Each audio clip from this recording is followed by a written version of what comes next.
Chapter 201, Fei Loya. Several members of the Li family were observing the sky when they saw several streaks of light coming from the north, stopping over the territory of eastern Mount Yue. Li Tongya and Li Xunfeng exchanged glances, murmuring, with such a commotion no family on the lake could fail to notice. Now things are getting interesting. Sure enough, the leading streak of light slowed down, revealing a middle-aged man dressed in black clothes.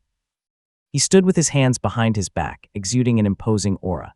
He swept his gaze over Li Tongya and said softly, "Tongya, my young friend, it has been several years. Your cultivation has greatly improved. Greetings, senior." Li Tongya greeted as he flew up to greet the man, who was none other than Yu Xiaogui, the father of Yu Mugao and the ancestor of the Yu Family Foundation Establishment Realm Immortal Cultivator. Yu Xiaogui nodded as he scanned Li Tongya from top to bottom, but another streak of light joined them. A middle-aged man in white brocade robes descended gracefully, looking distinguished and elegant. It was Fei Wangbai, the ancestor of the Second Foundation Establishment Realm clan on the lake. After so many years, Brother Tongya still looked splendid. Fei Wangbai's tone was warm, contrasting sharply with Yu Xiaogui's. Li Tongya cupped his fist in response, feeling helpless inside. "Greetings, senior," he greeted. Li Tongya glanced to the side and indeed saw Yu Xiaogui snort coldly, clearly irritated by the close relations between the Fei and Li families, as well as Fei Wangbai's friendliness. He stated coldly, "The head of the Fei family is indeed good-natured." Fei Wangbai simply chuckled in response to his snide comment. Soon, more streaks of light arrived with the leader being Jian, the head of the Ren family. He wore a large leather hat atop his plump face, trailing behind Yu Mugao of the Yu family. In no time, all the Qi cultivation realm families from the lake had gathered. Jian looked up at the two Foundation Establishment Realm cultivators and asked respectfully, "May I know if the seniors have any insight into this phenomenon?" Yu Xiaogui glanced at Jian without a word, while Yu Mugao stepped forward with a wave of his sleeve, drawing everyone's attention. His voice was gravely solemn when he spoke. "I received a message from my brother, stating that a Purple Mansion Realm cultivator from Mount Yue is breaking through to the Golden Core Realm, thus causing these unusual phenomena. Your esteemed clan indeed has well-informed sources," and Jian praised loudly, to which Yu Mugao grimaced and shook his head. Noticing the members of the Li family below, Yu Mugao suddenly realized something, and he thought bitterly to himself, no wonder the Li family has been acting strange. They must have already received the news early and seized the opportunity to advance westward. How infuriating. We have no other Foundation Establishment Realm cultivator to rely on in the sect, and with Muxian in seclusion recently, we were informed too late, allowing the Li family to effortlessly annex this territory. Yu Mugao's gaze swept over Li Tongya and Li Xunfeng, and his unease grew as he pondered. Now that the Li family has taken over the lands of eastern Mount Yue, there's no room for us to intervene. With the support of several 100,000 people, the Li family is not the same as before. They're becoming even more difficult to handle now. With a snort, Yu Mugao further validated Jian's thoughts, saying, "We're no match to the Li family." I wouldn't be surprised if Senior Tongya had been aware of this situation for quite some time and had already strategized accordingly. All the cultivators then turned their attention to Li Tongya, who knew he could not avoid the topic, and stepped forward to offer a futile response. "We've also just received the news from the sect." Jian scoffed and questioned, "How come I heard that your family had obtained the heir of Mount Yue years ago, carefully nurtured him, and conveniently elevated him to power just as Mount Yue's Purple Mansion Realm cultivator was about to break through, thereby gaining control over eastern Mount Yue? If you weren't privy to early information and meticulously prepared, how could such a coincidence occur?" Li Tongya glanced at Jian, noting his sarcastic tone. He then shook his head slightly, responding, "It was merely a timely opportunity that we took advantage of, nothing compared to your clan's ability to manipulate and sow discord." Jian did not expect Li Tongya to counter so bluntly. His face changed color, and he was about to speak when a figure quickly approached from the west, diverting everyone's attention. Jian closed his mouth and looked over with an ugly expression. The newcomer, dressed in elaborate clothing and wearing a storage pouch typical of cultivators, but with the appearance of a Mount Yue person, stopped not far from the group. He was a mid-stage Foundation Establishment Realm cultivator, and he was cautiously observing everyone. People of Mount Wu. Yu Xiaogui and Fei Wangbai both tensed up, unsure of whether the Mount Yue Purple Mansion Realm cultivator had succeeded or failed. After a moment of staring contest, the Mount Yue Foundation Establishment Realm cultivator finally spoke up. "Are you people from Azure Kai?" Given that Azure Kai and Azure Pond shared the same pronunciation, no one found his question strange. As the highest-ranking cultivator and leader of the dominant family on the lake, Yu Xiaogui responded, "Indeed. Are you one of the Mount Wu group?" Unexpectedly, the Mount Yue Foundation Establishment Realm cultivator scoffed and announced, "Mount Wu is no more. Dunmukui's attempt to break through ended in failure, resulting in his demise. The wealth and knowledge of Mount Wu have been distributed among several Purple Mansion Realm cultivators. We have submitted to the Azure Kai sect, and henceforth we are allies. I look forward to collaborating with each of you. Upon hearing this, Yu Xiaogui was momentarily taken aback before his expression turned sour. The cultivators from Mount Wu, with their cultivation ranging from early to peak Foundation Establishment Realm, and their proficiency in shamanic spells, made them even more challenging to deal with than ordinary Foundation Establishment Realm cultivators. If they were to join the Azure Pond sect, and a few of them settled down, they could easily establish several Foundation Establishment Realm clans. The Yu family had firmly established themselves on the lake for many years, cultivating a system where tributes from neighboring families flowed steadily to them. The emergence of several additional Foundation Establishment Realm clans could potentially upset the stability they had painstakingly maintained. Naturally, Yu Xiaogui was displeased. Observing the perplexed expressions below, he explained, the Purple Mansion Realm cultivator from Mount Yue was known as Dunmukui. The Purple Mansion Realm cultivator has fallen. Everyone paused at this revelation, lamenting the death of a high-ranking Purple Mansion Realm cultivator right before them. Someone muttered, "It's actually for the best. Yue State hasn't had a Golden Core Realm cultivator for many years. If he had achieved it, we wouldn't be under Azure Pond sect anymore. We'd all end up following Mount Yue along with the 3 sects and 7 gates." Although the comment was blunt and even brought a slight smile to some faces, it truly expressed everyone's sentiments. Yu Xiaogui, slightly agitated, broke the silence. "If you plan to stay here long-term, we'll be neighbors. Once you establish your immortal mountain and spread your lineage, we will come to celebrate."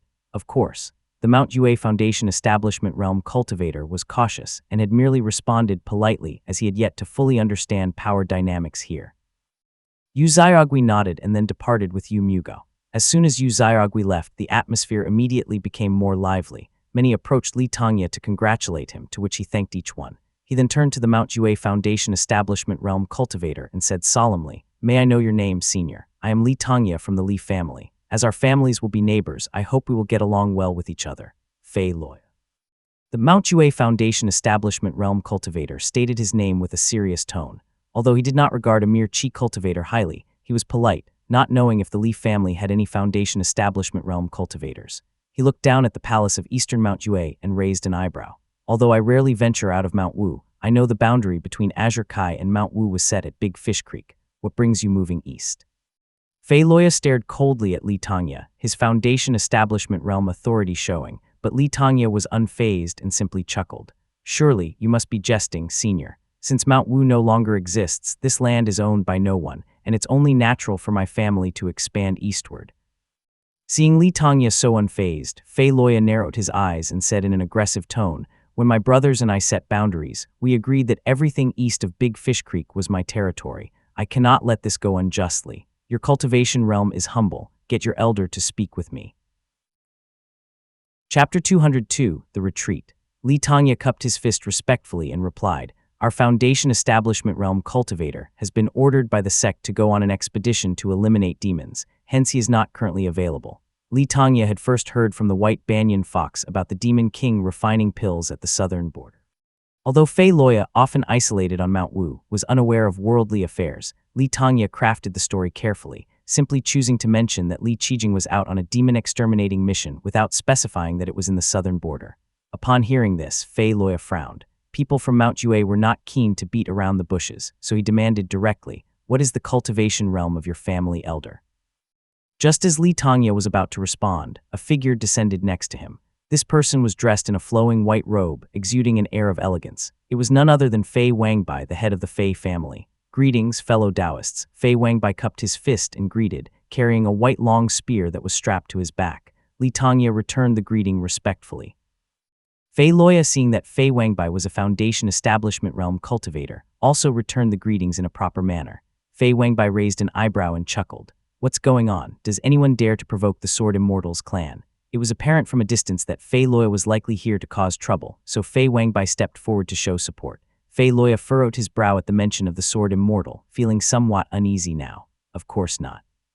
Senior Fei Loya merely wishes to meet the Sword Immortal," Li Tongya replied in a soothing voice. Hearing this eased Fei Loya's mind a little, but Fei Wangbai laughed heartily and teased, "Everyone on the 36 peaks inside the sect and 5 prefectures in the Yue state wishes to behold the Sword Immortal's face. My fellow Taoist, you're quite bold. Could it be since no one is currently guarding the Li family, you intend to bully those under the banner of the Kingsui sword immortal? Fei Wangbai's lavish praises sounded more convincing than if Li Tongya were to speak those by himself, which immediately startled Fei Loya. Although he had been confined to Mount Wu by Duan Mukui for many years and was not well versed in worldly affairs, he was still a Foundation Establishment realm cultivator. He gritted his teeth and scoffed. "Do not try to scare me, fellow Taoist. We, the people of Mount Yue, are not so ceremonious. We take what we can defeat and flee when we cannot win. The revered sword immortal is not even present here. To expect me to yield to a mere chi cultivator is too much." Though Fei Loya spoke with a tough voice, his tone had softened considerably and he had even begun to consider retreating. "It's just a few pieces of land after all. I might as well let him have it. As a Foundation Establishment realm immortal cultivator, gaining this worthless land brings me no benefits. I was only fighting to get back a little bit of." Just as Fei Loya was about to lift his head and offer some conciliatory words, two streaks of light arrived from the east. A middle-aged man adorned with sachets and an old man clad in a gray robe landed next to Li Tongya. The middle-aged man cupped his fist and greeted Li Tongya, then gave Fei Loya a sidelong glance before letting a wry smile cross his face. "Brother Tongya, it seems I'm not too late. Greetings, seniors." Li Tongya cupped his fist and greeted with a light chuckle. The middle-aged man was Xiao Yuanci. Turning to look at the old man, whose face bore a resemblance to Xiao Yongling, Li Tongya knew he was a member of the Xiao family and respectfully inquired, "And who might this be?" "Xiao Chuchu of the Xiao family," the old man answered warmly, his eyes twinkling as he stared at Fei Loya. Fei Loya, sensing the cultivation realms of the two men, one at the early stage and the other at the mid-stage of the Foundation Establishment realm, suddenly felt a sense of crisis. The alliance of these three could potentially detain him here. While his heart was racing, he heard Xiao Yuanci begin to speak. "And you are?" Fei Loya's demeanor changed immediately as he quickly smiled broadly and replied warmly, "I am Fei Loya, formerly of Mount Wu. Now that I'm settling down here, I thought to acquaint myself with Brother Tongya and witness the might of the sword immortal." "Oh," Fei Wangbai chuckled softly, choosing not to expose Fei Loya's pretense. Li Tongya courteously responded, "Since we are neighbors from now on, Senior Fei Loya is most welcome to visit my Mount Lijing." Of course. Fei Loya quickly acquiesced, laughing awkwardly before hastily coming up with an excuse to take his leave. Fei Wangbai then turned to greet the two from the Xiao family. Seeing that they appeared to have more to discuss, he politely excused himself. "There are urgent matters at home, so I won't disturb Brother Tongya any longer. Take care, senior. I will visit you in a few days," Li Tongya said. Although he had not yet achieved the Foundation Establishment realm, his power was second only to Foundation Establishment realm cultivators on the lake. Fei Wangbai, keen on fostering a good relationship, addressed him as an equal while Li Tongya continued to refer to him as senior, a formality that put a small smile on Xiao Yuanci's face. "Thank you for coming to support me during my time of need, seniors." Li Tongya's face was earnest as he expressed his gratitude. Together, they descended to the palace, where the servants immediately served them tea. Xiao Chuchu, with his head full of white hair, took a sip of tea and said softly, "Given the current relationship between our families, I will speak frankly. We didn't come solely for your sake. Decades ago, I traveled through various states with a Buddhist. In the mountains of Mount Yue's territory, we discovered a precious herb guarded by a mid-stage Foundation Establishment realm demon beast. At that time, I was only at the early stage of the Foundation Establishment realm, and also wary of attracting the attention of Mount Wu, so I noted the location and left disappointed. Now that Mount Wu no longer exists, I brought Yuanci here hoping to retrieve that herb," he explained. "I see," Li Tongya remarked, as Xiao Chuchu was clearly the senior member of the Xiao family. Even Xiao Yuanci listened respectfully without speaking. Li Tongya agreed with a nod before Xiao Chuchu smiled. "I've heard that your elegance is unmatched, and indeed it is so. Speaking of which, I must thank your Li family. If it weren't for the sword immortal obtaining an essence-gathering pill for our family, my son might not have broken through." Li Tongya responded modestly and chatted briefly with Xiao Chuchu before voicing a question that had been on his mind. "May I ask about the Buddhist, senior?" Xiao Chuchu sipped his tea leisurely and replied, "You are still young and haven't traveled far from home. Our Yue state is in the south, controlled by our Dao Gate, and so is the Great Su to the north. If you cross the long river to the north, reaching the states of Yan and Zhao, that's the territory of the Buddhists. The world is vast, not dominated by our Golden Core Dao Gate alone. Buddhism also has its cultivation methods that differ from ours, however." Xiao Chuchu shook his head, a flicker of fear crossing his face as he clenched his teeth and advised, "When you encounter a Buddhist, it's best to deal with them superficially and refrain from associating yourself too closely with them. Those who are not firm in mind can be swayed by a single encounter, falling into many traps." In this world, there are minor paths such as shamanic spells and curses, as well as major ones that involve consuming blood for power like the Purple Mansion Realm and Golden Core Realm. Your chosen Dao path is yours to decide, guided by the desires of your heart. But once you embrace Buddhism, you no longer have a say in the matter. Li Tongya shivered slightly at the warning, relieved that Buddhism lay far to the north and was not an immediate concern. "Thank you for the caution, senior," he said respectfully. Xiao Chuchu nodded and exchanged a few more words with the men before noticing how much time had passed. He and Xiao Yuanxi rose into the sky in search of the medicinal herb, not wanting others to reach it first. Li Tongya courteously saw them off beyond his territory. As they flew onward, Xiao Chuchu seemed to still be lost in the memories of his youthful adventures. Xiao Yuanxi glanced at him and whispered in his ear, "Ancestor, about the herb." "The herb is secondary," Xiao Chuchu interrupted, shaking his head. "Though the herb is real, it's also a distraction. I know of several relics likely left by the people of Mount Wu, guarded by seals. Now that Mount Wu has fallen, it's the perfect time to explore them. If we could find even a page or two of that book, it would be immensely beneficial to our family." Xiao Yuanxi nodded, his heart set on the book bestowed by the immortal, murmuring, "Answers to a beggar's questions under the mulberry tree. That's surely a grade 7 or 8 immortal text. Don't get your hopes too high," Xiao Chuchu cautioned softly. "If there was a trace of this book at Mount Wu, those Purple Mansion Realm cultivators would have already fought over it. Dunmuqi's old tales are too ancient. Perhaps the story of the immortal's gift is just something he fabricated to aggrandize himself." As they continued on their flight, Xiao Yuanxi expressed his puzzlement. "So Dunmuqi ultimately failed. Is attaining the Golden Core Realm really so difficult? Despite hundreds of years and countless Purple Mansion Realm cultivators that have attempted to break through, not a single one has succeeded." Xiao Chuchu chuckled and replied, "Golden Core Realm.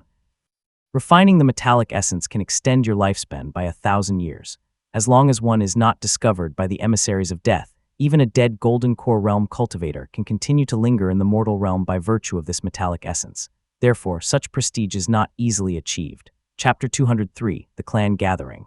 With Fei Loya's recognition, the territory of eastern Mount Yue was entirely and undisputedly in the hands of the Li family. After settling the affairs of the 6 major clans and determining the locations and outputs of the various spirit fields, the return to Mount Lijing was finally scheduled. In the front hall of the Mount Yue Palace, Li Yuanxiu wrote down his thoughts on a fabric sheet for a while, then drafted his speech. He then put down his brush and glanced at the time, whispering, "Pingyi, bring the maps. Let's go and pay our respects to the elders together." Li Pingyi tightened his sleeves and took a scroll of maps in his hands, before following closely behind Li Yuanxiu. He appeared to be slightly nervous. They walked through the long corridor flanked by clan guards who stood silently, holding their weapons without even a glance sideways. After walking a while, Li Yuanxiu and Li Pingyi entered the palace's rear hall and saw Li Feiruo respectfully standing at the doorway. Li Pingyi slightly looked up and softly called out, "Aunt." Li Feiruo, Li Pingyi's paternal aunt, had been married off when Li Pingyi was very young and had only returned home during festivals or rituals. Each visit, she discussed the affairs of Mount Yue with her elder brother Li Xuan, and by the next day, these discussions would have been compiled and placed neatly on Li Xuanxuan's desk. Although Li Pingyi was not very close to her, he still smiled and greeted her. "Young family head year," Li Feiruo acknowledged them softly before they all entered the hall together. Inside, Li Yuanxiu saw that the seat at the head of the hall was empty. On the left sat a middle-aged man with sharp features and equipped with a golden bow who was joking about something. It was Li Xuanfeng. To the right was his own father, Li Xuanxuan, who listened intently and nodded in agreement from time to time. Next to him was his third uncle, Li Xuanling, who, currently at the peak of the embryonic breathing realm, was expected to break through within the next few years. He held a jade slip and nodded slightly upon seeing Li Yuanxiu. Chen Dong and Li Keiyang sat quietly next in line, not daring to speak. Further down sat Li Xuan and other influential clan uncles. The elders of the family were not here due to their age, so those present were relatively younger but still held significant positions within the family. "Greetings, seniors," Li Yuanxiu and the others began. After waiting a while at the bottom of the steps, someone flew into the hall with the wind, prompting everyone to stand and greet him in unison. "Welcome, clan uncle ancestor second uncle. I am late. Thank you all for waiting," Li Tongya said as he settled into the seat at the head of the hall and nodded at Li Yuanxiu, who stepped forward. His tone was solemn and serious when he spoke. "Our Li family now fully controls eastern Mount Yue, and we have gathered 54 spirit items worth 32 spirit stones, and 7 embryonic breathing realm Dharma artifacts and shamanic tools worth over 40 spirit stones." Li Yuanxiu paused. Having already reported 3 Qi cultivation realm Dharma artifacts to Li Tongya privately, He skipped them in the list, thus avoiding provoking idle talk among the clan uncles. He then changed the subject, saying, "Currently, our Li family needs to submit a tribute every 5 years consisting of 1,000 jin of spirit sadis, 100 white essence fruits, 300 jin of yellow jade spirit rice, and 25 spirit stones, along with various other spirit goods worth a total of 50 spirit stones. The native yield of spirit patties on Mount Lijiang is around 1,300 jin. Since we acquired the territory of eastern Mount Yue, there's been a shortage of manpower, and the productive spirit fields there currently yield about 1,000 jin. After distributing the clan allowances to the cultivators, we can have a surplus of 800 jin of spirit patties every 5 years. The main income, however, comes from the ebony mine, bringing in about 30 spirit stones every 5 years." Li Yongxiu made a gesture, and Li Pingyi unrolled a map. Li Yongxiu detailed the distribution of the spirit fields, their fertility and sterility as the elders listened intently. Li Tongya thought to himself, this doesn't even include talismans and miscellaneous items like Wuzha spirit silk. If those were counted, the income could reach 40 spirit stones. With the 30 spirit stones we have in reserve, in a few years, we could afford to commission a formation for Mount Huiqian. Observing the junior members below, Li Tongya nodded slightly and spoke warmly. This occupation of eastern Mount Yue required effort from all present. The family will reward you according to your contributions when we return to the town. The crowd thanked him in unison. The clan uncles below whispered among themselves and exchanged glances, until finally, one of the minor sect cultivators stood up.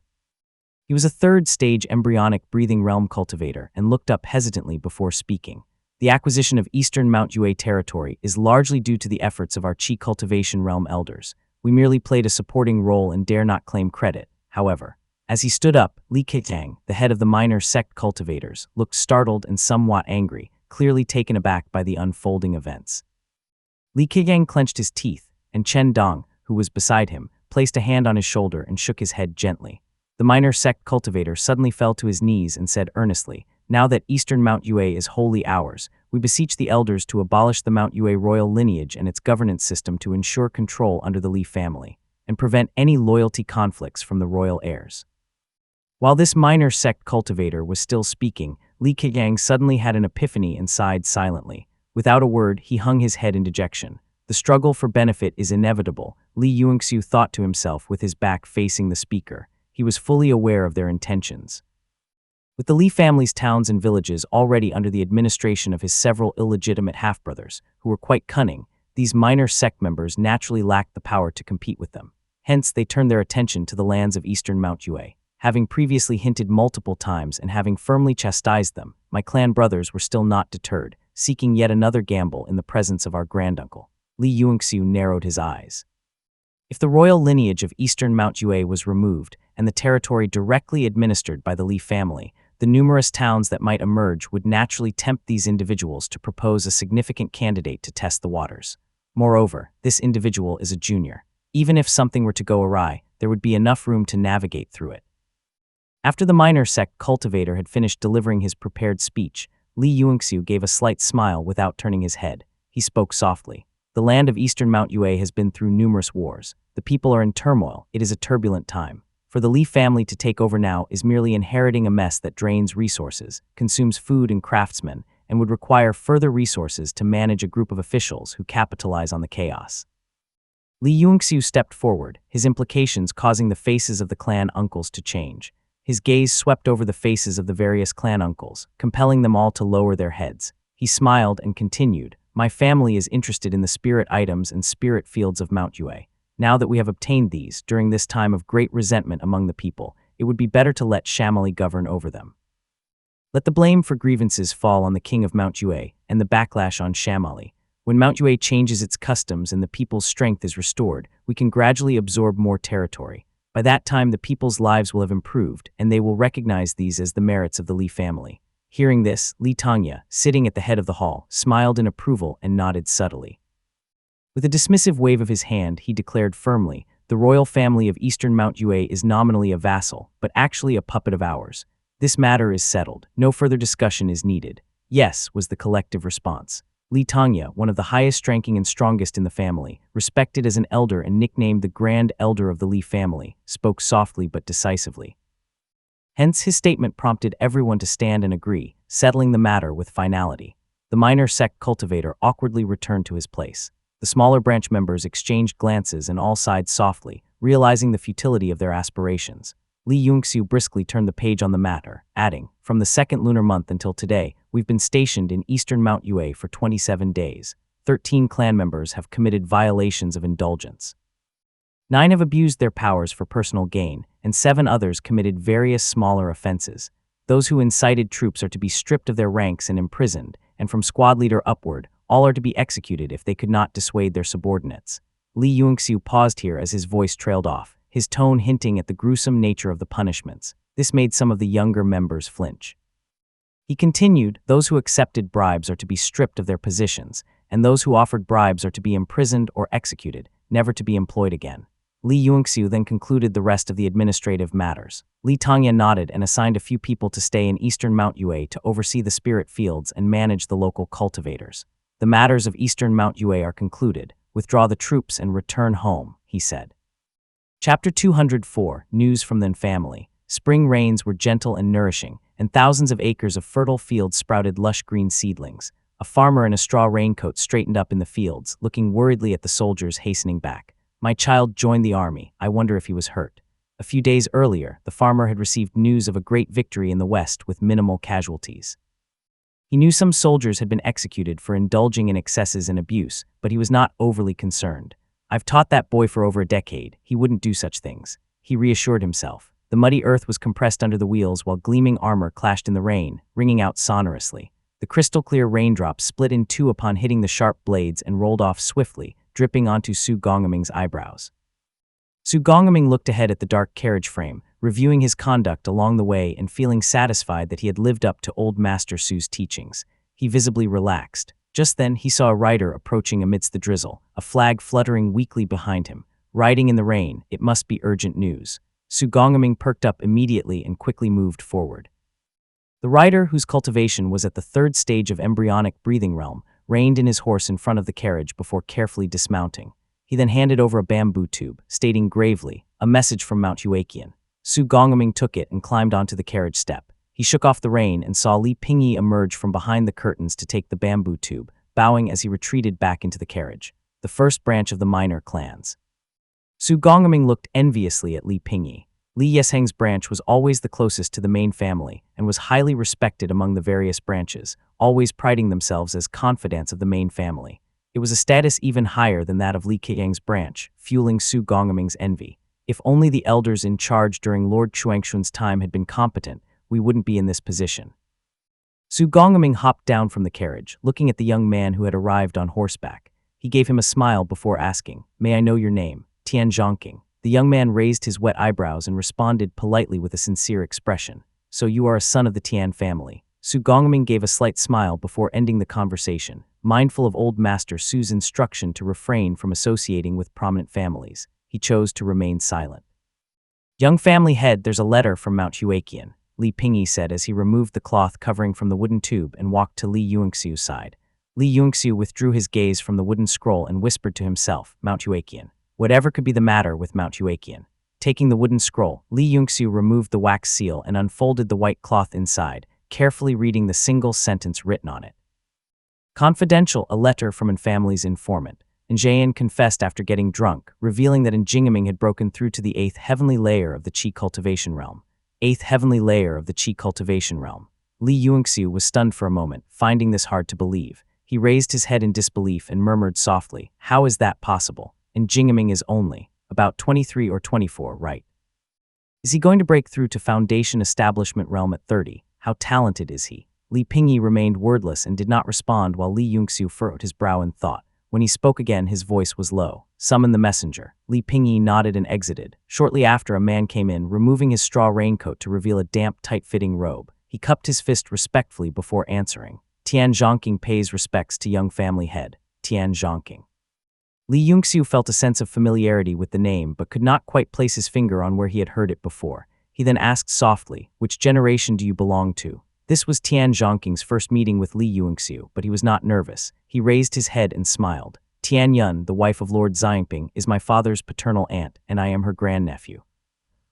Li Yunxiu noted that Tian Zhongqing was 17 or 18 years old and was already at the 3rd stage of the embryonic breathing realm. carrying himself with composure. He stored this information in his mind and nodded, saying, "Take this letter to the military accounting office and deliver it to my father." Understood. Tian Zhongqing took the wooden scroll and wrapped it in a cloth bag before stamping a wax seal on it.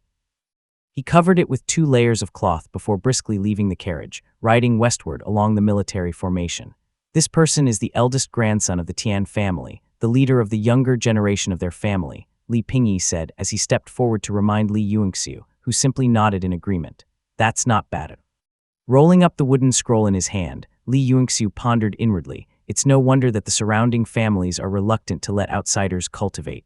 How can a family compete with several families? With more people, there will always be a few geniuses.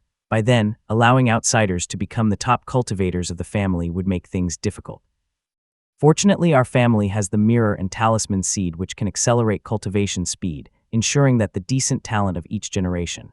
It allows for our assurance at least. Returning from his thoughts, Li Yuanxiu picked up another wooden scroll from the desk and said in a low voice, "With Njingaming's talent and Njayan's careless behavior, how can he live long?" After a moment of careful consideration, Li Yuanxiu felt rather uneasy. Setting down the wooden scroll in his hand, he declared firmly, "No, I must personally go and find father." With that, he donned his raincoat and swiftly left the carriage to search for Li Xuanxuan. Li Tongya slowly opened his eyes and waited a few moments before the carriage door was gently knocked on. He exhaled a breath of white air and said softly, "Come in and talk." Li Xuanxuan pushed the door open and entered. The rain outside was getting heavier, but not a drop had touched him. Li Xuanxuan was also about 40 years old, but due to his breakthrough to the qi cultivation realm, much of the white at his temples had vanished, making him appear just over 30. His expression was grave as he followed Li Yuanxiu into the room, his clothes slightly damp from the rain. "Second uncle, and Njingaming has already broken through to the 8th heavenly layer of qi cultivation realm," Li Xuanxuan said as he looked up at Li Tongya with a serious expression, adding, "This matter is of great importance, so I came to report it as soon as I received the news." Li Tongya raised his eyebrows in surprise. He had anticipated Njingaming's rapid cultivation progress, but had not expected it to reach such an extent. He said in a deep voice, "Njingaming isn't even 30 yet, is he? 23 or 24, was the..." Li Tongya calculated the time. The last time he had seen Njingaming was over 7 or 8 years ago when the boy was only 15 and at the 3rd heavenly layer of the qi cultivation realm. Now he was already at the 8th heavenly layer. Li Tongya murmured quietly to himself, deep in thought. That's roughly 1 heavenly layer per year. Li Tongya found it increasingly unbelievable. Normally, a qi cultivator would take over 5 years to advance 1 heavenly layer. 3 to 5 years was considered extremely quick. If one's talent was not considered good enough, it could even take up to 7 or 8 years. Yet Njingaming had managed to advance 5 heavenly layers in just 7 years, including 2 heavenly layers during the demanding later stages of the qi cultivation realm, nearly catching up to Li Tongya himself.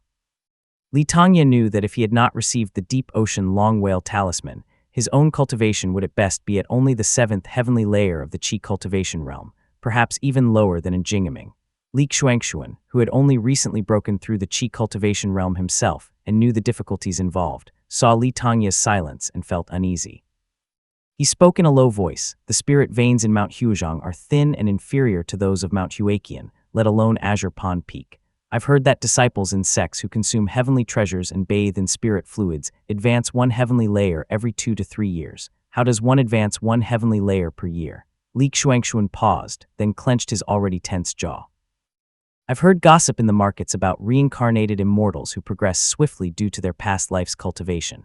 Could this person be some reincarnated deity or immortal? That's impossible." Li Tongya was also shaken but shook his head and said firmly, "If he were indeed a reincarnated being of the Golden Core realm or higher, we would have been wiped out by him long ago. How could the Yu family still be jumping around here?" Chapter 205, Leaking the News. The rain drizzled outside, yet it was unusually quiet inside the carriage. Li Tongya stroked his beard and spoke thoughtfully. "This person is quite calculative. Who could have foreseen such rapid progress in his cultivation? He probably hopes to take advantage of the turmoil over the lake to swiftly break through to the Foundation establishment realm. With that attainment, he could travel between heaven and earth unrestrained. On his territory, he can rely on formations and geographical advantages to resist Yu Xiaogui. Even if he's outside of his territory, the Yu family is hesitant to act against his family." Li Tongya had just finished speaking when Li Yuanxiu picked up the thread, speaking in a grave tone. Moreover, with his talent, it's impossible for him to stop at Foundation establishment realm. Once Njingaming escapes abroad, who would dare to touch his family? In 20 or 30 years, he could return as a Peak Foundation Establishment Realm cultivator, or even a Purple Mansion Realm cultivator. Li Xuanxun was silent for a moment before looking up. But it's not so simple. Our Li family has now expanded to the borders on both sides. With a mid-stage Foundation Establishment Realm cultivator in Mount Yue to the west, there's no way out. If the Ren family appears in the east, our Li family will be sandwiched between Moongaze Lake and Mount Dali, leaving us no room to expand. Seeing that the two younger men were taking this seriously, Li Tongya nodded, already formulating a plan in his mind. He looked at Li Yuanxiu and asked with a smile, "Do you have a plan?" Li Yuanxiu was instantly invigorated, knowing that Li Tongya was testing him. He cupped his fist and replied in a low voice, "When our family annexed the Lu family because of Lu Yuanlu's foolishness, it was done poorly. The families around the lake don't say it openly, but they have been quietly critical and vigilant. If we rashly interfere in the family's affairs, we might provoke public anger. For now, we can rely on another tiger to devour the wolf." Seeing that both elders nodded, Li Yuanxiu smiled and continued, "We are anxious, but the Yu family is even more so. With the rise of the Zhao family's business, we have strong external support. We are also internally backed by the deterrence of a sword immortal. Allowing Njingaming to reach the Foundation Establishment Realm only means we are trapped in between. However, the Yu family forcefully collects tributes from the families around the lake and frequently interferes in their affairs, gradually encroaching through vassal marriages, earning them deep resentment from every family. However, the Yu family's strength is formidable, and Yu Mugao's tactics are sophisticated, managing to suppress and divide the major families, which is exactly why they've stabilized the situation."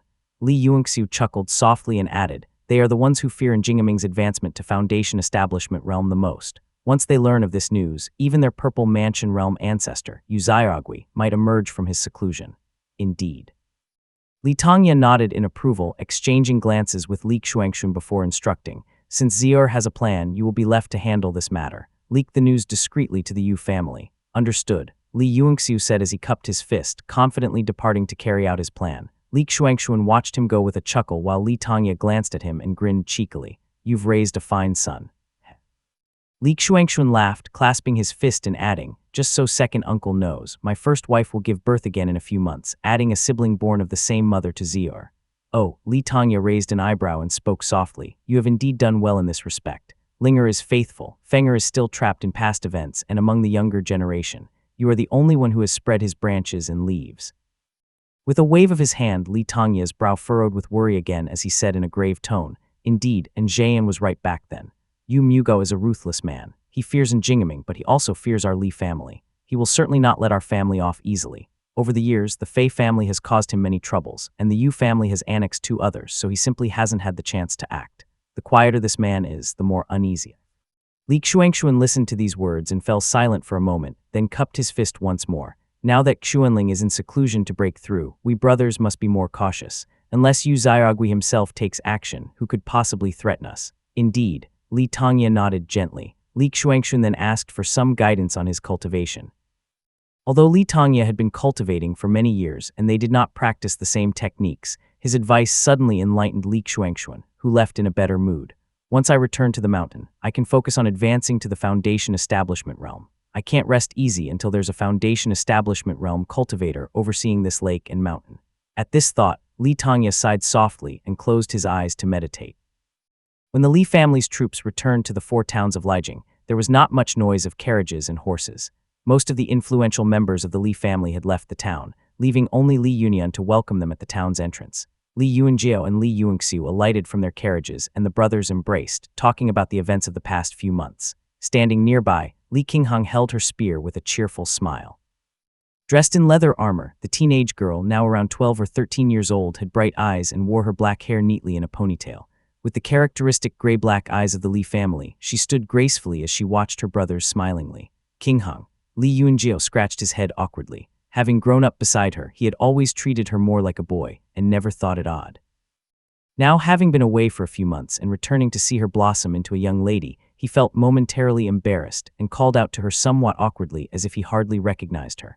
"What's the matter, brother Jiao? After fighting in the mountains for months, you don't recognize your little sister anymore."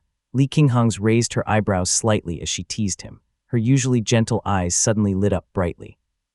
Since she wore no makeup on her face, her cheeks were slightly rosy. "Not at all," Li Yuanjiao replied as he laughed heartily. The conversation allowed him to feel more at ease, and he said, "Once I return to the town, we'll have a match." Li Yunxiu smiled warmly, pulling Li Yunian to the front and prompting Li Qingheng to greet him right away. "Brother." Li Yunxiu was pondering the arrangements for their return to the town. Hearing her voice, he looked up, his eyes twinkling immediately as he smiled. "Qingheng, you've grown much taller this year." As the younger generation chatted, a serious-looking man with slightly graying temples alighted from the carriage behind them. It was none other than Li Xuanxuan. "Father." Li Yunjiao and Li Yunxiu called out respectfully, to which Li Xuanxuan nodded in acknowledgement. The sight of Li Qingheng's smile momentarily stunned him, as if he was seeing Li Jingxun from more than a decade ago.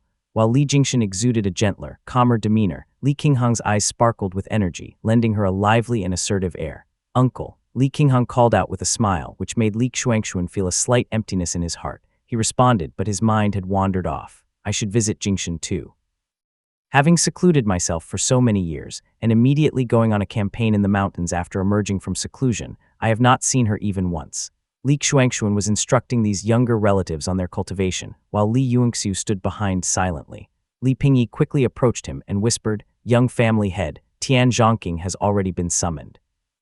Li Yunxiu ran through his plans repeatedly in his mind before nodding and replying, "Have him wait for me at the clan affairs courtyard." Chapter 206, Counterespionage. Li Yunxiu strode into the central hall, while Li Yunjiao followed closely behind. They saw several clan uncles waiting anxiously in the hall, their expressions frantic and their behavior restrained. They began pleading, "Young family head, please forgive my son's recklessness and allow him to return home." "Indeed. Young family head, I understand that you're managing the household, but you must do so with compassion." Li Yunxiu swept his gaze over them and immediately recognized them as the elders of those clan brothers who had been causing trouble in eastern Mount Yue, allowing their soldiers to commit atrocities and dishonor others. He simply cupped his fist and spoke in a stern voice. "It's not that I lack compassion, but my clan brothers had indeed gone overboard with their actions. They took pleasure in slaughtering, bullied the married women and their daughters, and reveled in impaling infants on spears. Can you truly excuse such horrible actions?" The elders were startled by his words and exchanged glances amongst themselves, yet none could stammer out a response.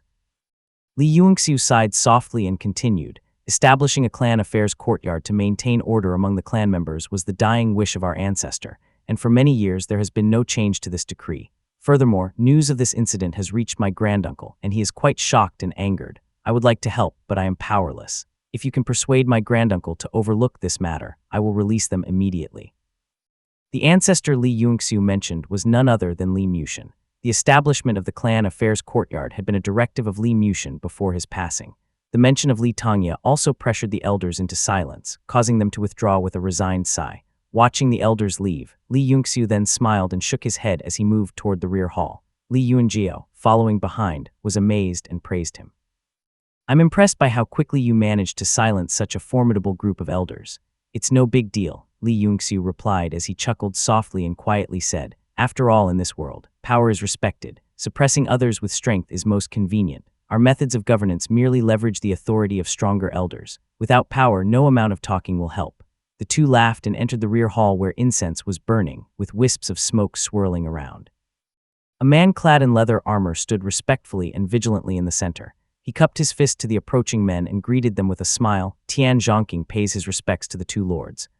Li Yunxiu acknowledged him and walked to the seat at the head of the hall before addressing him directly. "In Huaqian town that you oversee, there's a man named Ma Heiji who is a spy for the Yu family. Are you aware of this?" "No, I am not." Tian Zhongqing was taken aback by this revelation, his pupils dilating slightly as he quickly kneeled on the ground, stammering, "I have failed to discern him clearly." Li Yunxiu waved his hand to stop him and sighed before speaking softly, "This is not your fault. I deliberately allowed this person to remain free. Dealing with spies isn't just about killing them. Managing them seems much more reassuring than removing them. At crucial moments, they can still be useful to me." After he had finished speaking, he made a small gesture. Immediately, a clan soldier brought forward a bamboo tube containing a secret message, which he handed to Tian Zhongqing. "I want the Yu family to know about the contents of this letter. Among the spies, this person's name is particularly unpleasant, and he is the easiest to deceive. So let's use him. This Ma Heiji," Li Yuanxi instructed, letting out a soft chuckle. Tian Zhongqing nodded repeatedly. Li Yunxiu went on to explain the plan in great detail, making sure his instructions were as clear as possible. Make it look natural. Let Ma Heiji believe he had stumbled upon this accidentally.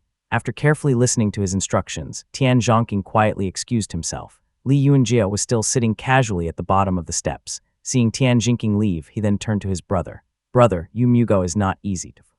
Whether he believes it or not, Ma Heiji is likely to be discarded by the Yu family after this. Do you have a plan for handling this? Li Yuanxiu nodded and smiled. When someone comes to our house to spy on us, is there any reason for him to leave unscathed and still live a life of luxury? Once his message gets out, will make his life worse than death. Picking up a writing brush, Li Yuanxiu and Li Yuanjiao exchanged a glance and smiled. Li Yuanxiu then drew a circle on the fabric sheet. Li Yuanjiao raised an eyebrow in response and said with a cryptic expression, Tian Zhongqing and Su Gongming are both talents that can be utilized. The families have many members and are bound to produce a few formidable characters. Li Yuanxiu looked down at the circle he had drawn and let out a small sigh. Talents that can be utilized are good enough. We don't need someone like in Jingming. Our pond is too shallow to nurture flood dragons. Under the administration of Mount Huaqian, the 4 towns flourished, with Huaqian Town at the foot of the mountain being the most lively. In recent years, many courtyards had been built, and in the sparse spring rain, people wearing straw raincoats bustled about. The official has come to visit. Please inform Brother Zhongqing. Ma Heiji waited outside in the courtyard under the spring drizzle for a while until a servant creaked the door open. Oh, it's you, Lord. Please come, the servant said respectfully upon recognizing him at the doorway. Ma Heiji nodded before walking into the courtyard with his hands behind his back.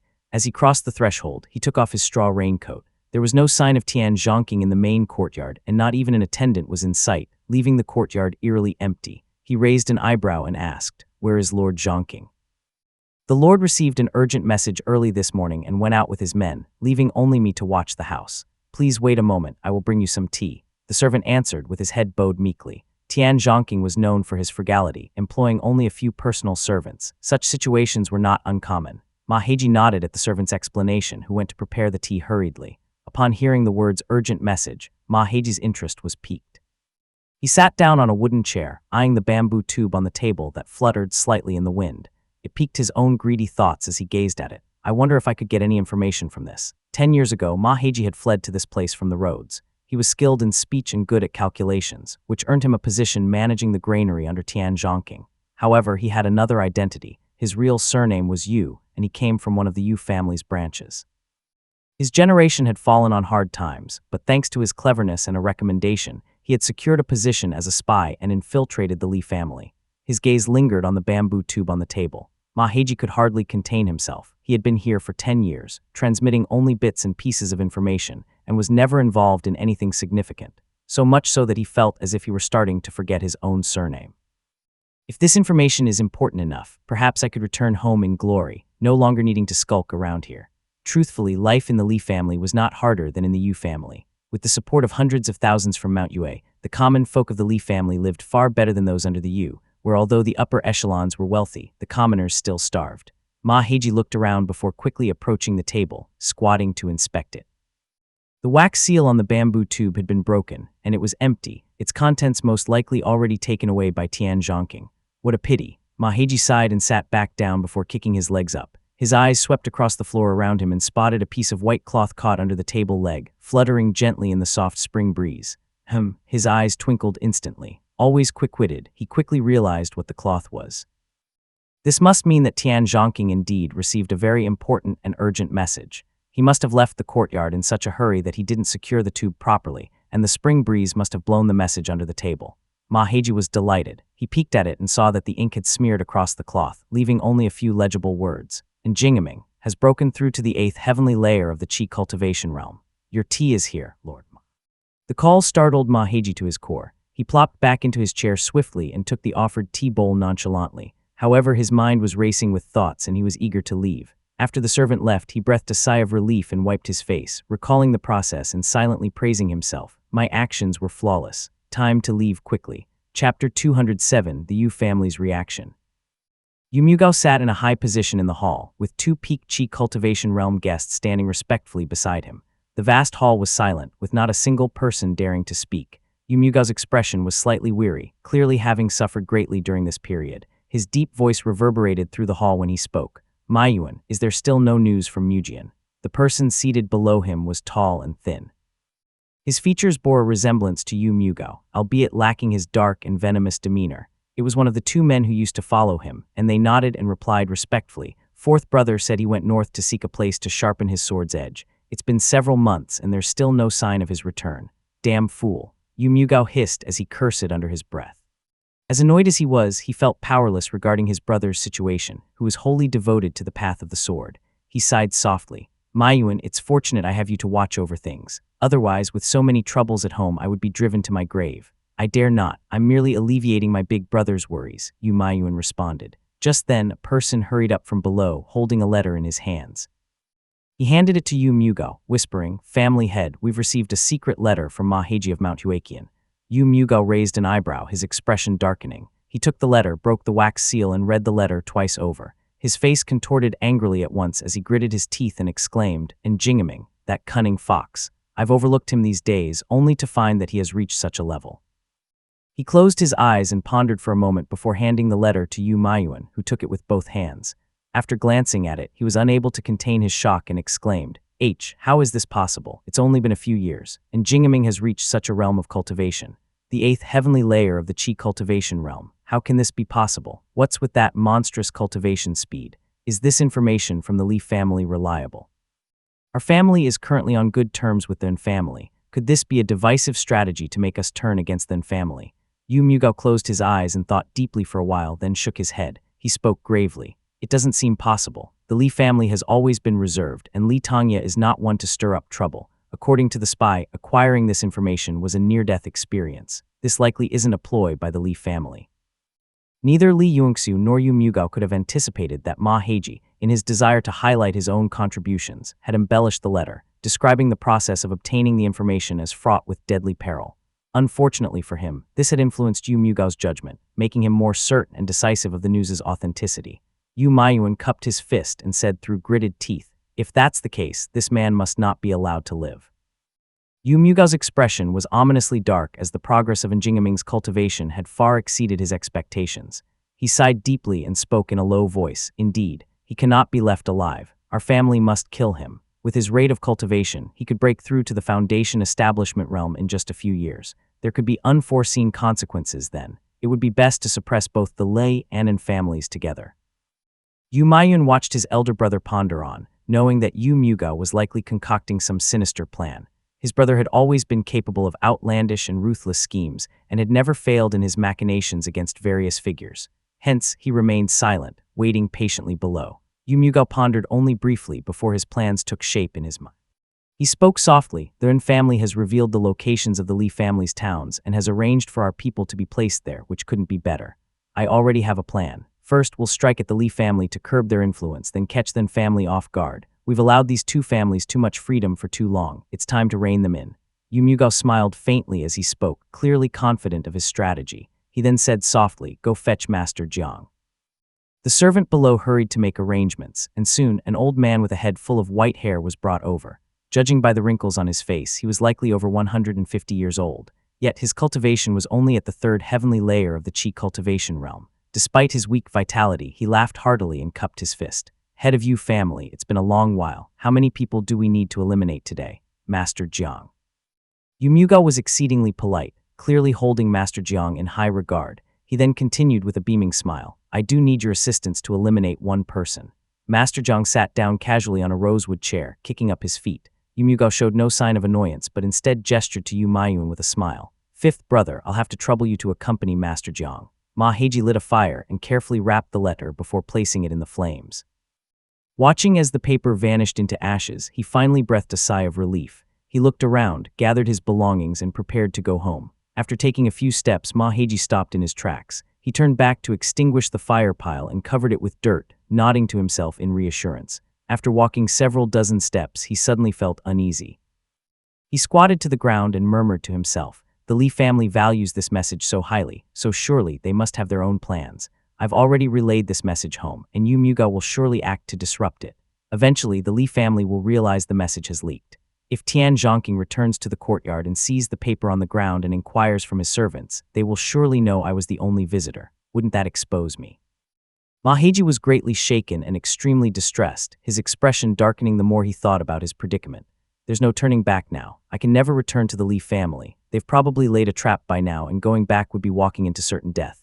With his bag on his back, Maheji was overwhelmed with panic as he mumbled, "I can't wait for a reply from home. I need to leave now. I need to escape here and return home." Maheji still had some sense in him left. He quickly pieced together the sequence of events, picked up his bag, and dashed into the woods. Heading north for the duration of the time it took to burn an incense stick, his body was thoroughly scratched by branches and thorns. Unexpectedly, a figure suddenly landed before him, interrupting his escape. The man, dressed in a plain gray robe with a sword at his waist, exuded a dignified demeanor, his eyes fixed on Maheji as he smiled and asked, "Where do you intend to go?" Maheji was terrified, his legs beginning to shake uncontrollably. "Who are you?" he cried out. "I am Chen Dong." Chen Dong smiled slightly, glancing at Maheji and saying softly, "You're quite perceptive. Had we not been waiting here already, you might have indeed escaped." Chen Dong, a Qi cultivator. Having been with the Li family for many years, though only as an ordinary official, Maheji knew well of Chen Dong's reputation. He drew a dagger from his waist and slashed his own throat. However, Maheji was merely a mortal. With a flick of his finger, Chen Dong effortlessly knocked the dagger in Maheji's hand with a forceful blow, sending it flying out of his grasp and landing by the riverbank. Then, with a wave of his hand, Maheji collapsed to the ground, completely limp. Chen Dong looked at Maheji with a slight pang of pity for the helpless man before picking him up. He took to the winds right away, heading toward Mount Lijing in the west. Chapter 208, Enmity I. Mount Yue, entrenched in the land of Wu and Yue states, boasted its own customs and had a scattered population numbering over 10 million. North of Mount Li, a vein of more than 1 million people found refuge under the protection of the Dunmu Kui. With the demise of Dunmu Kui, Mount Wu's disciples scattered far and wide, some fleeing while others sought refuge in various sects. The territory once controlled by Dunmu Kui was now divided among his 4 disciples, each imposing their authority, constructing palaces amid a scene of turmoil. Deep within the northern vein, a monstrous beast dwelled in a deep cave amid the forest. Its mouth bristled with sharp teeth and its body was covered with yellowish scales. Its 2 brown eyes, each the size of a human head, stared lifelessly into the air. "Finally, we've slain this beast." Xiao Chuchu sighed, feeling a sense of relief wash over him as he accepted a pill from Xiao Yuanci. Swiftly swallowing it, he felt an immediate sense of reassurance and renewed strength overwhelm his body. He let out a soft sigh and chuckled before saying, "My lifespan is dwindling and my qi is weakening. Not only has my cultivation stagnated, I don't even move like I used to. To think how heroic I was when I traversed the north, dominating the lands of Jin and Zhao states. Now in the blink of an eye, I've become an old man." Xiao Yuanci looked at the old man with concern, hesitating slightly before finally speaking. "Old ancestor, you may want to consider trying the blood sacrifice ritual passed down from the sect. It could prolong your life by a few more years and alleviate your physical discomfort." Xiao Chuchu sneered in response. "No thanks. When my father fought with Kai Wei and ultimately became a sacrifice for him, I made a vow in my youth. I will never condone any sacrificial rituals. Kai Wei, he's truly the devil's spawn," Xiao Yuanci muttered resentfully as deep-seated hatred seeped from his usual gentle demeanor. Xiao Chuchu was taken aback by his sudden change in demeanor. He hesitated before continuing. "I know you resent him, but the war between the immortals and the devils has passed. The line between good and evil has become blurred. Kai Wei is indeed a villain, but hardly a devil's spawn." "What goodness does he possess?" Xiao Yuanci exclaimed indignantly, unaware of the conflicted look in Xiao Chuchu's eyes. "More than 150 years ago, when I was but an embryonic breathing realm cultivator, the demon king at the southern border invaded. Millions faced imminent doom. And while the 3 sects and 7 gates watched from afar, it was Kai Wei and a few others, who had just attained the Purple Mansion realm, that intervened. They risked their lives to coerce the ancestors of the Azure Pond sect and others to take action, ultimately saving the day. Kai Wei sacrificed his lifespan during that battle and severely damaged his cultivation foundation. Had it not been for his sacrifice, he wouldn't still be struggling to break through to the Golden Core realm even now. Simply put, the Xiao family and half of Yue State owe him our lives," Xiao Chuchu revealed. "What?" Xiao Yuanci spluttered, shocked by this sudden revelation. Xiao Yuanci had only vaguely heard about a demonic rebellion that had happened more than 100 years ago, but the details eluded him. Hearing Xiao Chuchu's revelation was like a bolt from the blue, leaving his mind reeling with shock and disbelief. "How can that be?" he exclaimed in denial. As they ventured deeper into the cave, Xiao Chuchu sighed and continued, "Who hasn't dreamed of saving the world and rescuing those in need when they were young? But after decades of stagnation in cultivation, practicing tirelessly day and night with no progress, cultivation itself can become a burden. With all your efforts over the past hundreds of years on the verge of fading away and enemies lurking in the dark, waiting eagerly for your downfall to strike at your descendants and disciples, if you only need to sacrifice a few lives to break through, will you choose to do it?" Xiao Chuchu's gaze held a mix of emotions, his aged features contorting with pain as he regarded the bewildered Xiao Yuanzi. To kill is to protect your family and ensure the safety of loved ones. To refrain from killing is to leave yourself vulnerable, risking the slaughter of those dear to us. How many can bear such a burden? Whether it's killing one life or 10,000, the act remains the same. Once the seed of evil is sown, it's difficult to contain. Kai Wei may have eaten your junior brother, but it's not possible to determine and judge if he's good or evil. While he may have eaten a few talented disciples, he has ultimately saved millions in Yue State. Furthermore, with Kai Wei's demise, the Azure Pond sect will teeter on the brink of collapse. That family your junior brother is born into may be able to call it a day and return home. Yet the Kai family. While Xiao Chuchu was still talking, Xiao Yuanzi could not take it any longer. He finally raised his head, his voice tinged with desperation. Old ancestor, how can the world be so twisted, if good and evil are indistinguishable, and if everyone is a mix of both? Where do we find our footing in this world? Xiao Chuchu nodded in agreement, his voice barely above a whisper as he remarked, immortals under the sun are inherently a blend of good and evil, true purity is a myth. The line between good and evil has blurred ever since the war between the immortals and devils ended. Only enmity remains. Xiao Yuanzi fell silent for a few breaths before letting out a deep sigh. He found it difficult to calm down. He had joined Kingsui Peak when he was young, where Si Yunbai had taught him the distinction between good and evil. Kai Wei had reversed all that he knew, and now Xiao Chuchu's words had shaken him deeply. His emotions churned, causing a divine light to burst forth from his immortal foundation, the Vermilion Sage. It appeared that it had been enhanced. Only enmity remains. As the two conversed, they finally arrived in an empty cave that was devoid of all light. Cultivators of the Foundation establishment realm naturally were not troubled by such darkness. Xiao Yuanzi glanced around him, his eyes falling upon a cluster of large yellow flowers blooming in the depths of the cave. A group of stamens curled up, with a drop of glistening dew gathering at the ends of them, emitting a fragrant aroma. It's a valuable medicine 9-stamen spirit daylily. While Xiao Chuchu was still struggling to identify the strange flower, Xiao Yuanzi recognized it instantly, having been immersed in the alchemy for many years. Xiao Chuchu nodded in realization and chuckled. Even if we don't find any relics here, obtaining this precious herb alone already makes the journey worthwhile. For cultivators in the Purple Mansion realm, ordinary spirit items were no longer effective to them. Only the precious medicines that had been nurtured by the essence of heaven and earth could work wonders for them. Satisfied with their find, Xiao Yuanzi flicked his sleeve. Mana surged through his hand, but it was without the expected luster of a spell. Old ancestor, please be careful. This flower is sensitive to light. Xiao Yuanzi retrieved a Dharma medicine pouch and carefully stowed away the flower. Xiao Chuchu observed the string of medicine pouches draped over Xiao Yuanzi's body and chuckled. Always prepared, aren't you? Xiao Yuanzi smiled wryly. Dharma medicine pouches and Qi collection bottles like these possessed inner space and could not be stored within storage pouches. Despite this inconvenience, Xiao Yuanzi still carried them around with him. After collecting the 9-stamen spirit daylily, the two exited the cave and buried the demonic beasts on the ground. Xiao Chuchu performed a few spirit sealing techniques, then spoke again. With the current situation of our Xiao family, the Li family on Moongaze Lake could provide a breakthrough, securing the west side for our family. Moongaze Lake, backed by Mount Dali, is an advantageous location.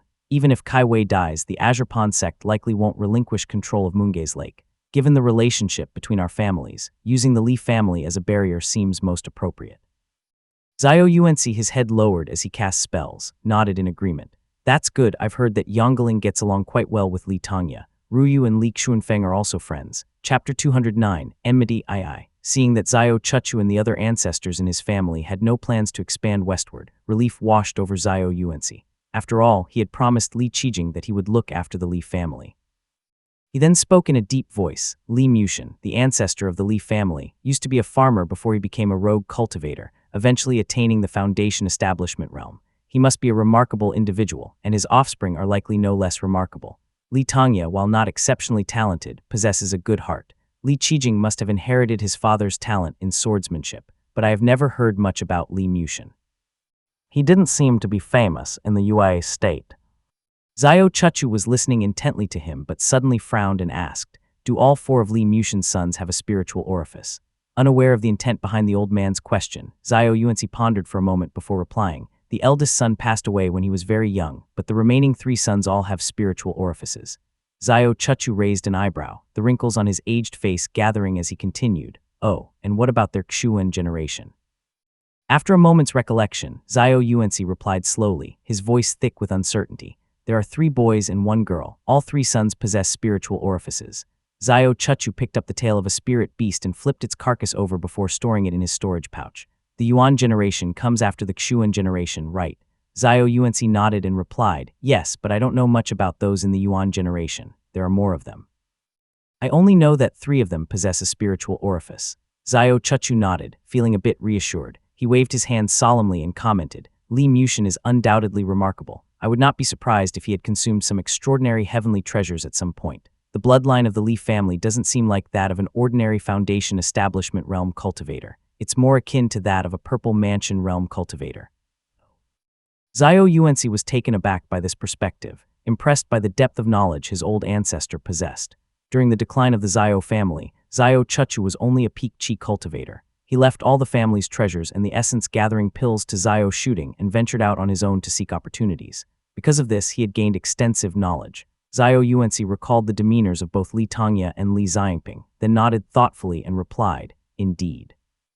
That could be the case. As the 2 soared through the sky toward the Li residence, Xiao Chuchu suddenly smiled and whispered, I have an idea. Since the Li family's lineage is exceptional, the Xiao family could consider marriage with them. This would not only solidify the relationship between our families but also potentially produce a prodigious talent. If the Li family can unify Moongaze Lake, our family could not only use them as a barrier, but also form an alliance with them. After all, we're dependent on each other. Xiao Yuanci nodded, smiling warmly as he responded, Old ancestor, the union you're suggesting is akin to that of the Ning and Kai families within the Azure Pond sect. They complemented each other and monopolized the Azure Pond. Our families don't need to be that close, Xiao Chuchu interjected, shaking his head. It's good for the families to get along with each other. However, a union too close risks mutual usurpation. A mutually beneficial relationship, bound by the master-disciple ties, is adequate. I understand, Xiao Yuanci affirmed. As they conversed, Mount Lijing appeared on the horizon. The foot of the mountain was lively, and the morning sunlight cast a gentle glow upon the majestic golden formation, creating a scene akin to that of a fairyland. Li Tongya examined the jade boxes on the desk carefully, inspecting each one carefully before stacking them up, shaking his head with a tinge of regret. These spirit items from Mount Yue are potent even for those in the qi cultivation realm. However, without the proper elixir or pill formula, ingesting them directly not only diminishes their effectiveness, but also poses harm, making future breakthroughs increasingly challenging. Spirit items, while effective, also carried impurities that could cause adverse effects. Pill crafting involved the careful refinement of these substances to minimize their adverse impacts and maximize their efficacy. Passing the jade boxes to Li Xuanxuan, Li Tongya suddenly recalled something and asked, Is Qiyang still struggling to make a breakthrough? Li Xuanxuan nodded, equally as perplexed. I've spoken with Qiyang and indeed, he's still struggling. It's puzzling. Considering Qiyang's talent compared to Dong's back then, he shouldn't be in such a state. After thinking for a while, Li Tongya finally recalled a distant memory. Realization dawned upon him as he asked, Do you remember the snake dragon tree at home? Of course, Li Xuanxuan replied as he nodded slowly. The snake dragon tree could be considered the Li family's most prized possession after the mirror and the Qingque sword. It bore a snake dragon fruit once every 5 years, which Xiao Yuanci would then refine into pills. Many in the family relied on these snake dragon pills to achieve breakthroughs in their cultivation.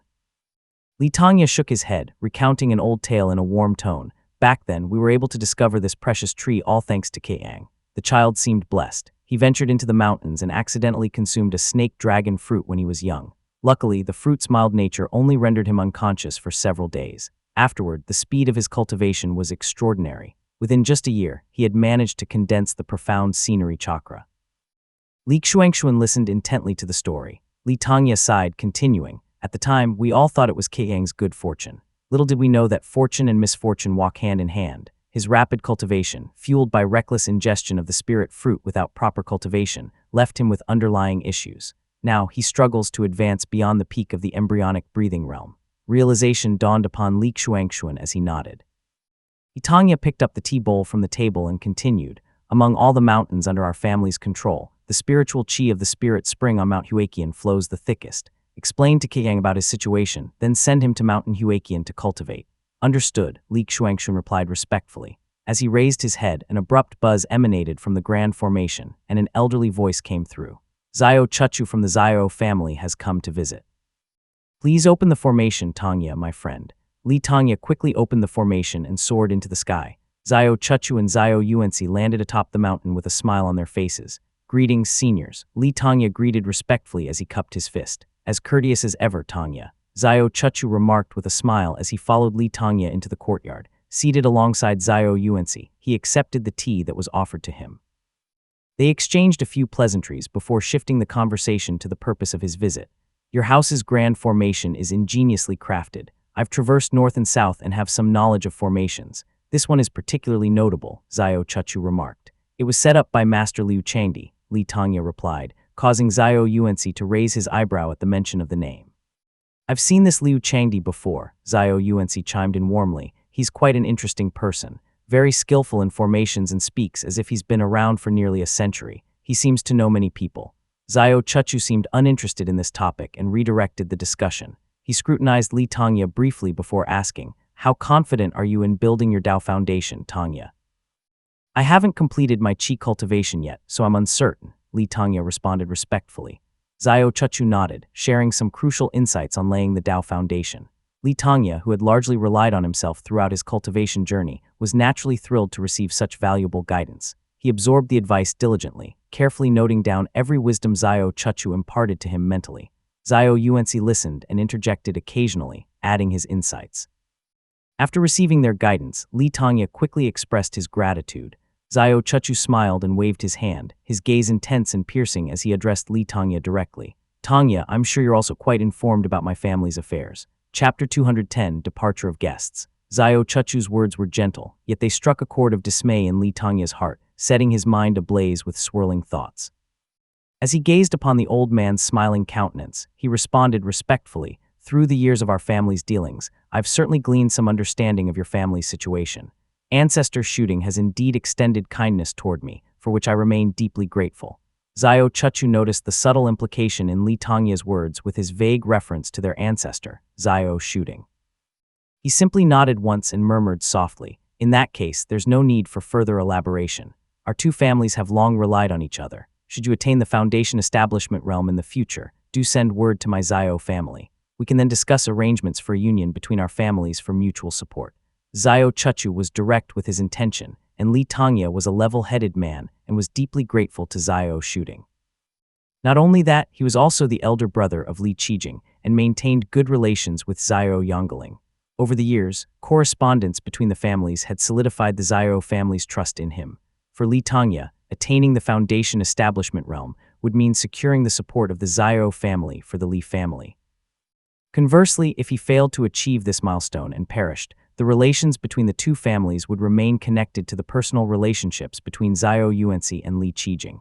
Li Tongya listened intently, his heart swelling with joy at the realization.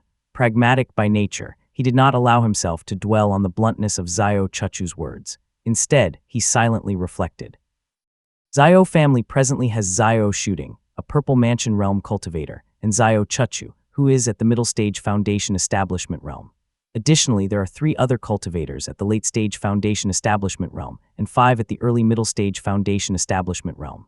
Undoubtedly, they stand as a prominent family, rivaled only by the Yu family of Linghai Prefecture, the Chen family of Yuyang Prefecture, and a few others. Even if the Xiao family were to soon sever ties with the Azurpan sect and ascend to the status of the Purple Mansion Immortal Clan, they wouldn't be able to override the Azurpond and intervene in Moongaze Lake's affairs.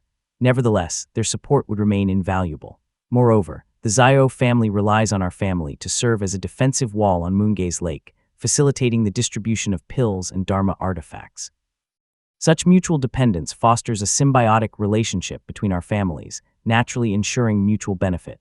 Li Tongya cupped his fist with a solemn expression, knowing full well of the Xiao family's plans. I am grateful for the esteemed ancestors' faith in us. The Li family will definitely serve as a barrier for your clan and safeguard the Moongaze Lake.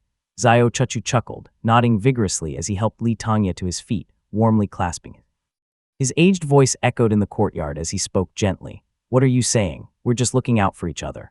After another brief exchange of pleasantries, Li Tongya and Xiao Chuchu returned to their seats and continued their conversation, touching upon recent events with increasingly composed tones. As the conversation lingered and Li Tongya sensed the guest's impending departure, he quickly sent out a voice transmission through his mana. When Li Xuanxuan received the message, who was waiting outside the door, he entered the courtyard right away and presented 4 jade boxes.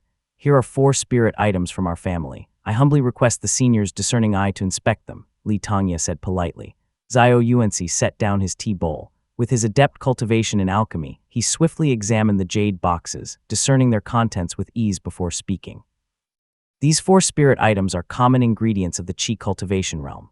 With my current knowledge in pill crafting, 3 of them can serve as supplementary ingredients and 1 as a main. If you trust me, you may consider selling the supplementary ingredient to my family, and as for the main ingredient, I can refine it into pills. We can split the proceeds as usual, and I'll arrange for its delivery to your residence upon completion, he offered. Li Tongya was anticipating this offer from Zhao Yuanxi. He quickly cupped his fist and bowed his head slightly. Then I'll take you up on that offer, senior. Handing over the 4 jade boxes to Zhao Yuanxi, Li Tongya listened attentively as Zhao Yuanxi detailed the utility and value of each spirit herb. Upon receiving 20 spirit stones as payment for the 3 supplementary ingredients, they conversed a little more before the guests from the Zhao family were ready to take their leave. The 2 men bid farewell to Li Tongya and left the mountain's formation. After soaring through the skies for hours, Zhao Chuchu finally broke the silence. Yuanxi, Rulian is already 19. How about arranging her marriage into the Li family? Zhao Yuanxi considered for a moment before replying. I'm afraid she's not the right candidate. If we were to arrange a marriage with the Li family, the groom should be someone from their generation of Yuan. Rulian belongs to the same generation as the generation of Xuyuan, and all the boys from that family already have spouses. It's not appropriate for her to marry into the Yuan generation. We should consider someone from the generation of Gui on our side instead. Zhao Chuchu nodded thoughtfully, seeing the logic in his words. Then Gilwen it shall be. She's still young. By the time Li Tongya attains the foundation establishment realm, it'll be the right time for her to wed. Li Pingyi, now sporting a thick mustache on his upper lip which served as a symbol of his prime years, strode into the courtyard. He nodded toward his wife, who came over to greet him. You've finally returned, my dear. We've been looking for you. Auntie has been waiting for quite some time, his wife said with a small smile. Upon hearing his wife's words, Li Pingyi hastened into the house where he found Li Feiruo seated with a smile. She had shed the elegant attire of Mount Yue for the plain dress of the Easterners. She greeted him warmly. Seems like you've been really busy year. It's really hard to catch even just a glimpse of you. Li Pingyi smiled awkwardly in response and replied, I've already discussed the matter you mentioned with the young family head auntie. Chinese letter, oh. Li Feiruo perked up instantly, listening intently. Li Pingyi continued, since you're aware of the matter on Mount Yue, the young family head has decided to send you to Lichuanku in the west upon careful consideration. You'll manage the town, negotiate with Mount Yue, and regulate the influx of refugees across the border. He believes that this task suits you best, and within 3 days you'll receive formal instructions to move. Li Feiruo was delighted by the news. Excellent. I'm truly grateful for the family's trust. I won't let them down. She beamed. Li Feiruo had demonstrated boldness since her teenage years in Mount Yue and had a natural aptitude for management. Now presented with such an opportunity, she was more than eager to settle into her new role. After conversing for a while, Li Pingyi was approached by a discreet clan soldier who whispered a few words in his ear. My lord, there's news from the mine. A precious pearl has been unearthed from the cave, and Lord Su retrieved it clandestinely. Li Pingyi raised his eyebrow in surprise, and as Li Feiruo noticed this change in his expression, she tactfully excused herself. Li Pingyi courteously saw her off, then turned his head around and exclaimed, I wouldn't be surprised if Su Gongming cannot discern a spirit item. But how can a cultivator at the 3rd stage of the embryonic breathing realm not recognize such a precious item? The clan soldier simply shook his head with a small shrug of his shoulders. Lord Su only mentioned that the pearl emanated an immense aura, far surpassing that of the embryonic breathing realm. Where's the item now? Li Pingyi asked. Lord Su is waiting outside the courtyard, and he brought the precious pearl along with him, the clan soldier replied. Excellent. Come with me to see the young family head. Li Pingyi led the clan soldier out of the courtyard as the main courtyard was adjacent to the side courtyard where they had been.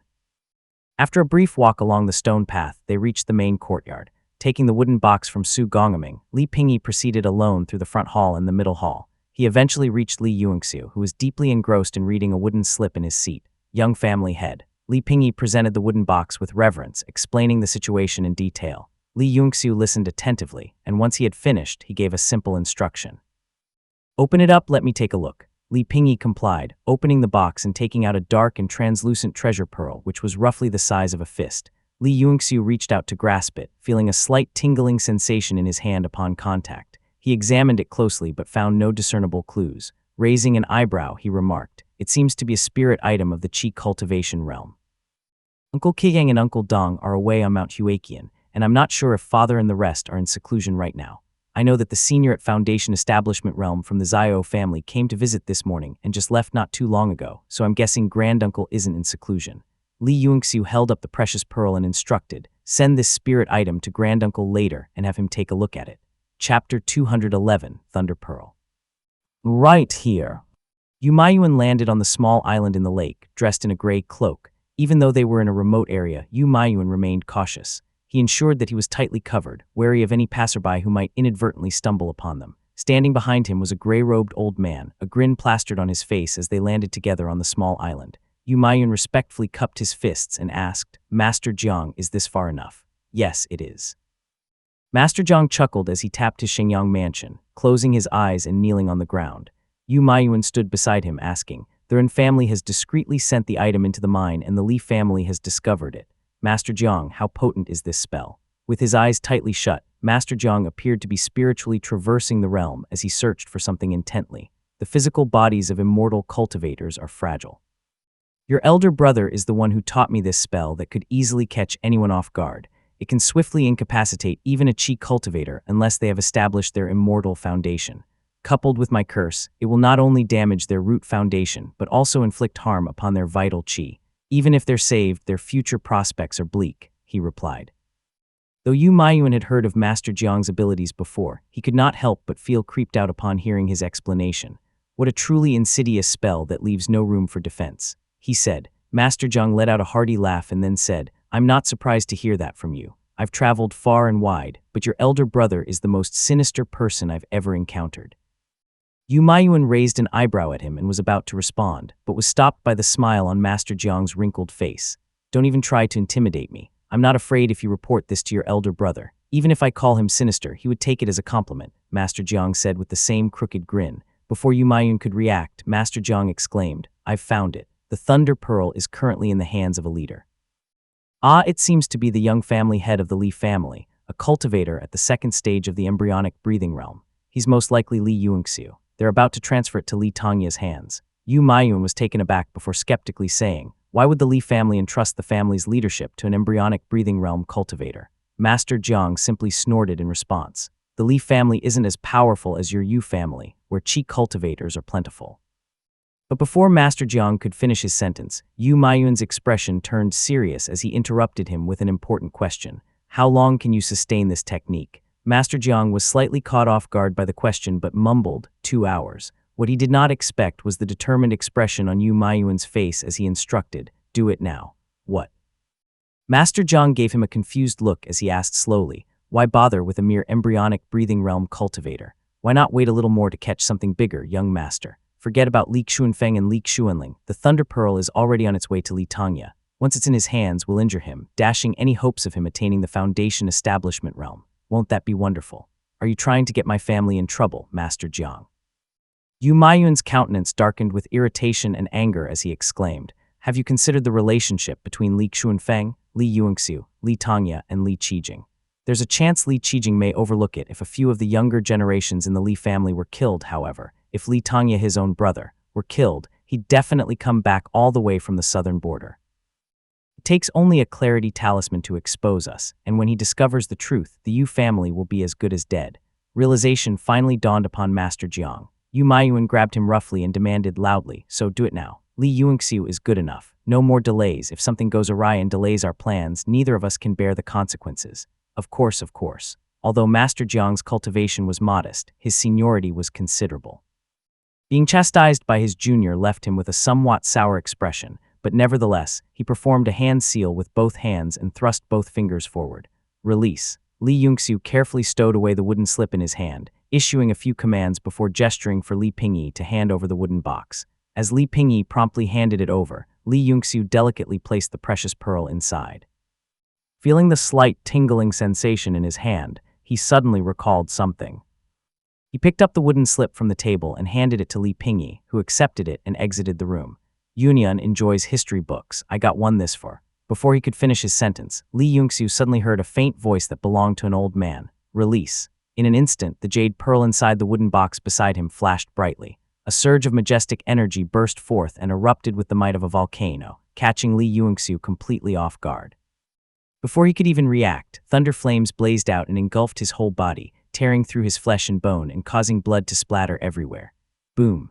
With a deafening roar, the entire hall shook violently, engulfed in billowing smoke. Although Li Pingyi was immortal and was a good distance away from the rear hall, the mana shockwave broke several of his bones, sending him rolling like a gourd over a long distance. Two thunder flames landed on both his arms, blowing them to smithereens and splattering out a ground of blood. He merely grunted before fainting, all in just a matter of moments. WHO. As the dark purple thunder flame blew the rear hall into pieces, a curse aura synonymous with the Qi cultivation realm spread through the town, causing the sun-right profound light formation to buzz. Li Tongya, who had just seen the two guests from the Zhao family off and was about to enter seclusion, soared into the sky in shock and anger before landing in the courtyard. Several stone doors on the back mountain also opened, a few practicing Qi cultivators coming out from their seclusion with frowns on their faces. Who dares to ambush Mount Lijing? Li Xuanxuan soared into the air. Li Xuanfeng furrowed his brow in displeasure as he swiftly entered the stone chamber and retrieved the mirror. With a gentle stroke on its cool mirror surface, the vast territory unfolded in his mind, revealing the events transpiring at the foot of the mountain. With anger burning in his heart, his steely gaze followed the Qi trail into the distance, spotting two figures in gray robes watching from the lake. "Bastards, you have quite the audacity," he spat. With a swift motion, Li Xuanfeng retrieved his golden age longbow.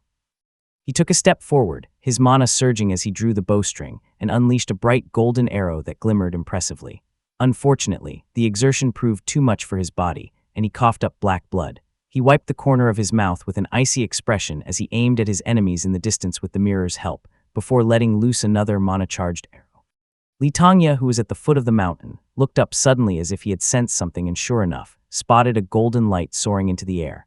Although Li Tongya's spiritual sense could not extend far enough to pinpoint the enemy's location, he knew that Li Xuanfeng had detected their presence with the help of the mirror. As Li Tongya propelled himself into the air, chasing after the arrow, his initial fury gave way to caution. Could this be a trap?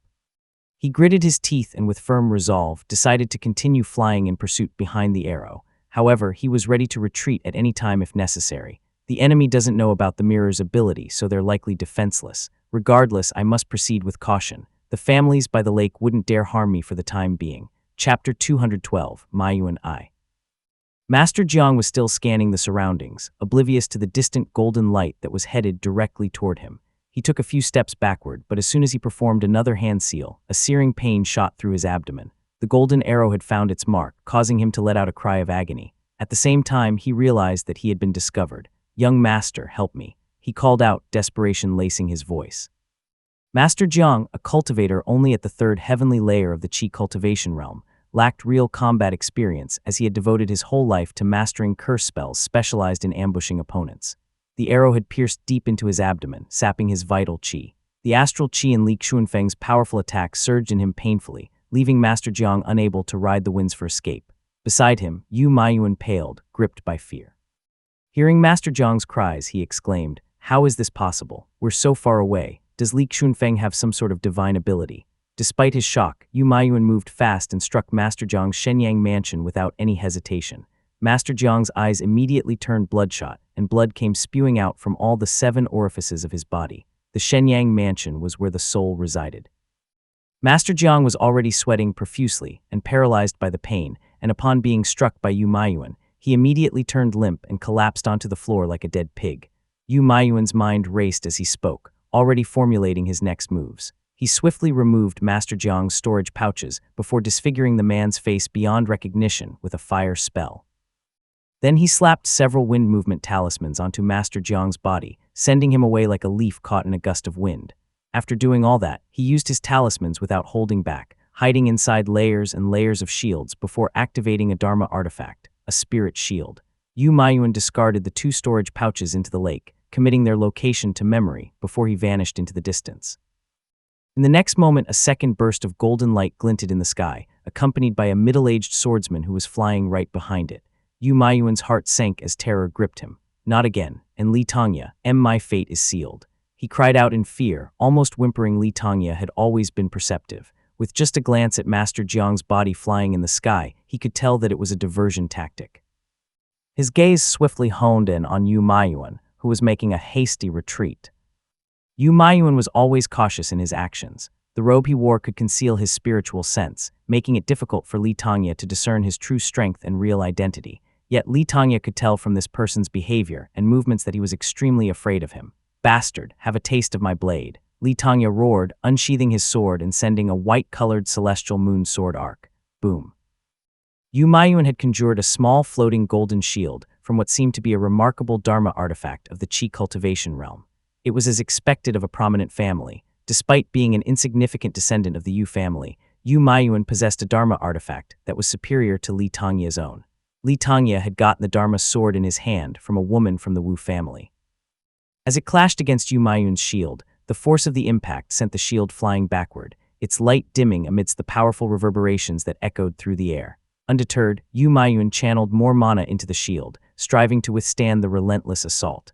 Unfortunately for Yu Maiyuan, though, Li Tongya had grown significantly stronger. With another powerful sword slash, he broke Yu Maiyuan's Dharma artifact into two, which was swiftly followed by yet another strike that pierced through the many layers of shields Yu Maiyuan had conjured with a barrage of talismans. Li Tongya's third strike was aimed directly at Yu Maiyuan's chest. Yu Maiyuan hastily performed a hand seal, attempting to defend himself in futility.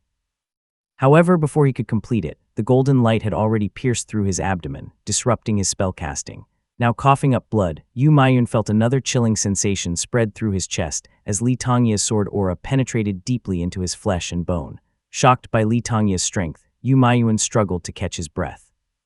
With the law of Celestial Moon, Li Tongya was no longer the man who could only rely on the initial stance of the Celestial Moon slash technique and the sword arc released by it to overpower his opponents. Within moments, Yu Maiyuan, despite being in the middle stage of the Qi cultivation realm, realized he was on the brink of defeat. Fortunately, he had prepared for this and kept a piece of white talisman on him. After a moment of activation, a radiant golden glow finally enveloped him. A talisman of the Foundation Establishment realm. Although Li Tongya could have risked decapitating Yu Maiyuan with his sword, he deemed it unwise as he was unsure of the talisman's capabilities. Unwilling to risk his life yet hoping to capture Yu Maiyuan alive, Li Tongya unleashed one last move with his sword before withdrawing. The sharp blade drew blood this time, causing Yu Maiyuan to grunt in pain. However, to his surprise, the gray-robed man did not use the talisman to attack Li Tongya. With one decisive motion, he slapped the talisman onto his own head. Boom! A brilliant golden light erupted above Moongaze Lake, engulfing Yu Maiyuan in a fiery blaze. Mana fluctuations surged and flickered across the lake's surface for a fleeting moment before dissipating. Stumbling backward to avoid the burst of fire, Li Tongya's expression darkened with silent frustration. He activated his mana to shake the blood off his blade, gritting his teeth as he muttered to himself. What a flashy way to die. Li Tongya was quite certain that this whole incident was likely the doing of the Yu family. No other families in the area possessed the power to harm his Li family, or would recklessly employ talismans of the Foundation Establishment realm in such a manner. With no further recourse available to him, Li Tongya could only release a frustrated sigh before reluctantly turning back. Li Tongya recovered another gray-robed man from the depths of the lake, bloodied and lifeless. He removed the man's hood, only to find a charred black mass where his face once was. Second uncle. Li Xunfeng descended from the air, his face slightly pale yet still filled with anger as he looked at the corpse in Li Tongya's hands. Disfiguring the man's face is useless. Qi cultivators around the lake are well-known figures. This person was an elderly man, and his clothes were still intact. If we just display the body to the other families, I'm sure they'll recognize this person, he remarked coldly. By the time Li Xunfeng had finished speaking, his anger had ebbed slightly. Feeling that something was amiss, Li Tongya shook his head. This is not the right place for discussion. Li Xunfeng nodded uncertainly. With a surge of magical power, Li Tongya summoned a flame to cremate the corpse in his grasp. Together, they then soared into the sky and headed back to Mount Lijing. As soon as they left, two figures emerged on the lake. One had a cold demeanor and white sideburns and was clad in a gray robe that billowed in the wind. Behind him stood a younger figure who was gritting his teeth as tears streamed down his face. Second brother. Yu Mugao's voice trembled, his words hoarse with emotion. Meanwhile, Yu Xiaogui wore a grim expression, his voice barely above a whisper as he mumbled, "How did it come to this?"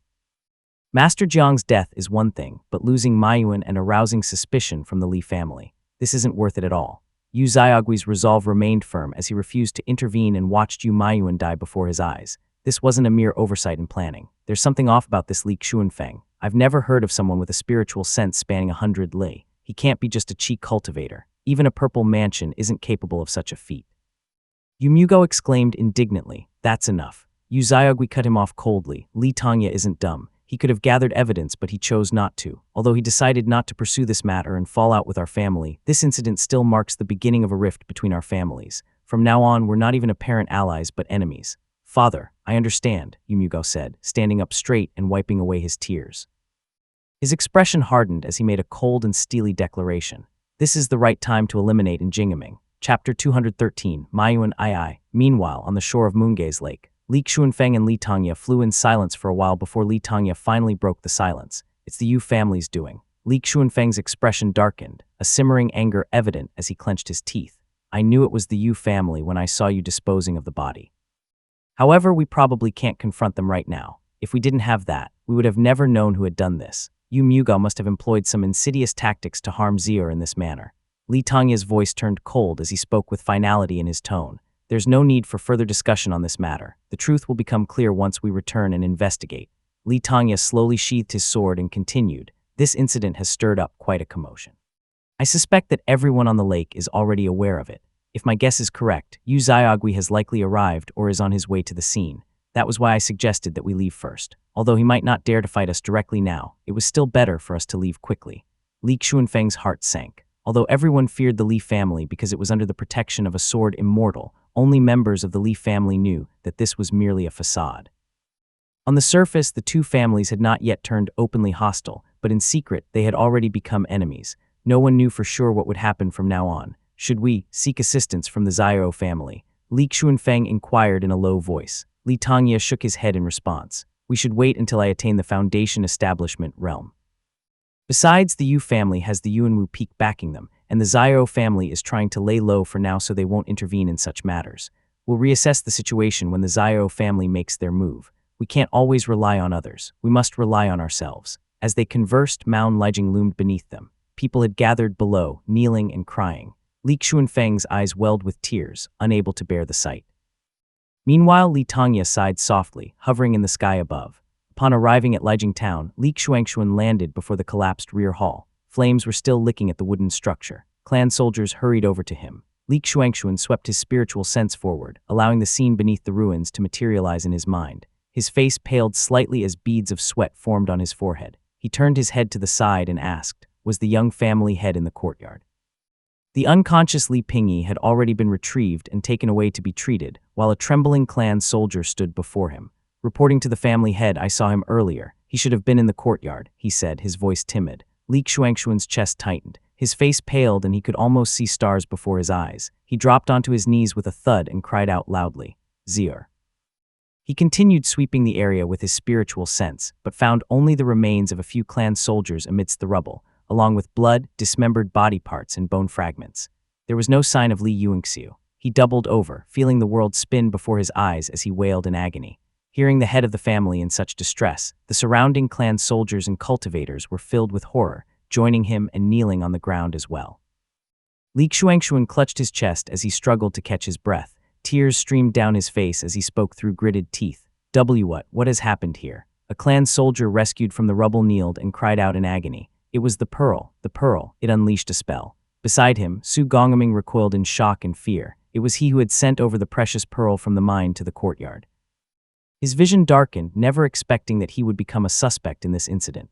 He got down on his knees and stumbled forward. The precious pearl came from the mine. I will go investigate this. From the mine, Li Xuanxuan's face darkened. The ebony mine had been explored under the leadership of the N family. Naturally, they were the prime suspects. Li Xuanxuan let out a frustrated sigh before hissing resentfully, is the N family out of their minds? Despite his turmoil, Li Xuanxuan managed to compose himself. He wiped his tears away and barked a command, go and investigate this. As Su Gongming scrambled to leave, Li Xuanxuan lowered his gaze to see Li Yuanjiao, who had already arrived before him. His cheeks were smeared with dirt, for he had been searching among the rubble with tears streaming down his face, and they were still dripping from his chin. Meanwhile, Li Qinghong cradled Li Yunian in her arms, both of them sobbing uncontrollably. Several clan elders were kneeling nearby, their aged faces stained with tears. The courtyard was silent, save for the sound of mournful weeping. The oppressive stillness was shattered when Li Tongya and Li Xuanfeng finally descended into the courtyard. Seeing Li Tongya, Li Xuanxuan's tears surged once more and he spoke with indignation. Second uncle, Zier. Li Xuanfeng clenched his fists while Li Tongya sighed quietly and approached Li Xuanxuan. Come with me, he said softly. Li Xuanxuan nodded through clenched teeth, accompanying Li Tongya as they rode the wind toward the mountain. Meanwhile, Li Xuanfeng stayed behind to investigate. When he finally pieced together the events, he spat angrily. What a low move. As soon as he said that, the rapid sound of hoofbeats echoed nearby. Tian Zhongqing rode in on his horse, carrying a mystery person. He quickly dismounted and dropped the person to the ground, eliciting cries of pain from that person. He then addressed Li Xuanxuan with a respectful bow before speaking. "My lord, the culprit has been captured. He's a spy from Then family." Meanwhile, in Then residence, Then family had just constructed an impressive, shimmery golden pavilion atop Mount Huizhong. And Jian had commissioned the pavilion for his son, and Jingeming, and it had complex formations engraved onto it. It was designed to harness spiritual qi and to stabilize one's soul. And Jingeming sat cross-legged alone within the golden formation, his handsome features illuminated by its soft glow. His long hair was tied back neatly, and he wore crystal-clear gold bracelets on his wrists. A jade axe stood before him, surrounded by a gentle white mist that seemed to lend him an aura of immortality. And Jingeming should have been deep in cultivation, but he was frequently distracted and was unable to immerse himself in his meditation. Currently at the 8th heavenly layer of the Qi cultivation realm, he was far ahead of his father, Njayan, in terms of cultivation. This fact filled Njayan with pride. After sitting for a while, Jingeming found himself still unable to concentrate. After another half an hour, he finally rose to his feet, descended the stairs, and pushed open the door to a luxurious hall. Njayan was seated inside, with a wine cup and a pair of silver chopsticks in each hand, watching as 7 or 8 dancers danced to a beautiful melody in front of him. He had a contented expression, and there was a smile on his lips. He was just picking up a small piece of rabbit meat from the dish in front of him when he spotted Jingeming descending the stairs in his flowing Taoist robe. Njayan hastily discarded his chopsticks and dismissed everyone in the hall hurriedly. "Go away, all of you." The musicians and dancers quickly scattered as Jingeming approached. "Did I disturb your meditation, son?" Njayan asked, looking somewhat guilty. "Not at all, since the building has a soundproofing formation," Jingeming reassured his father, shaking his head. He looked at his father for a moment before continuing. "I've been feeling restless today. Have I forgotten something important?" Njayan attempted to dispel his son's concerns with a hearty laugh. "Nonsense, my boy, don't worry yourself." However, Jingeming, sharp as ever, sensed that something was aloof and fixed his father with a penetrating gaze. "Father, you mustn't keep secrets from me. What are you hiding?" he demanded with a slightly gloomy expression. Chapter 214 in Jingeming's Death. It's nothing really," Njayan stammered, withdrawing his hand awkwardly, a sheepish expression crossing his face as he spoke. "A few days ago, while you were in seclusion, I sent some members to assist the Li family on behalf of the Yu family. I may have indulged in a bit too much wine and spouted some nonsense." After saying that, he waved his hands hastily and forced a smile on his face, adding, "But rest assured, everyone present at the time was trustworthy and loyal. They won't breathe a word of it." "Spouted some nonsense," Jingeming interrupted, disregarding his father's attempt to explain further. His expression betrayed his unease as he murmured, "You didn't tell the others about my achievements in cultivation, did you?" Njayan froze for a moment before a crestfallen expression appeared on his aged face. Observing his father's reaction, Jingeming immediately knew that he had hit the nail on the head. He immediately lost his temper and flew into a rage. "Father, surely you understand the gravity of this situation." He hissed through his clenched teeth. Njayan bowed his head in shame like a child. Before Jingeming could erupt in anger further, they felt the mountain's grand formation shaking. Jingeming glanced up sourly and noticed a gray-clothed figure floating outside the formation. The figure was looking at the pavilion below calmly with chilling indifference. "Jingeming, get your ass out here." Yu Mugao's voice cut through the air, which was tinged with annoyance. His carefully laid plans to strike at the Li family had been compromised, leaving behind a trail that would inevitably lead back to the family. He anticipated that the Li family would inevitably turn to the family for explanations, if not outright accusations. Yu Mugao had already prepared his pawns and devised a scheme. All they were waiting for was the arrival of the Li family's representatives. However, to his surprise, Li Xuanfeng had managed to uncover the traces and had even assassinated Master Jiang and Yu Maiyuan. With the Li family suddenly quiet, Yu Mugao realized he had no choice but to take matters into his own hands. Crafting a pretext, he aimed to shift some of the blame onto the Li family. This person has conspired to murder the young head of the Li family. The Yu family, entrusted by the Li family, vows to bring this person to justice. There are witnesses to support this, Yu Mugao declared in a deep voice. Finishing his statement, Yu Mugao muttered to himself, "This won't be enough to take over the family. We can only settle this before the Li family reacts." Eliminate Njayan and Jingeming and pick a puppet leader within the family. Their influence will serve to distort the truth and deceive others. Accustomed to such machinations, Yu Mugao wasted no time in devising his next moves. He glanced down toward the pavilion below where Njayan and Jingeming stood, visibly bewildered. Njayan's disbelief boiled over as he exclaimed, the Li and Yu families. What is the meaning of this? Jingming, however, wore a resigned expression and let out a sigh. Father, if we do not tread carefully, we risk becoming casualties. How loyal do you think the remaining people of our family are? Both families have likely infiltrated our family thoroughly. The seeds you planted long ago may have sprouted into traps for us. By drawing attention like this, I surmise either Li Xuanxuan or Li Xunfeng is dead. That's. And Jian faltered, rendered speechless momentarily. After a moment of silence, tears welled in his eyes. With a remorseful slap to his own face, he declared through clenched teeth, "This is the doing of Yu Mugao. Leave me be, I will handle this. So long as you survive, then family still has hope." And Jian grasped Jingming's hand, his voice tinged with desperation as he urged, "Didn't you ask me to construct a secret passage leading out of the mountain before? Go now. Leave these outsiders to me. You must go." Sweat beaded on his brow as he placed all his hope for the future on Jingming, showing little regard for his safety. Jingming, however, shook his head solemnly in response. "Father, it's too late, can't you see? It's not just Yu Mugao who seeks me out. Yu Xiaogui and the others are probably also watching from afar with Foundation Establishment Realm cultivators waiting outside. There's no escaping this. The Yu family will never be at ease unless I'm dead." The defensive formation of the mountain rumbled ominously, and panicked voices filled the air as footsteps drew nearer. Jingming slammed his foot down, causing the doors in the pavilion to seal shut one by one, emitting a radiant golden glow. "Family head, the Yu family is attacking us. Family head, save us please." And Jingming had meticulously inscribed formations during the construction of the pavilion, unaware that they would one day serve to barricade his own kin. The people outside the pavilion cried and wailed while they slapped on the doors desperately, hoping to gain entrance. From the other side of the door, palm prints could be seen pressed against the door screens. Most of them family members were slackers, mere embryonic breathing realm cultivators. Apart from Jian and Jingming, none of them had even managed to condense the Jade Capital Chakra. Naturally, they were too weak to breach the formation. Thus they could do little but cry and curse outside. Even so, their voices were barely audible amidst the chaos. Jian collapsed to the ground with a whimper, slapping himself vehemently in regret. The force drew blood from the corners of his mouth and knocked 2 of his teeth out in the process.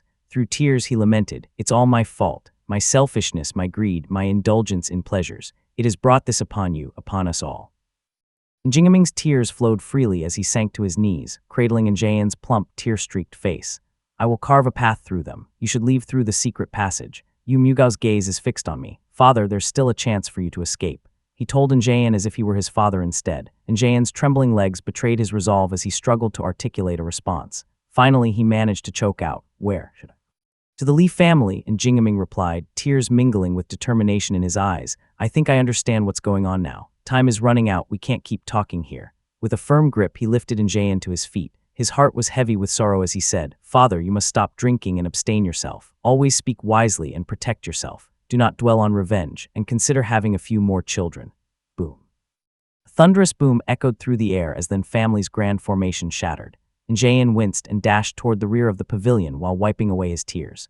Jingming watched his father disappear into the secret passage before turning away. With a bittersweet smile tugging at his lips and tears streaming down his face, he removed his jade crown, allowing his dark locks to spill freely over his shoulders. His once serene demeanor gave way to a fierce resolve. He removed a Dharma sword from the wall, secured it to his waist, and tightened his clutch on his jade axe. He heard the jingle of the golden bracelet around his wrist. He slowly descended the staircase, pushing open the courtyard door. Before him lay a scene of carnage, blood staining the ground and heads rolling before the steps. Yu Mugao of the Yu family. The young man before him bore a fierce countenance, wearing a white headband that covered his forehead. He was staring at Jingming like a ferocious wolf, and Jingming scrutinized him carefully while Yu Mugao returned the stare with cold indifference. And Jingming did not resort to pleading for mercy or begging for him to spare his family. Instead, he introduced himself, and Jingming of the Ren family. With his jade axe raised, and Jingming charged forward. Yu Mugao simply watched as one of the Yu family's chi cultivators of the 8th heavenly layer came forward from behind him, blocking Jingming's jade axe with his Dharma sword. A loud metallic clang rang out when the weapons collided against each other.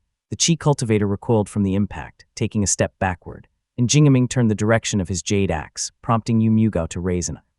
Another figure emerged from behind him, a peak chi cultivator, repelling Jingming's jade axe with his Dharma sword. "Your progress in cultivation is impressive to be able to keep up or maybe even surpass the peak cultivator by a margin," Yu Mugao remarked with a sigh, his tone laced with amusement. "Had you not been born into the family and were given another 100 years to cultivate, I'm sure you'd make a name for yourself among the 3 sects and 7 gates," he drawled. And Jingaming offered no reply. Instead, he took a step back and swung his jade axe again, grappling with the two chi cultivators from the Yu family. Despite holding his ground against them, he found himself unable to break the stalemate even after a series of exchanges. Anxiety began gnawing at him. With Yu Xiaogui's absence, he resolved to push through regardless of mana expenditure and rose into the air. Before he could make another move, a figure cloaked in gray appeared before him. With his white sideburns and smooth hands akin to jade, the man stood silently with his eyes closed. Yu Xiaogui, and Jingaming addressed him, calmly tying his jade axe around his waist and then cupping his fist. He then drew his sharp white Dharma sword and positioned the blade against his own neck. The razor-sharp edge sliced through the black hair cascading over his shoulder, and the severed strands fell to the ground. A great man will inevitably meet other heroes in the world, just as a river will eventually merge with the sea. Although one may strive to touch the clouds with ambition, he is ultimately dragged down by his clan. With a swift motion, blood splattered everywhere as he beheaded himself, leaving his headless body collapsing onto the ground. Yu Xiaogui's eyelids fluttered briefly as he lifted the corpse with his mana and inspected it carefully. Even the most extraordinary beings are not beyond mortality. To think such a genius would meet such an end, he remarked softly. Chapter 215, Pingyi. Li Pingyi was in a daze when he heard the sound of crying. He stepped outside and found a little boy sitting by the door with tears glistening on his eyelashes. Sunlight bathed his face, lending him an endearing appearance. Li Pingyi took a step closer tentatively, and to his surprise, a childish voice escaped his own lips. "Brother Yuanxiu." The boy looked up. Li Pingyi then heard himself earnestly saying, "I'd be sad if you died too." NGH. Li Pingyi's vision slowly grew clearer as he finally woke up from his dream. Pain throbbed throughout his body, and a bitter and metallic taste lingered in his mouth. His chest ached due to his broken ribs, while his legs screamed in agony, likely fractured as well. Two flies buzzed before his eyes. Li Pingyi attempted to swat them away, but his limbs refused to respond. He writhed on the bed, gradually noticing a figure seated beside him, silently and solemnly watching him like a stone statue. "Father," Li Pingyi uttered weakly, but Li Ziyuan's expression remained impassive, devoid of any emotion. "Where are my hands?" His thoughts drifted, disjointed and distant as he croaked out the question. "They're gone." Li Ziyuan had finally found his voice and broke the silence with two quiet words. Li Pingyi froze as if he had been struck across the face. All the memories came flooding back to him, the precious pearl, the thunder flames, the crumbling house. With a burst of energy, Li Pingyi writhed violently and exclaimed, "How's young family head?" Li Ziyuan's moved his lips again, uttering yet another two words. "He's gone." Li Pingyi felt a squeeze in his throat as he croaked out something incoherent. Tears streamed down his cheeks as he struggled to repeat his father's words. "He's gone."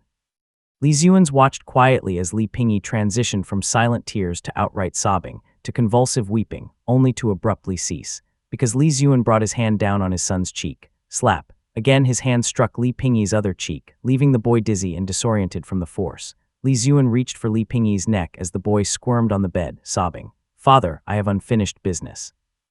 Li Ziyuan regarded him coldly as Li Pingyi continued to squirm, his gaze darting around the room until it settled on the charred wooden slip at the head of the bed.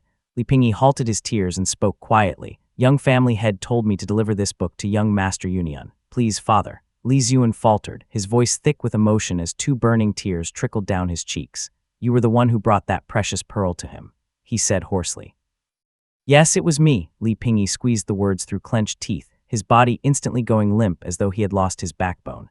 Tears streamed down Li Ziyuan's face as he continued hoarsely. "You've been a good kid since young. You're sharp and resourceful. Other than your lack of spiritual orifice, you're no less capable than the children among the generation of Yuan. Unlike me, I've been dumb since I was a child. Were it not for my close ties with brother Xuanxuan and the lack of ambition among my younger brothers, I would never have been chosen as a town manager." Li Ziyuan shed more tears as he continued, "And then you were born. When those two dark eyes stared at me, my only thought was, this child will surely grow into a capable man and surpass me one day." Li Pingyi lay on the bed. He could taste his father's tears in his mouth. They were bitter. Tears continued flowing from his eyes as he whimpered, "I've let you down, father." Li Ziyuan wiped his tears and gently patted his eldest son. He gritted his teeth and hissed, "But Zior is gone. Li Yuanxiu is gone. That's Li Yuanxiu we're talking about. The young family head of the Li family, the successor your grandfather entrusted to me, which I entrusted to you. Do you understand the weight of that responsibility?" Li Pingyi closed his eyes and nodded silently. "I do, father." Li Ziyuan rose slowly, tucking the charred wooden slip into his sleeve before casting one last glance at his eldest son's face. With a wave of his sleeve, he exited the room, closing the door behind him. As the door swung open, the blinding sunlight flooded Li Pingyi's vision. But as his father departed and closed the door behind him, darkness reclaimed the room. The faint glow from the desk barely reached Li Pingyi.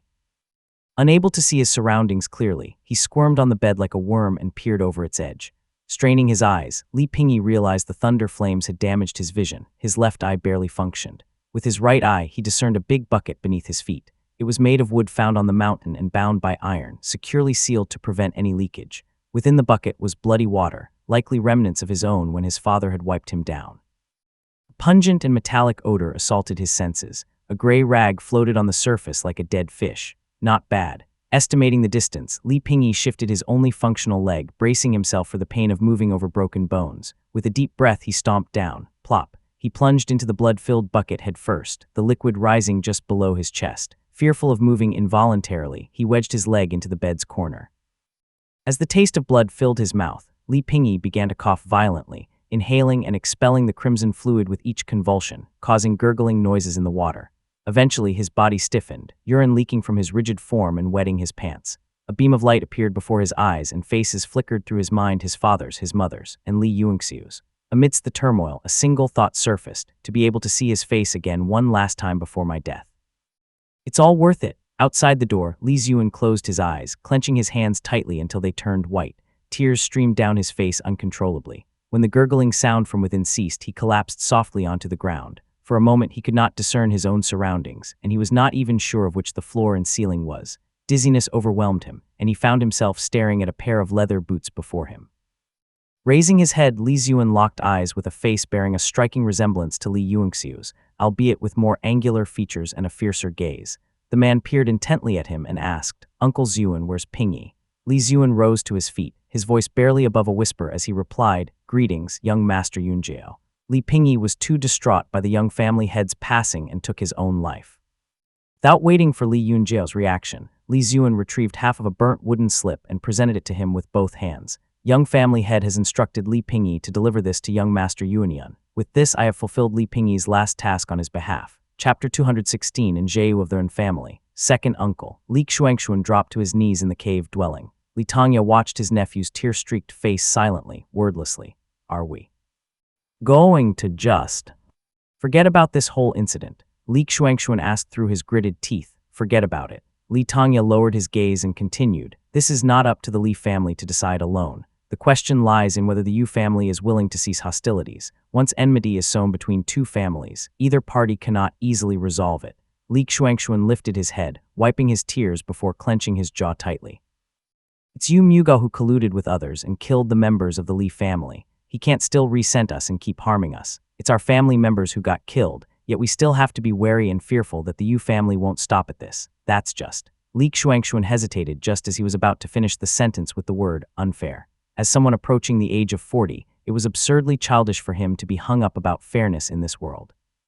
Yet the weight of powerlessness and grief still bore heavily upon him. He bowed his head as he wept silently. "Such is the cruelty of the world, the merciless whims of fate, where even the mightiest are but ants," Li Tongya lamented, his gray locks cascading around him as he sighed in anguish. Li Xuanxuan covered his face and said mournfully, "Zior was the pride of our family, destined to lead the Li family, and now he lies fallen. With Zior gone, who among our remaining disciples is fit to lead the family? Yuanjiao is fierce, Yuanyuan is gentle, King Hung is carefree." Li Xuanxuan murmured. Li Tongya shook his head gently and quietly said, "That can wait. You'll take charge for now, but do not descend the mountain. Let Ziyuan manage matters at the foot of the mountain and relay them to you. Considering the 2 centuries of a Qi cultivator's lifespan, you're still in your prime. If none of the children among the generation of Yuan are suitable to lead the family, we'll assess the younger ones in 20 years' time." Li Xuanxuan's lips trembled as he closed his eyes, shedding 2 more tears as he uttered only a single word quietly. "Understood." The cool spring rain continued for several consecutive nights, marking the end of spring on Moongaze Lake. With its departure came the arrival of warm summer winds sweeping down from the north, colliding with Mount Dali and dispelling the lingering dampness and chill. Gusts of wind from the southern shore of the lake carried remnants of gray and black paper, casting an onyx hue across the sky as far as the eye could see. The mournful sound of weeping drifted through the air, echoing from Mount Lijiang to Mount Huzhong and onward to the Milan prefecture, where homes were decorated in white. Li Yunxiu had been torn apart by the thunder flames, leaving behind only bits of flesh and blood, combined with the debris of the collapsed rear courtyard. Li Xuanxuan and Li Xunfeng labored to clear away the rubble so that they could gather the soil that was soaked with Li Yunxiu's blood. The blood-stained soil and pieces of his bones were filled inside the coffin. They had also made a wooden sculpture that resembled Li Yuanxiu and placed it on the blood-stained soil before burying the coffin.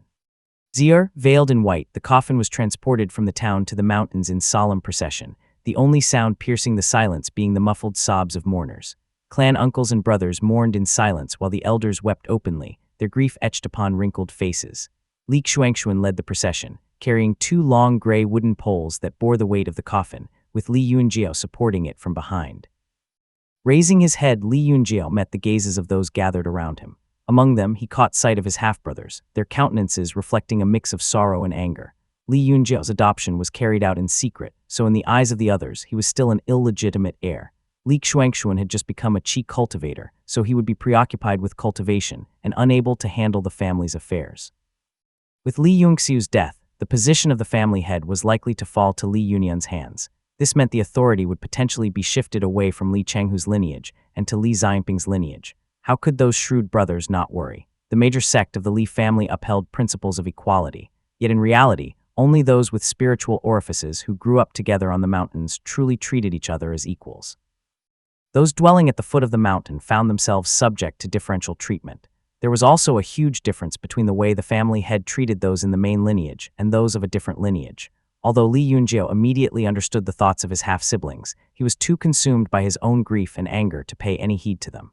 The Yu family and Yu Mugao, Li Yunjiao uttered their names through his gritted teeth. Despite his resolve for vengeance, he couldn't shake the bitter realization of his own limitations as a lowly cultivator at the 3rd stage of the embryonic breathing realm. The Yu family boasts a late-stage foundation establishment realm cultivator, Yu Yufeng, along with Yu Xiaogui at the early stage, and a mid-stage qi cultivator Yu Mugao himself. This path of vengeance won't be an easy one. Unlike the mournful atmosphere shrouding Mount Lijing beneath its veils of white silk, Mount Huzhong resonated with jubilant laughter. Congratulations, family head. Congratulations. And Jingeming and his father were long overdue for removal by the Yu family. Now Mount Huzhong is rightfully ours. The man smiling smugly at the forefront was a cultivator at the 4th stage of the embryonic breathing realm. He simply nodded in satisfaction at these words. Jian was a fool who squandered the family's resources on his precious son. The two of them acted arrogantly just because they were qi cultivators, while I and Zheyu toiled away like a slave for them. But now their folly has led to their demise. With the main family's backing, our family is poised for prosperity and growth. And Zheyu was naturally the puppet leader chosen and supported by the Yu family. At the age of 50, he was still stuck at the 4th stage of the embryonic breathing realm. If it were not for the Yu family, he was destined to remain a nobody in the family. He reveled in his newfound position of authority, indulging in feasts. Another figure, at only the 2nd stage of the embryonic breathing realm, chimed in obsequiously, "Well said. Had these resources been bestowed upon your lordship earlier, you would have attained the foundation establishment realm long ago. It's truly regrettable they were squandered on Jingeming." The word struck a nerve within Zheyu, prompting a visceral reaction. His gaze turned fierce as he retorted, "So what? With the allowance provided by the Yu family, I'll attain the qi cultivation realm in less than 3 years. Indeed, indeed." The other man responded as he slapped his own cheek apologetically. "Family master," the Yu family took away Jingeming's head, intending to preserve and study it.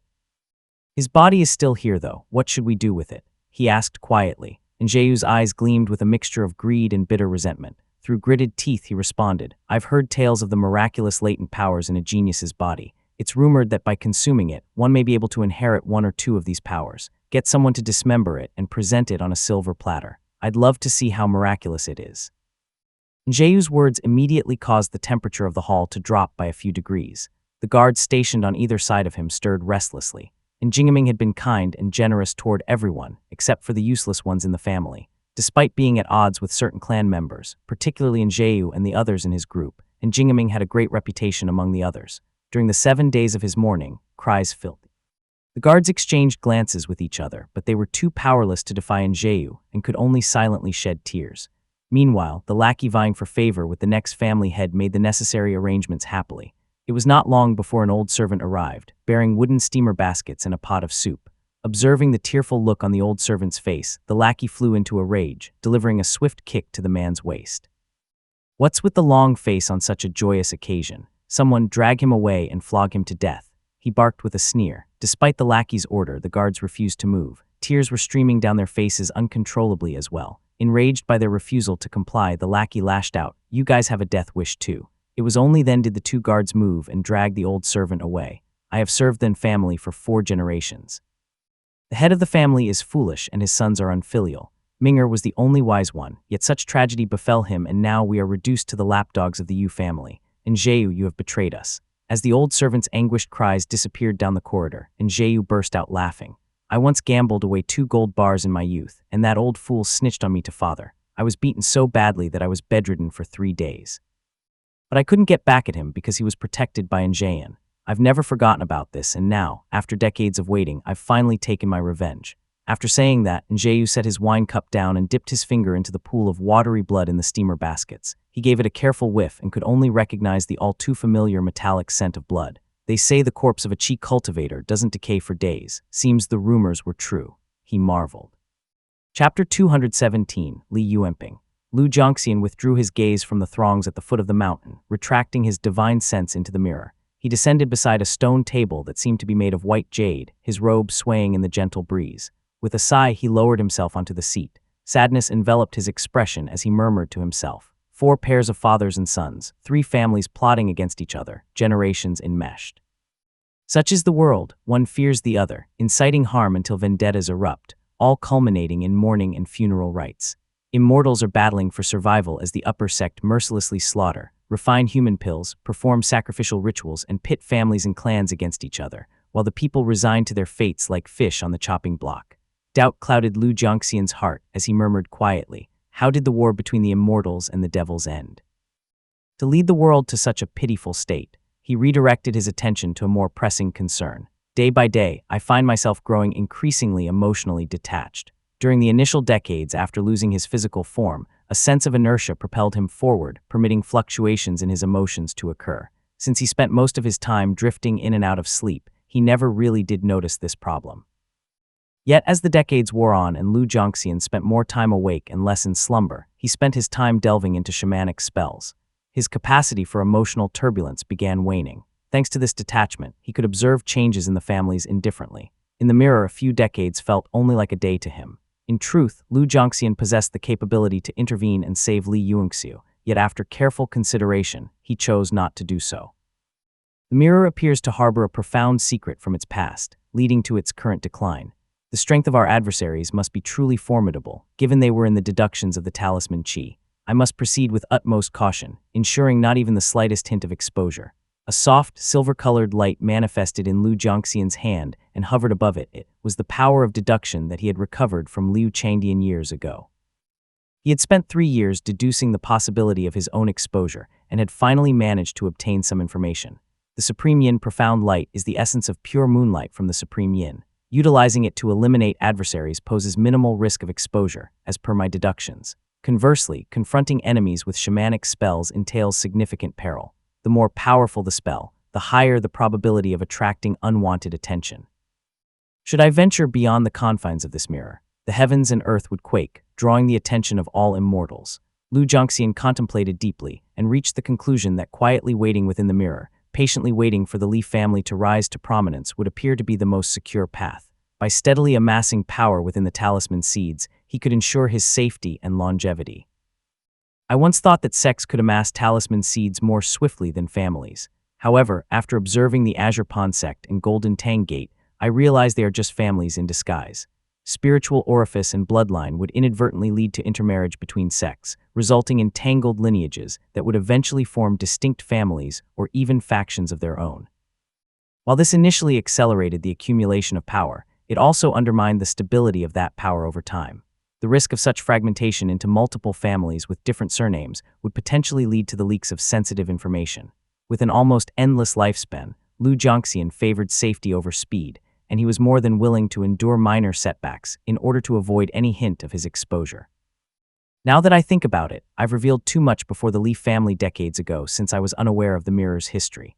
Li Muxian had watched me for over a decade and had probably even managed to glean some clues. Fortunately, the old man is no longer around. With a wave of his translucent hand, Lu Jiangxian conjured 3 luminous white pills that looked rather divine. When Li Tangya attains the Foundation Establishment realm, I'll reveal these talisman seeds. He'll likely attribute their appearance to his cultivation breakthrough. Given his cautious nature, this should alleviate some of his suspicions. Meanwhile, in Lijiang Town, where is Zior? Beneath layers of curtains and amidst the soothing aroma of burning incense, a beautifully attired woman raised her elegant eyebrows, her dignified gaze fixing upon the figure before her. "Did you not hear my question?" The figure in plain gray robe and buttoned jacket trembled slightly, raising her gaze to meet the woman's eyes before quickly averting it again. "Madam, the old master sent the young master away a few days ago. He said it was for important matters." She replied shakily, the fear and uncertainty in her voice evident. The woman rose to her feet, her swollen belly prominent, a clear indication that she was nearing the end of her pregnancy. She looked at the person kneeling before her, her lips curling into a cold smile as she spoke. "Do you think I'm blind and deaf? Despite my absence from managing affairs these past months, do you truly believe I'm easily deceived? No matter where Zier is going, he would never leave without telling me first." The woman, exuding an air of refined nobility, was Li Xuanxuan's first wife and the mother of Li Yuanxiu. Despite the concerted efforts to shield her from the truth while she remained confined to the backyard during her pregnancy, Li Yuanxiu's prolonged absence and somber sounds of weeping that echoed in the surroundings had aroused her suspicions. Her unease only grew. Met with dead silence from her servant, a sense of foreboding seized her heart. Having raised a son as astute as Li Yuanxiu, it was no surprise that she possessed keen intelligence. As her suspicions grew stronger, anxiety gnawed at her heart, her tone turning icy as she demanded the truth. "Speak." The servant was drenched in cold sweat, trembling as she struggled to find her voice. Finally, she managed to utter the words a mother would never wish to hear. "The young family head has been asses. He has passed away." The woman almost lost her ability to breathe the very moment her worst fears were confirmed. Though she had sensed trouble brewing, the reality was far more devastating than she could have ever imagined. She stifled a sob but immediately felt a sharp pain in her abdomen. She gritted her teeth and asked, "Where's Li Xuanxuan? What kind of father is he? How could he let this happen to my son?" "Li Xuanxuan, the young family head is." The servant lowered her head, unable to bear her mistress' distress. To her horror, the woman collapsed before her. "Madam, madam." She cried out in a panic. "Wah!" The white veil of the Li family had been fluttering on the eaves for months, but finally, a cry pierced through the silence of the courtyard. Li Xuanxuan held his wife's hand, channeling mana to stabilize her breathing as the midwife emerged, cradling a fragile infant in her arms. "Congratulations, old master, it's a boy." Li Xuanxuan took the child in his arms, observing his small and delicate form. The baby furrowed his brow, and after letting out a feeble cry, he fell silent and remained motionless. Were it not for the subtle rise and fall of his nostrils and Li Xuanxuan's spiritual sense detecting the baby's life force, he might have feared the worst. "Well done, my dear. You have endured much," Li Xuanxuan murmured softly, trying to comfort his wife. Emotions surged within him as he welcomed a new life into the family amidst the recent loss of his eldest son. Tears streamed down his face, rendering him unable to speak. Holding the newborn close to him, he gazed upon him for a while, his mind filled with a multitude of thoughts and emotions. Eventually, all the words he wished to convey condensed into a soft sigh. "After toiling away for half of my life, I now realize that all I truly desire in this world is safety." He stroked the infant's damp hair tenderly, then presented the child to his wife. When he spoke again, his voice was soft, tender. "Let's name him Yuanping, Li Yuanping." Chapter 218, Peak of Qi Cultivation Realm.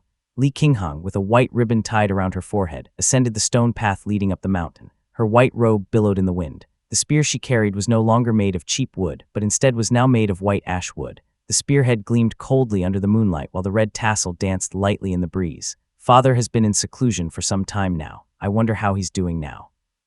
Breaking through from the embryonic breathing realm to the Qi cultivation realm isn't too difficult. The main challenge lies in absorbing the spiritual Qi of heaven and earth.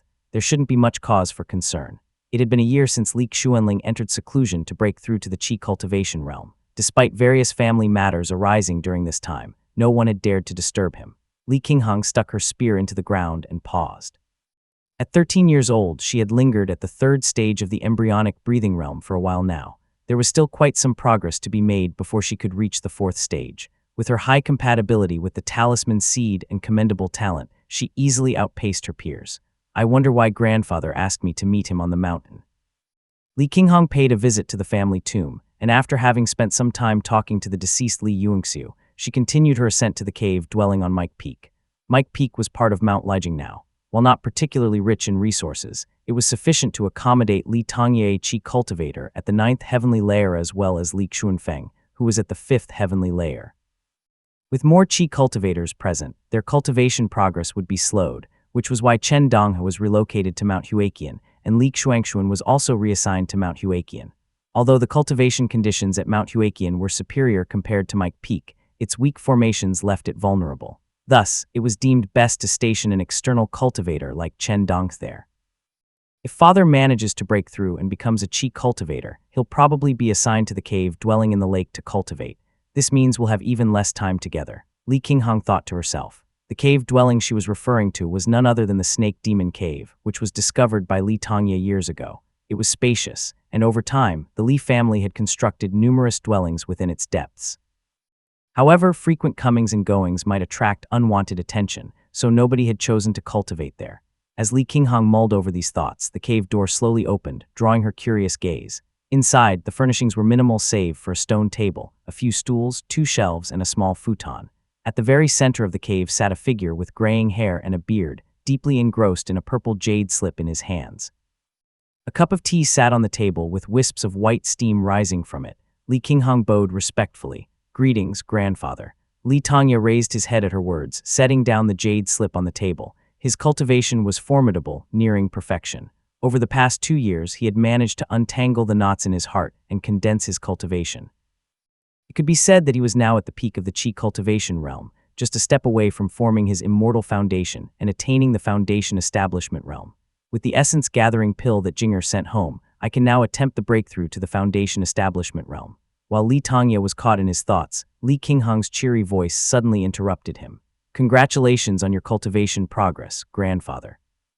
Li Qinghong could not discern his progress herself. It was Li Xuanxuan who had informed her about the ancestor's significant progress in his cultivation and reminded her to congratulate him before sending her up the mountain. "Thank you," Li Tongye responded as he nodded gently, reflecting on his upcoming challenges in cultivation. The Qi cultivation realm consisted of 9 heavenly layers, and there was no such thing as the peak of the Qi cultivation realm, nor was there a full mastery of the Qi cultivation. What awaited cultivators at the end of the 9th heavenly layer was a life-and-death trial. Many individuals found themselves trapped at the 9th heavenly layer, unable to progress further. Without access to the secret methods of the 3 sects and 7 gates, over 70% of cultivators could not even gauge their likelihood of breaking through to the foundation establishment realm. With such dire circumstances, only a few dared to attempt the leap. For those who found themselves trapped in the 9th heavenly layer, they spent their days refining their cultivation. Those beneath their ranks would politely refer to them as peak Qi cultivators in an effort to stay on their good side. However, in esteemed sects like the Azure Pond sect and the Golden Feather sect, true recognition was reserved for those who reached the peak of foundation establishment or purple mansion realms. Qi cultivation was not simply about accumulating an immortal foundation, so there was technically no such thing as a peak Qi cultivator. Observing Li Qinghong now, Li Tongye took note of her thoughtful demeanor and bright-eyed gaze, as well as her firm grip on her spear. It was evident that she had been training diligently. He nodded approvingly at her and sighed gently before continuing. "I never anticipated that you would make the fastest progress among the generations of Yuan and Qing. Just last month, Jingshan's pregnancy was confirmed, but I'm uncertain about the child's innate talent. Xuaner showed me Yuanping, but unfortunately he's lacking in fetal qi. Cultivation may prove to be a challenge for the child. You will need to assume a guiding role in the future and impart your wisdom to them. Don't worry, grandfather, I'll do my best to guide them." Li Qinghong replied confidently. Li Tongye acknowledged her statement before continuing. "I was the one who allowed you to learn spearmanship. I have a Dharma weapon here, but it's quite powerful and no one has been able to wield it.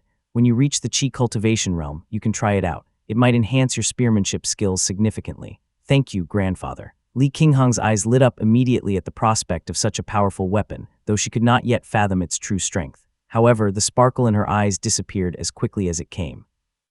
She lowered her gaze and remarked glumly, "It's too bad that no one in our family knows how to wield a spear, so I've had no one to guide me. I've barely made any progress, and this has been going on for years now. Having no one to rely on and self-learning my skills has proven to be quite the struggle." Li Tongye's voice softened as he patted Li Qinghong's head. "Your father told me about this before.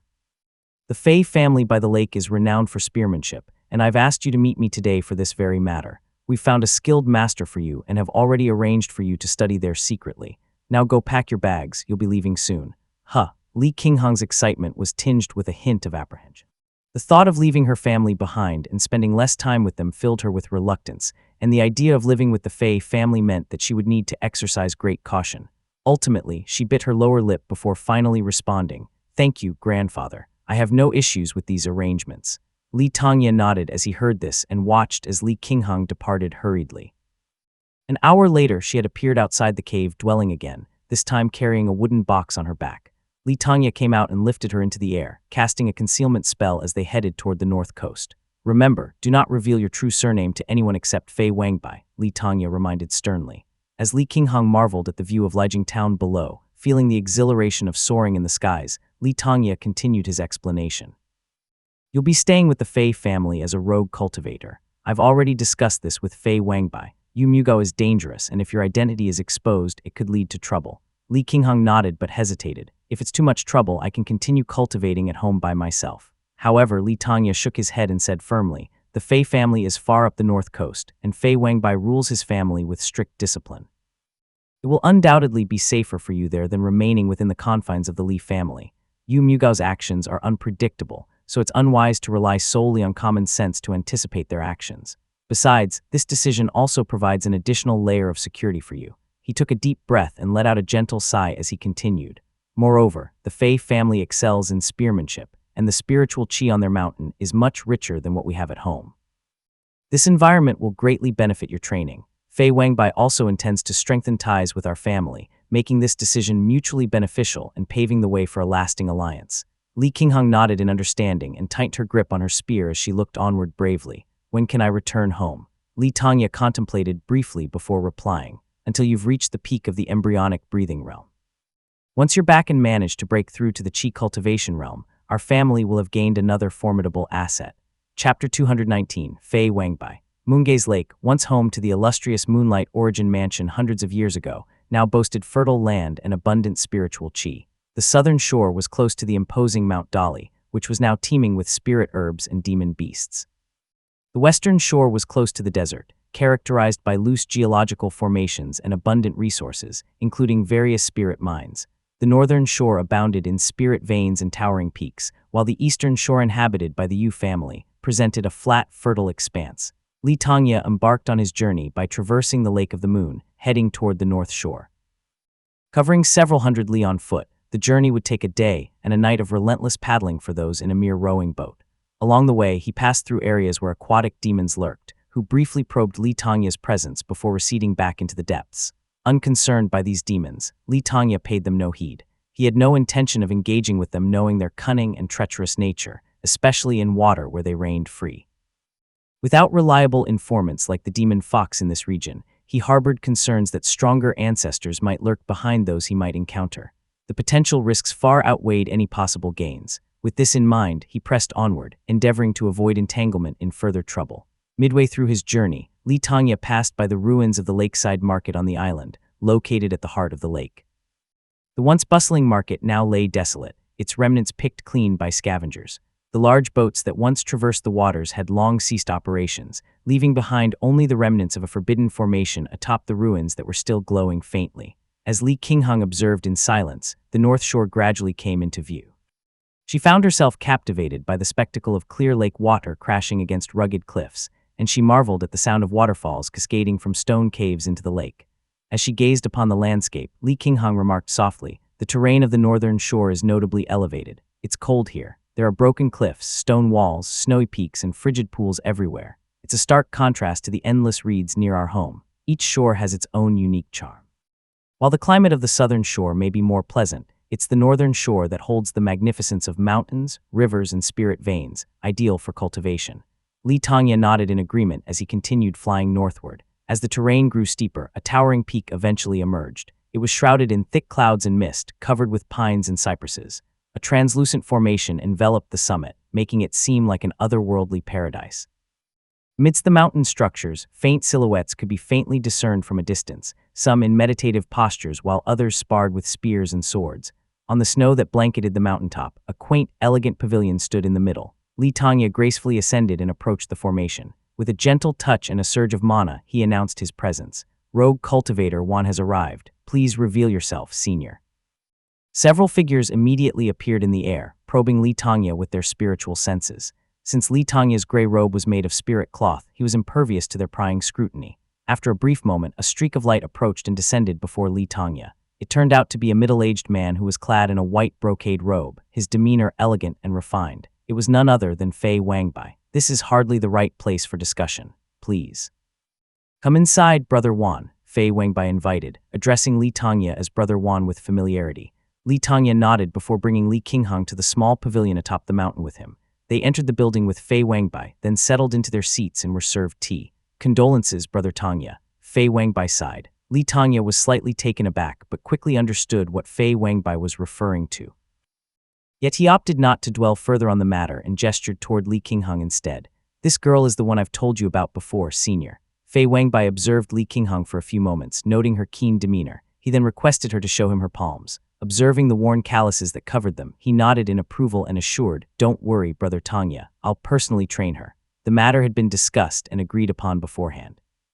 Barring any unforeseen circumstances, Fei Wenbai was inclined to accept Li Qingheng as his disciple, as long as the girl was not a slacker. With just a nod from Li Tongya, Li Qingheng kneeled respectfully right away and addressed Fei Wenbai as master. Fei Wenbai nodded and acknowledged her greetings. "I'm satisfied as long as she's a sensible student. I don't expect her to excel or master any great skills. At least she's easy on the eyes," he thought to himself as he observed Li Qingheng. Fei Wenbai placed importance on appearances. The disciples within the Fei family were all prim and proper, so Fei Wenbai was relieved about Li Qingheng's refined demeanor. With a gentle tone, he instructed, "You may leave us now. I wish to have a private conversation with your grandfather." Understood. Li Qingheng stepped down obediently with a respectful bow of her head after noticing Li Tongya's nod of approval, then swiftly exited the inner hall. Admiring the serene sight of white snow drifting under the dark night sky, a soft smile played on her lips as she moved forward, gracefully opening the courtyard door.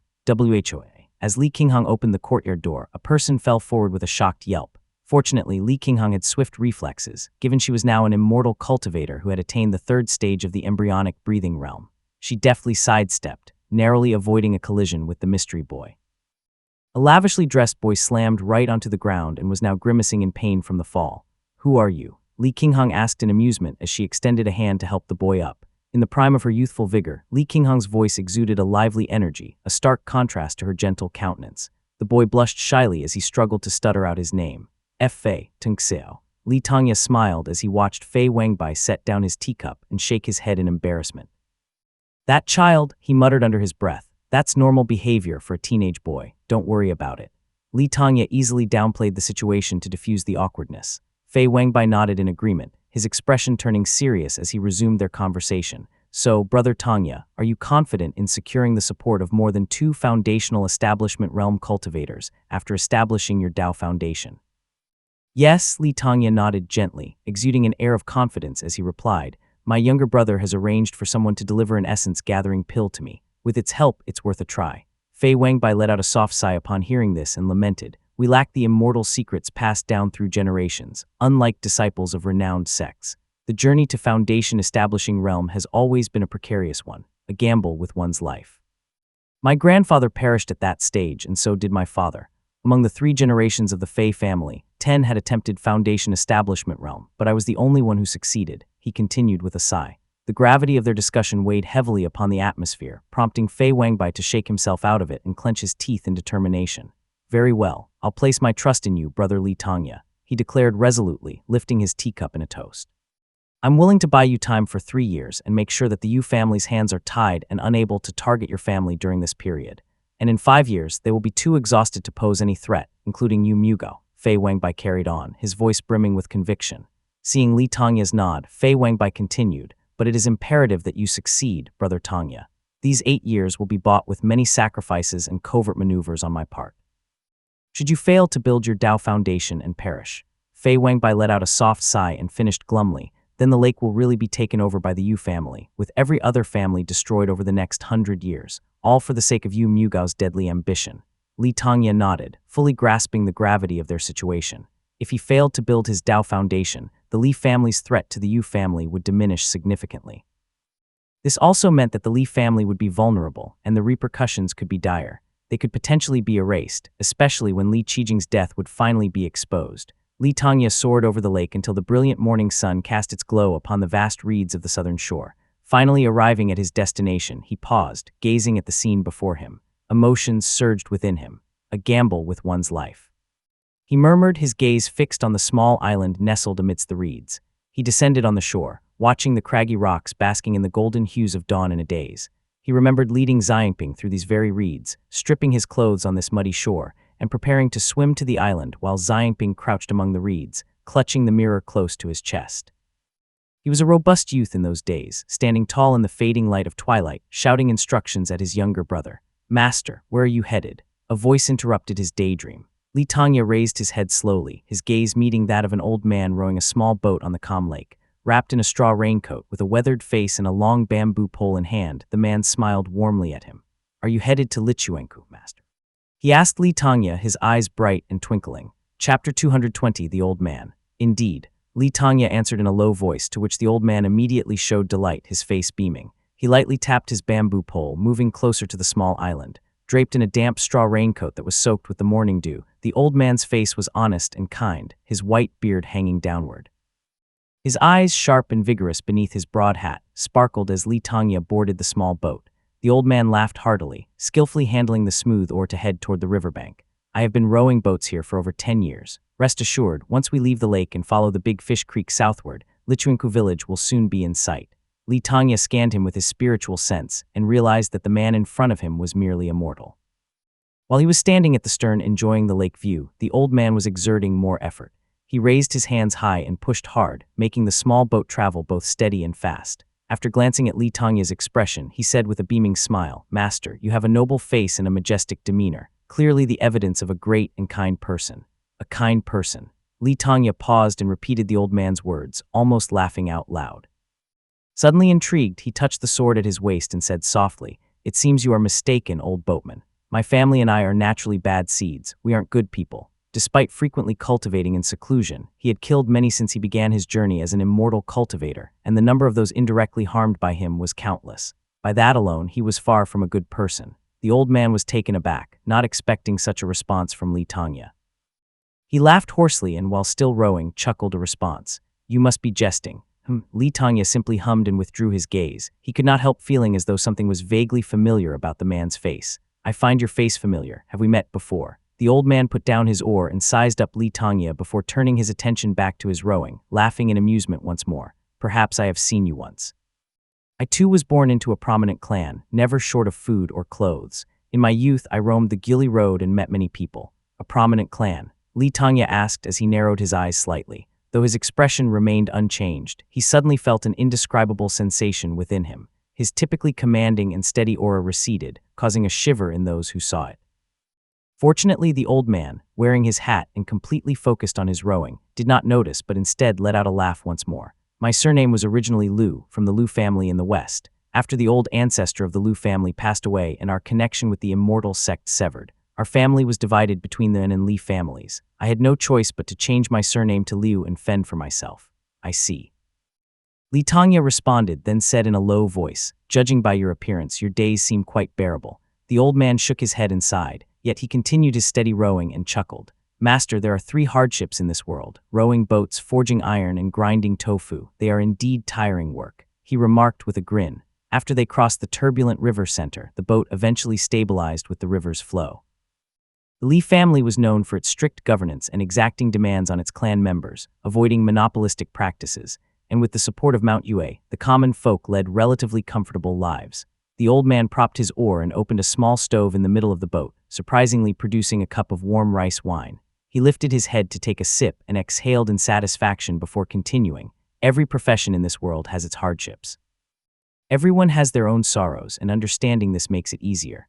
He squinted nostalgically, remarking somewhat wistfully, "When I was young, I had great ambitions. I traveled as a wanderer, returned in middle age to enjoy life with a yellow dog and a beautiful concubine, playing the role of a father. But in my old age, my clan was destroyed overnight, and I found myself kneeling on the ground like a beggar. The wonder of life is exactly like this. Those immortals may seem carefree, but they too have their sufferings. Alas, have you any idea where the sons of the immortal clans have gone lately?" Li Tongya was silent for a while, observing the old man's demeanor before speaking softly. "The Li family is no saint either. Have you ever harbored hatred toward them?" "Hatred," the old man repeated as he paused and set down the oar once more. He lifted the stove to reveal the charcoal beneath and showed the rice wine to Li Tongya. "I'm just a humble boatman. In spring I can use charcoal to brew wine. Though I can't drink freely, I still manage to enjoy a good drink every 3 days." The old man picked up the oar again after he said this, stirring up a trail of water and pointing toward the western mountains. tyrannical rulers, mass murderers, exploiting the entire Mount Yue for their own lavish lifestyles, he exclaimed with a wave of his wrinkled, thin finger then pointed toward the region of Lixia Prefecture, continuing, whole clans are wiped out and the entire prefecture is destroyed while the immortal clans remain silent, merely observing. Finally, he pointed toward the Yu family's Milan Prefecture, his tone fierce this time. Commoners are displaced, resorting to trading their children for food. While the clans drink and throw pot games, singing joyously, the commoners weep. Butchers hang dog heads, but beneath them they sell human flesh. The price of human flesh has fallen even more this year, from 3 coins per jin last year to just 2 coins now. Tears streamed down the old man's cheeks as he spoke softly, seeing such suffering among the people, yet I can still drink and burn charcoal. The dissolution of my old clan was merely the removal of a scourge. What is there to hate? Li Tongya was deeply moved and sat down beside the old man. The two let the small boat drift on its own as the old man drank again, tears streaming down his cheeks.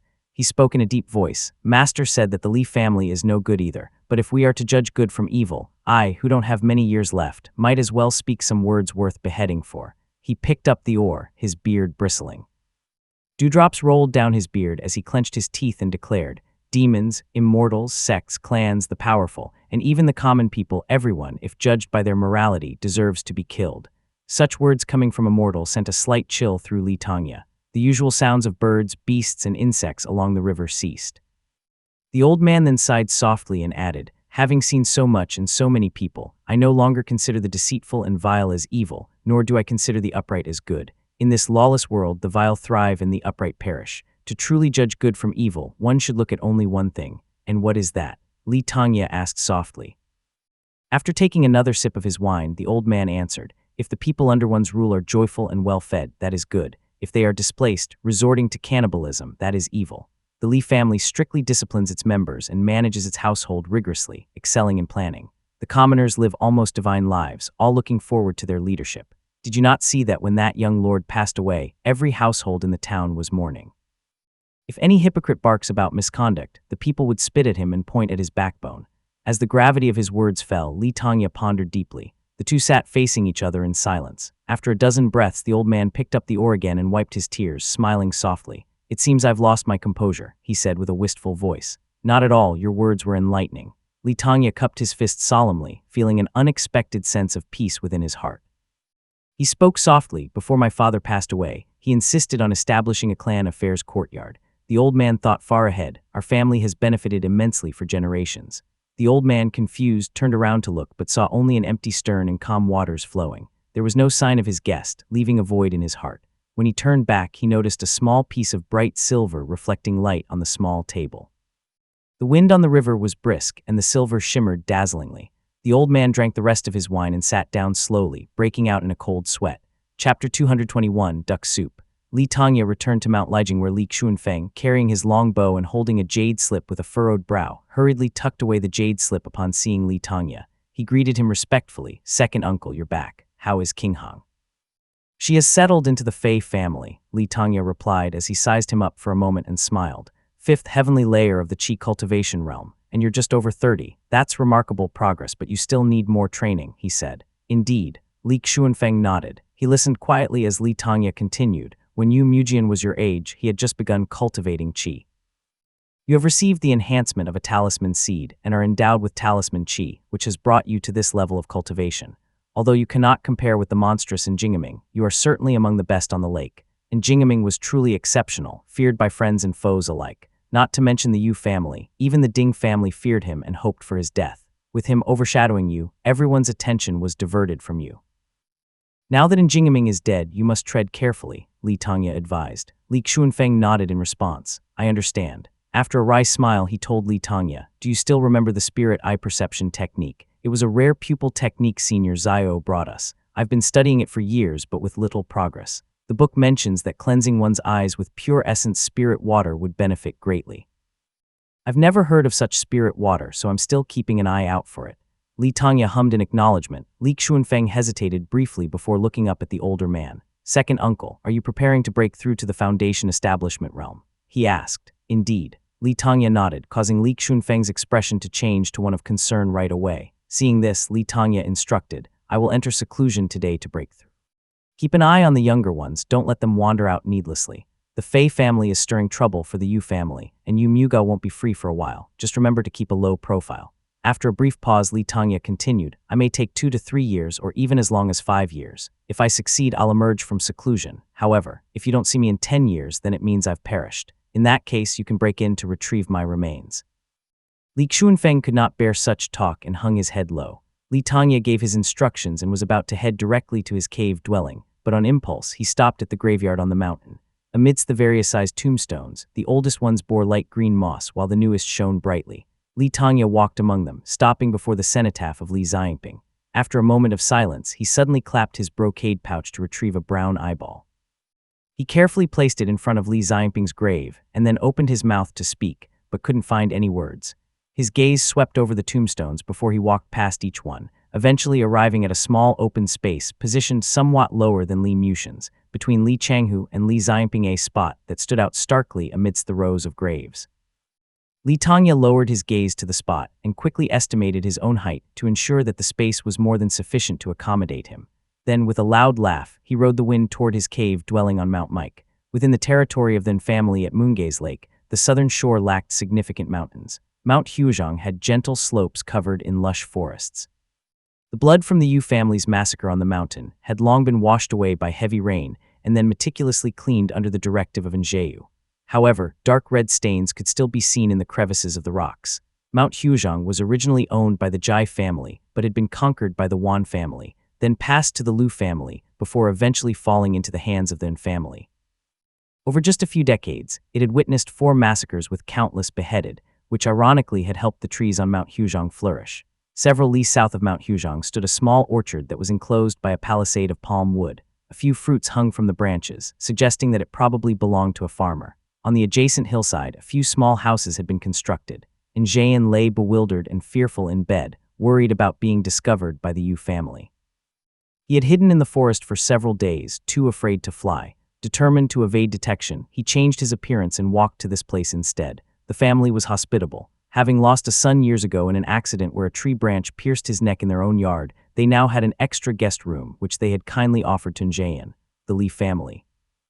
Njayan was unaware of the current state of Mount Huizhong, but learned from the family that Njayu had become the new head of their family.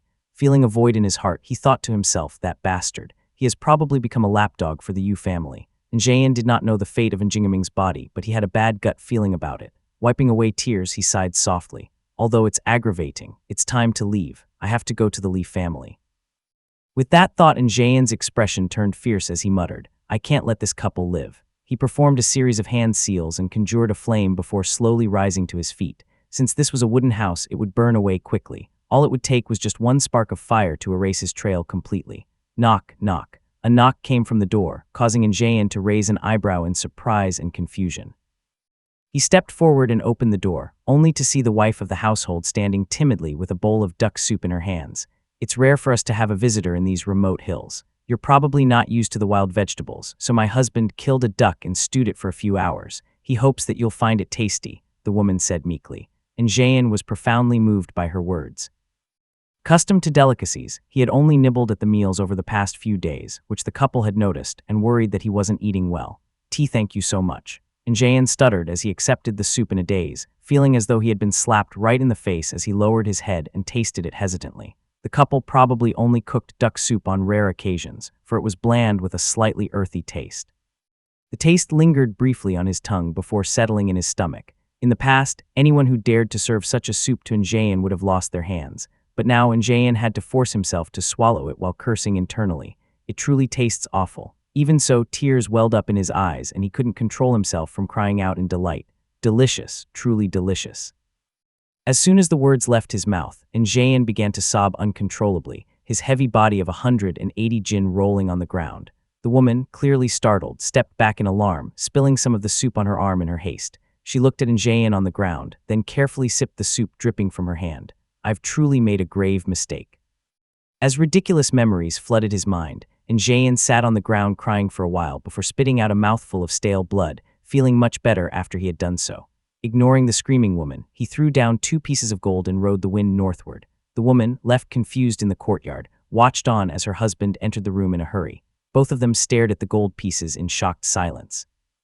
After a moment, the man quickly grabbed a hoe and exclaimed, "What are you waiting for? Bury it first." Chapter 222, Arrival from Mount Yue. In the third lunar month of spring, the Yu family concealed a spell within a pearl, which was placed inside the ebony mine and unearthed by a servant, who then presented it to young Master Ziyu. At that moment, thunder flames erupted. The house collapsed and Ziyu perished. Li Yunian had grown up quite a bit.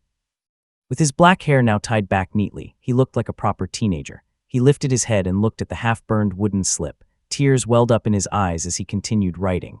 The townsfolk mourned loudly, and everyone was draped in mourning clothes. The vicious and sinister nature of the Yu family's young master is now widely known. Li Jingxun was pregnant and leaning tiredly against the desk, her eyes half closed.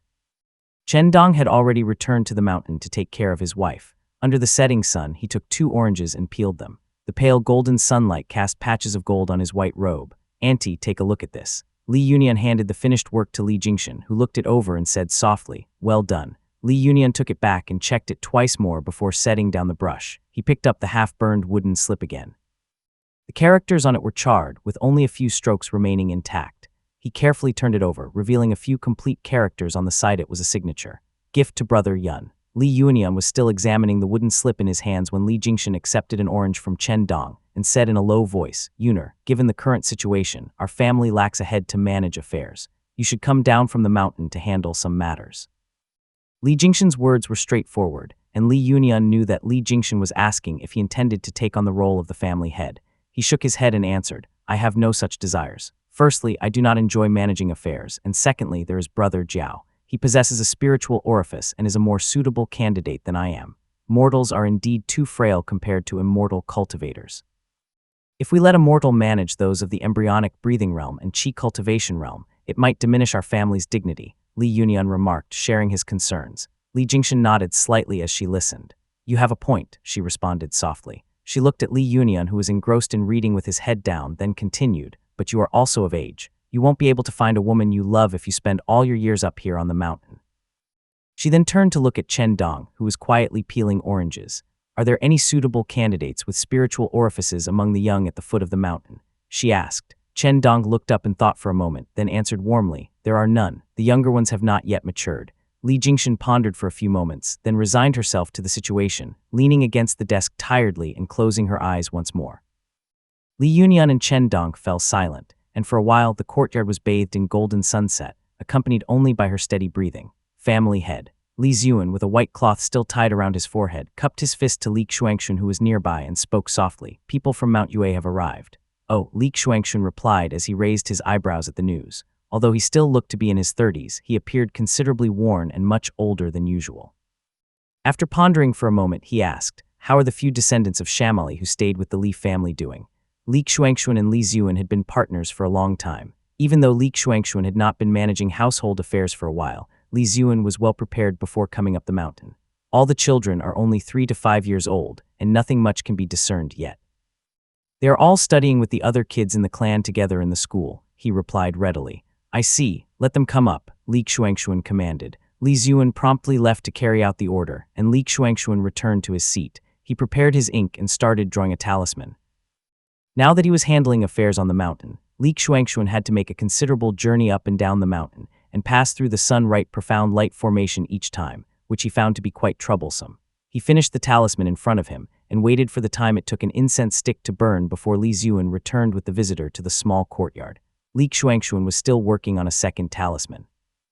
As the bright red tip of his brush glided across the pale yellow talisman paper, the envoy dared not make a sound. He remained kneeling on the ground, trembling with fear, until Li Xuanxun finally lifted his brush and sighed, content with his work. Currently, Li Xuanxun's success rate with drawing talismans was 2 or 3 out of 10. Achieving 2 consecutive successes was indeed rare for him, and he mused, "Since I broke through the qi cultivation realm and mastered the cave spring clear spirit technique, this method has become increasingly compatible with talisman arts. I can draw talismans better now." It was only then did he look up at the envoy, who was dressed in white with a hemp garment over it. Li Xuanxun spoke in a low voice, "State your business." The king of Mount Yue heard of young Master Ziyu's demise and was extremely saddened. "He sent me with offerings, presenting 360 slaves to serve as funeral attendants for the young master." As Mount Yue had become a vassal, the envoy no longer dared to refer to Shamali as our great king, but instead referred to him as the king of Mount Yue. He also presented himself as a servant, adopting a very humble posture. Li Xuanxuan frowned upon hearing this and said sternly, "Our family does not practice the custom of sacrificial burial. Send the slaves back." Yes, the envoy remained kneeling on the ground as he bowed deeply and repeatedly, knowing that Li Xuanxuan was in a foul mood. Li Xuanxuan raised an eyebrow and asked, "Anything else?" Sweating profusely, his white clothing clinging to his rough bronze skin, the envoy replied, "The king of Mount Yue has recently organized the state's affairs, and with domestic stability restored, he finds himself lonely without children around. As he has 4 sons and a daughter still in the east, he thought of bringing a child back." The envoy was trembling while Li Xuanxuan remained silent, staring at him. Pondered to himself, Shamali must not have discovered the flaw in that technique yet. He's probably just thinking of bringing back a few hostages to raise. He lifted his head and replied, "Then you may take the princess back." The envoy hesitated slightly. Shamali did not care about his daughter and only wanted to bring back male heirs, but he dared not say more. He stood up and pretended to be relieved, saying, "Thank you, great king." Li Xuanxuan nodded and the man quickly left. Li Ziyuan then stepped forward and handed over a report. "The tributes from Mount Yue are recorded here. Most of them are spirit items of embryonic breathing realm." Li Xuanxuan accepted the document and did some mental calculations before chuckling coldly. "It looks like a long list, but everything totals up to only less than 3 spirit stones in value. From what we know, Shamali isn't having an easy time either," he remarked with a snort. Li Ziyuan nodded in agreement, and Li Xuanxuan took out another piece of talisman paper. He continued sketching with his vermilion brush, musing, "Shamali won't notice the side effects of that technique anytime soon. Once he's been married for over a decade, he'll definitely see that something is amiss, and then he'll be desperate to find his sons." Images of Shamali angrily wielding a hammer flashed before Li Xuanxuan's eyes, causing him to worry. "If second uncle fails to break through, the rest of us will have to work together to kill this man. The Purple Thunder secret origin technique is a profound technique, and although Shamali has consumed unrefined qi, he is not to be underestimated. After all, Mount Yue has a population of hundreds of thousands. Things can easily get out of hand." Chapter 223, Injayan Seeks Refuge. Injayan flew for a while, then landed and walked through the forest. He quickly cast an invisibility spell and soon reached the Li family's territory. After walking over 10 li, he saw a stretch of houses, and a few dozen more li brought him within sight of Lijiang town.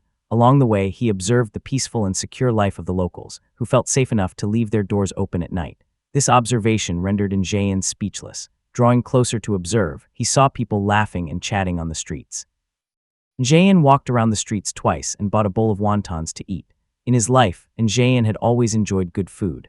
Having a bowl of steaming hot wontons settle in his stomach eased his anxiety and sorrow considerably. He took out a gourd of spirit wine from his storage pouch and drank half of it to bolster his courage. Then with flushed cheeks, he stepped out of the crowd and approached a patrolling Li family clan soldier. "Go and inform your family head that then family." Injayan was about to say Injayan from then family, but a wave of desolation washed over him, and he quickly changed his words. "A rogue cultivator Injayan has come to visit." The clan soldier was slightly taken aback, but his cupped fist and responded, "Please wait a moment, senior." He then hurried off, leaving Injayan standing by the wonton stall for a while. 2 clan soldiers invited him to sit in the guest courtyard, and Injayan nodded in agreement. "Well, I'm a cultivator at the 5th heavenly layer of the Qi cultivation realm. Even if Li Tongya is formidable, I can still die if I truly wish it. There's no need to stay and suffer, for there's nothing left in this world for me to cling to." Since Li Tongya had entered seclusion, Li Xuanfeng had seldom secluded himself in his absence. He mostly kept an eye on family affairs, fearing that prolonged seclusion might lead to issues at home. He was in the courtyard studying the spirit eye perception when Li Xuanxuan hurried up with startling news. "Brother Feng, something has happened in the Milan prefecture." "What?" Li Xuanfeng quickly put away the jade slip he was reading and looked up, somewhat startled. He then asked in a low voice, "The Yu family's Milan prefecture." "Exactly." Li Xuanxuan nodded, looking somewhat pleased, and continued, "According to our people's intel, a geological upheaval struck the Milan prefecture, leaving the entire prefecture in chaos. The market's grand formation, which is connected to the earth vein, was also shaken, affecting the entire spirit vein and decreasing the concentration of spiritual qi." Li Xuanfeng listened with growing confusion, shaking his head and saying, "How is that possible?" The Yu family's construction of the grand formation would surely have connected to the local earth vein to suppress the region. This formation, which locks space and restricts the land, can even hold off cultivators at the foundation establishment realm. How could there be a problem with the earth veins beneath it that could cause such upheaval and leave everything in such disarray? Li Xuanxuan slapped his hand down and sat down abruptly. He then took the tea handed to him by a servant and exclaimed, Indeed, it is ridiculous. Had I not sent people to investigate several times and see for themselves that Milan Prefecture indeed had collapsed walls and rivers of blood, I would never have believed such a thing. Li Xuanfeng thought for a moment, then suddenly remembered what Li Tongya had said about the Fei family being able to hold off the Yu family for 8 years. Fei Wangbai said he could hold off the Yu family for 8 years. It's likely they're doing then. It's quite the bold move. Yu Mugao and Yu Xiaogui must be fuming with rage by now but are forced to swallow this bitter fruit. The Fei family's tactics are probably just beginning, Li Xuanfeng said as a small grin crossed his face. Li Xuanxuan chuckled, somewhat taking pleasure in the Yu family's misfortune. He then commented, who would have thought that someone as gallant as Fei Wangbai would employ such unfathomable tactics? I'd reckon Fei Wangbai had secretly tampered with the earth veins of Milan Prefecture decades ago, before the prefecture market was built. Since the disaster happened within the market's grand formation, there's no way it could be stopped. Indeed, Big Brother makes a good point. Li Xuanfeng nodded and swept the area with his spiritual sense, then furrowed his brows suddenly. Brother Xuan, I have noticed that your cultivation has not progressed in the past 6 months and you're still at the early stage of the Qi cultivation realm. Why is that? He asked, looking at his brother inquisitively. Li Xuanxuan smiled awkwardly and explained, I've been making rapid progress in talisman arts over the past 6 months though. I'm focusing all my energy on crafting talismans to help support the family's finances. On top of that, managing family affairs naturally slows down my cultivation pace. Li Xuanfeng shook his head. Now at the 5th heavenly layer of the Qi cultivation realm, he could not help but remind his elder brother, techniques are for self-defense, but the Tao is what truly matters. You must be cautious, big brother. Li Xuanxuan, however, dismissed his concern with a wave of his hand, evidently having considered this deeply. He set down his tea bowl before replying. I have indeed thought about it. With you and second uncle excelling in combat techniques and my lack of aptitude in that area, I can only focus on the study of talismans. This will not only increase our family's income, but also provide some protection for the younger generation. He sighed softly and continued, I am approaching 40 years old, and there's no way I can break through to the foundation establishment realm before 60. Even if our family obtained a second essence gathering pill, it would only increase my chances by only 5%. Since I'm not destined for the foundation establishment realm, I might as well delve deeper into talisman arts to enrich our family's legacy. Li Xuanfeng was taken aback and found himself at a loss for words, only managing to sigh. If you've already made up your mind, then there is little more I can say, he said softly. Li Xuanxuan laughed it off lightly in an effort to comfort him. The family ultimately relies on you and second uncle. You are only 30 and already at the 5th heavenly layer of the Qi cultivation realm. You will surely make it before 60. As they were talking and laughing, Li Xuan hurried into the courtyard and cupped his fist, interrupting their lively conversation. Reporting to the family head, Njayan has come to visit. Njayan, he didn't die on Mount Huzhong. The mention of this name made Li Xuanxuan slightly surprised. He exchanged a look with Li Xuanfeng and both men smiled. Damn, it's a double blessing. Li Xuanfeng remarked cheerfully. Bring him up, Li Xuanxuan instructed. With the Grand Formation's protection on this mountain and Li Xuanfeng's Golden Age longbow, which was not just for show, they were not afraid of any tricks from a stray dog like Njayan. For this man to come to our family after losing his home, he must be seeking to ally with us to seek revenge against the Yu family, Li Xuanxuan speculated in a low voice after Li Xuan had left. They waited for a while, but Njayan still had not arrived. Li Xuanxuan had already thought through many things. He solemnly remarked, the news of Njingaming's breakthrough was leaked by Njayan himself. This man is indiscreet and unreliable. Now that he comes to us, we don't know if he harbors ulterior motives. Let's draw out whatever techniques and methods the family possesses from him first. He can serve as a tool for us and we'll observe him closely for a while. As Li Xuanfeng was about to respond, a man slowly stepped into the courtyard. He was slightly overweight, wearing a leather hat atop his head, his expression marked by unease. Bowing respectfully, he greeted them. Njayan greets the two seniors. Njayan was at his wits' end, reduced to greeting the two men who were as young as his own son, all while being at the mercy of the Li family. Li Xuanxuan did not want to leave him standing awkwardly and quickly stepped forward, his face full of feigned terror as he said, What is going on, senior? You're making Xuanxuan nervous. Njayan's expression brightened significantly, even showing a trace of gratitude. His eyes reddened with emotion as he fought to find his words. I regret not following my son's advice to ally with your family against the Yu family. Now I find myself in this pitiful state. Truly, I have only myself to blame. He cried out bitterly. Njingaming had originally advised Njayan to cede Mount Huzhong and arrange a marriage with a daughter from the Li family's main family, suggesting they support each other to resist the Yu family. However, Njayan, being greedy and miserly, was unwilling to cede Mount Huzhong. This forced Njingaming to find an alternative, ultimately leading to their current plight. Senior, you're too harsh on yourself. Li Xuanxuan said with great respect, lowering his voice to ask, but what of then family now? This question twisted painfully in Njayan's heart, and he replied tearfully, it has been overtaken by my illegitimate brother and has become a vassal to the Yu family. My poor son, he likely doesn't even have a place to be buried. Li Xuanxuan quickly consoled him. Senior, you are now a rogue cultivator, and like our Li family, you bear deep grudges against the Yu family. You must have come to our Li family to join forces with us. Why not stay with us for a while? Li Xuanxuan's words were well chosen, and Njayan was deeply moved by them. Though grateful, he understood that once he agreed to such terms, he would likely have to take a profound scenery spiritual oath, thereby relinquishing the family's secret techniques and many legacies. With nothing left to lose, he found himself with no choice. Recalling the words Njingaming had instructed before his death, Njayan's eyes reddened, and he thought to himself, Njingaming told me to seek refuge with the Li family before he died. He must have had his reason for saying this. I just need to obey. Now I can do nothing else but follow his wishes. Chapter 224, Aged Courtly Path Sutra.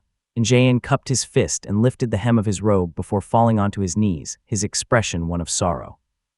His voice was full of resentment when he spoke. My 3 sons and a daughter, along with numerous wives, concubines, and brothers, have all been slaughtered by the Yu family. Then family has fallen into the hands of traitors and has been enslaved. The hatred in my heart is as deep as the waters of the boundless sea, impossible to contain. Despite past grievances, your family has agreed to shelter me, Njayan, a dog who has lost his home. I am deeply grateful and willing to offer the legacy of the family to serve as your claws and teeth, toiling for you for the rest of my life. Njayan paused as he finally made up his mind. If I live to see the day when I can return to Mount Huzhong, I am willing to offer the entire territory of the family as repayment. As he finished speaking, he performed a hand seal. Almost immediately, a point of light appeared on his forehead, indicating that he had just taken a profound scenery spiritual oath. Li Xuanxuan was overjoyed, yet his face had feigned sorrow as he helped him up, saying solemnly, Why must you resort to this, senior? The Yu family is our common enemy. It is only right that we help each other. Njayan got up and sat down, hesitating for a moment before shaking his head and whispering, My ancestors were also once glorious. Our forefather was an outer disciple of the immortal mansion. At that time, the Wu, Yue, and Su states were all under the Moonlight Origin Mansion's protection. The immortal mansion established a rule to separate the immortals from mortals, constraining all immortal sects to secluded cultivation, unlike the current mingling of immortals and mortals. My ancestor cultivated alone in the mountains back then. Later, as the immortal mansion withdrew from the world, the 3 sects and 7 gates emerged into society, dividing the Yue state. The earliest clans declared themselves kings and marquises. My ancestor had already died of old age, and his descendants spread out here, eventually splitting the family and forming their own clans. If we were to discuss kinship, the Yu, Jai, and Lu families all share ancestry with their own family, with only the Wn family coming from the east. Li Xuanxuan listened intently, also surprised by this news. Thinking about the rivalry between these families, he nodded silently. That is truly remarkable, he said quietly. 800 years of kinship has turned us into strangers. When you think about it, which family in Yue state is not descended from prominent clans that migrated from the north to the south? Except for Mount Yue, probably all have a common origin. Njayan let out a small sigh before continuing. Our family's cultivation technique was originally an ancient technique recorded in the Aged Courtly Path Sutra. It could be practiced by immortal cultivators from the embryonic breathing realm to the purple mansion realm, as long as they had the courtly red dust chi for cultivation. Over generations, this chi became unattainable, leaving only a secondary method that could only reach the foundation establishment realm. It's called Guardian of the Courtly Path, a grade 2 technique using the courtly frost armor chi for cultivation. Listening to the name of this technique, Li Xuanxuan immediately recognized it as an ancient technique. Ancient techniques often bore mystical-sounding names, and this one was no exception. He felt intrigued right away. Since it has been modified into a secret technique, it must not be perfect. What are the flaws in this technique? He asked. Njayan nodded and explained patiently. The beauty of this technique lies in its ability to enable cultivators to quickly condense the 6 embryonic breathing chakras, thus achieving the chi cultivation realm swiftly. However, progress slows significantly after reaching this realm, and one's lifespan is slightly reduced as a consequence. Nonetheless, the synergy between mana and jade dharma artifacts is enhanced, meaning the power of dharma artifacts made by jade will be amplified. As for the Cordy frost armor chi required for this technique, we have a method of gathering it.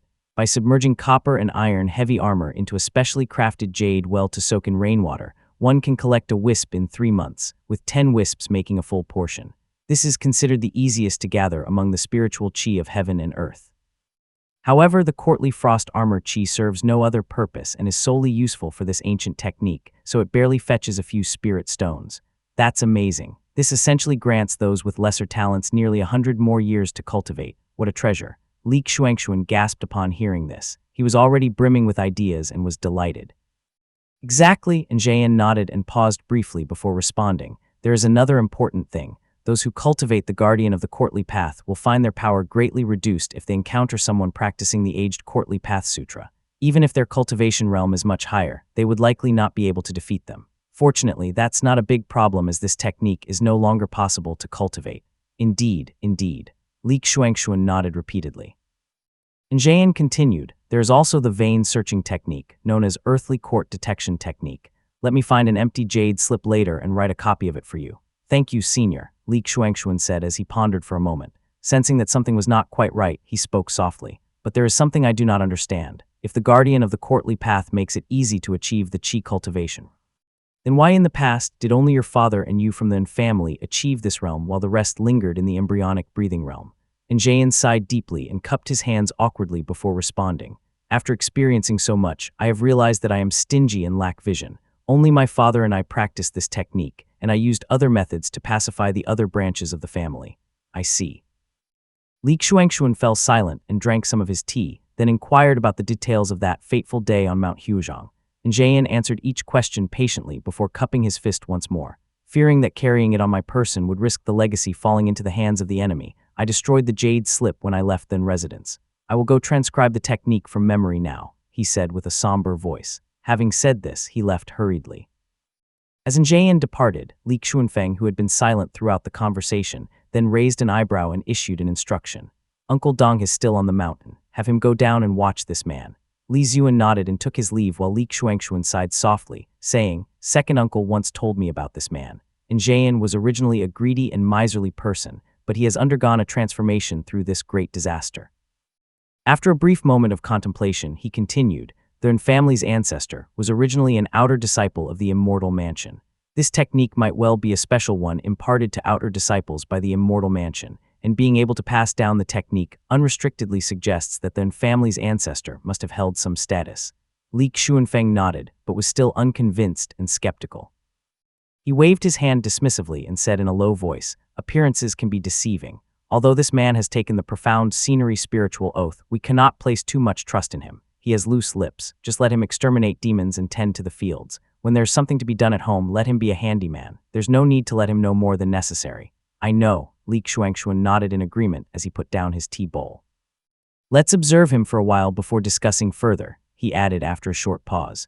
The two of them talked for a while before Li Zuan came up holding several jade slips. Li Xuanfeng took them and examined them. Apart from the guardian of the courtly path, earthly court detection technique, and the unpracticable aged courtly path sutra, there were several grade 1 techniques for the embryonic breathing and qi cultivation realms. He read through all of them, nodding continuously and excitedly, then exclaimed, the family's ancestors indeed had profound connections. These techniques are truly amazing.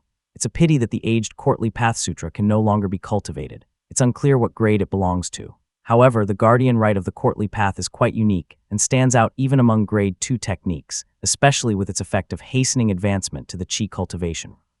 It's certainly very useful. Li Xuanxuan laughed heartily and nodded, saying, it's not just for use with the less talented disciples within the family.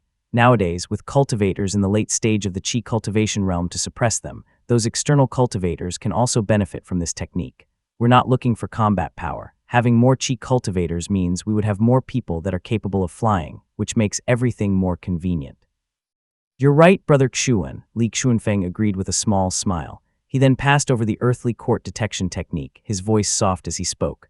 Since the family was attacked, our personnel have been withdrawn, and we have lacked people to survey ore veins. The ebony mine has been idle for a long time. You should keep technique and choose new personnel to restart the mining.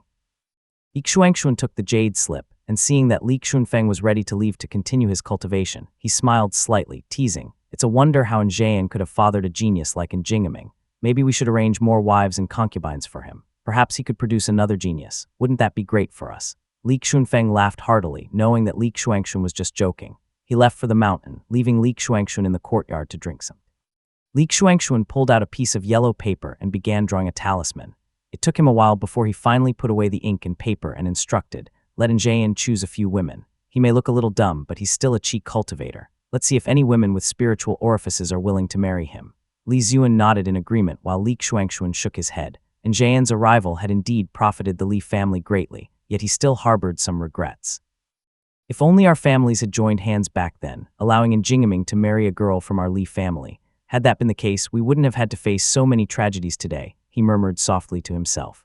Chapter 225, 3 years later. Fei Family Glacial Cloud Peak. Glacial Cloud Peak was the tallest peak on the northern shore, brimming with spiritual qi and covered with pines and cypresses. The Fei family had entrenched themselves here for countless years, fortifying the area like an iron fortress. With Fei Wangbai presiding, even late-stage Foundation Establishment Realm cultivators would find it hard to break through. The peak was completely covered by snow that sparkled across the landscape all year round. Fei Tingxiao had already condensed the third chakra of the embryonic breathing realm. Agile and nimble, he left no footprints in the snow.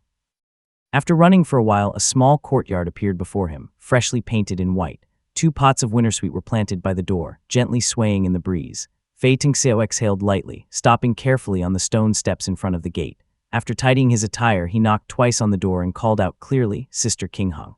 After 2 breaths, the courtyard gate creaked open and a girl about 15 or 16 stepped out.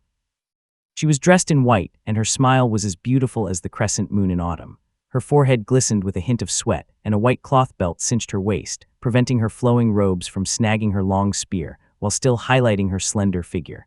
Junior brother. Li Qinghang's bright eyes met Fei Tingxiao's gaze, causing him to lower his head as if he had been scalded. He could only focus on Li Qinghang's white-furred brown deerskin boots as she planted her spear firmly on the ground.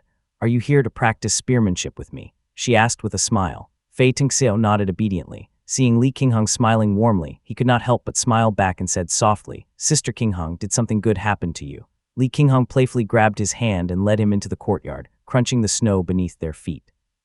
She laughed as she replied, "Yesterday, I broke through to the Jade Capital stage and awakened my spiritual sense. I have now reached the 5th stage of the embryonic breathing realm." Fei Tingxiao could only feel the warmth of her hand. Li Qinghang had just finished her spear practice and was still radiating heat, leaving Fei Tingxiao blushing and dazed as he followed her into the courtyard. It took several breaths for him to react after she let go. The Jade Capital stage. "Sister Qinghang, it's only been 3 years since you came to Glacial Cloud Peak, and you were only at the 3rd stage of the embryonic breathing realm then. Breaking through 2 stages in 3 years is truly impressive." The boy commended, his shyness now replaced with awe. Li Qinghang chuckled lightly and replied, "Junior brother, you started 2 months later than me, yet you're still at the 3rd stage. You must work harder. I'm no match for Sister Qinghang." Fei Tingxiao said humbly as he smiled, nodding. Li Qinghang grasped her spear and twirled it around with a playful smile. "I want to spar with you again. I'll use only the power of the 3rd stage of the embryonic breathing realm so it'll be fair." The red tassel swayed as her spear moved like a dragon, aiming straight at Fei Tingxiao. In the past 3 years, Fei Tingxiao had sparred with Li Qinghang countless times. Her lower stance was nimble, and her spearmanship leaned toward the softer style. Fei Tingxiao thrust his spear forward, using force to counter her finesse, parrying her spear aside before pushing his spear back toward Li Qinghang. Li Qinghang had studied under Fei Wangbai for 3 years. Although she had not learned the Fei family's prized Grade 3 technique, Dragon Reflection, she had mastered most of the other spear moves. While her spearmanship wasn't yet outstanding, she was competent in a fight. She stepped back, her spear rising like a venomous snake as it lunged at Fei Tingxiao. Fei Tingxiao stepped aside to dodge Li Qinghang's spear, switching from a thrust to a sweep aimed at her legs. Unexpectedly, she shifted her footwork like a shadow, evading his spear effortlessly. Her spear advanced even further, aiming straight for his face. "What?" Fei Tingxiao let out a gasp, clearly startled. He was unable to comprehend how she had so deftly eluded his spear moves. He hurriedly retracted his spear and stepped back, narrowly avoiding her strike. Li Qinghang took advantage of this, unleashing an endless barrage of spear techniques aimed toward Fei Tingxiao. He retreated repeatedly, parrying dozens of strikes before he became frustrated and lifted his spear. A hazy layer of gray qi enveloped it, sending Li Qinghang's spear flying backward with one blow. Li Qinghang observed his energy flow carefully before finally retracting her spear. She stood calmly, smiling. "I expected no less of a Grade 3 spear technique. The Dragon Reflection technique is truly impressive." Fei Tingxiao muttered incoherently to himself as he lowered his spear, puzzlement written across his face. He glanced at her and asked, "How did you dodge my spear technique, Sister Qinghong?" Li Qinghong laughed softly, raising her head slightly. "My family has a footwork technique known as river crossing torrential step. It's incredibly profound. I have only mastered a couple of moves, but it has already proven highly effective. So it's a footwork technique." Fei Tingxiao had suspected as much and now had his answer as confirmation. He nodded enviously as he replied, "My grandfather told me that Senior Tangya had a mysterious footwork technique. It must be this one then." After exchanging a few more words, Li Qinghong escorted Fei Tingxiao out of the courtyard. She then lifted her spear and stood still, reflecting on the moment Fei Tingxiao had used the dragon reflection technique. She murmured quietly to herself, "That spear aura, how exactly did he achieve that?" She pondered for a while, then went inside to retrieve ink and brush, meticulously noting down her insights from the day and carefully putting the book. She thought to herself, "There's no way I can learn the dragon reflection technique here. I have mastered most of the spear techniques, and what's left is just polishing my skills. My cultivation has reached the 5th stage of the embryonic breathing realm. With 2 more years of refinement, I should be able to condense the final chakra and start accumulating for the qi cultivation." Li Qinghong wiped her spear clean and placed it on the rack, muttering to herself, "I wonder how granduncle is doing, and whether father has broken through to the qi cultivation realm. I'll write a letter tomorrow to ask how things are back home."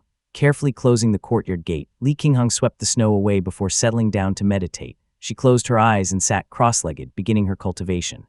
Meanwhile, Fei Tingxiao left the courtyard, his body flushed with sweat. It only emphasized the chill of the biting snow and wind. He shivered but quickly dispelled the cold by circulating his mana, which drove away the chill almost instantly, thanks to his 3rd chakra of the embryonic breathing realm. Fei Tingxiao walked briskly for a while until he saw a figure standing with hands behind his back in front of his own courtyard. The man's white robe billowed elegantly, and his handsome face was serene as he stood with his eyes closed. Seeing this person, Fei Tingxiao could almost feel himself shrink as he cautiously approached, mumbling softly, "Father." Fei Yi slowly opened his eyes. As Fei Wangbai's eldest son, he had reached the peak of the qi cultivation realm. "You went looking for that girl again," he remarked. "Yes," Fei Tingxiao answered nervously, adding, "I only went to spar with her." Fei Yi shook his head. Now in his 50s, he had gone through this same phase and fully understood his son's intentions. He sighed, speaking sincerely, "Xiaor, I have met Li Qinghong. This girl is solely focused on cultivation and spearmanship. She does not seem interested in romance. You should temper your emotions." Fei Tingxiao nodded silently, but Fei Yi could tell his son had not taken his advice to heart. Seeing him hang his head in silence, he thought to himself, "Li Qinghong is graceful and radiant. I only hope that this boy is just infatuated by her beauty and will grow tired of it after a few years, rather than developing genuine feelings." Fei Tingxiao remained quietly bowed, which pained Fei Yi. He then asked, "What is Li Qinghong's current cultivation level?" "The 5th stage of the embryonic breathing realm. She has condensed the jade capital chakra," Fei Tingxiao answered truthfully. Fei Yi raised an eyebrow, shocked by such a revelation. He then said gravely, "She broke through again. She's only 16. She truly is a prodigy." Fei Yi's thought stirred as he looked at his youngest son and muttered, "Perhaps I could go to the Li family to ask on your behalf, but this girl is so talented. We cannot have you join their family. Bringing it up would only damage relations between the 2 families, and your grandfather will not agree." Finally, Fei Tingxiao raised his head, his expression unchanged as he said, "Father, you need not say more." Chapter 226, Absolutely Impossible. Meanwhile in Lijiang Town, autumn rain once again sprinkled down gently onto the earth. The forest leaves had fallen, covering the ground in shades of gold and deep red. The woods between the mountains were serene, and the distant sound of something slicing through the air could be heard.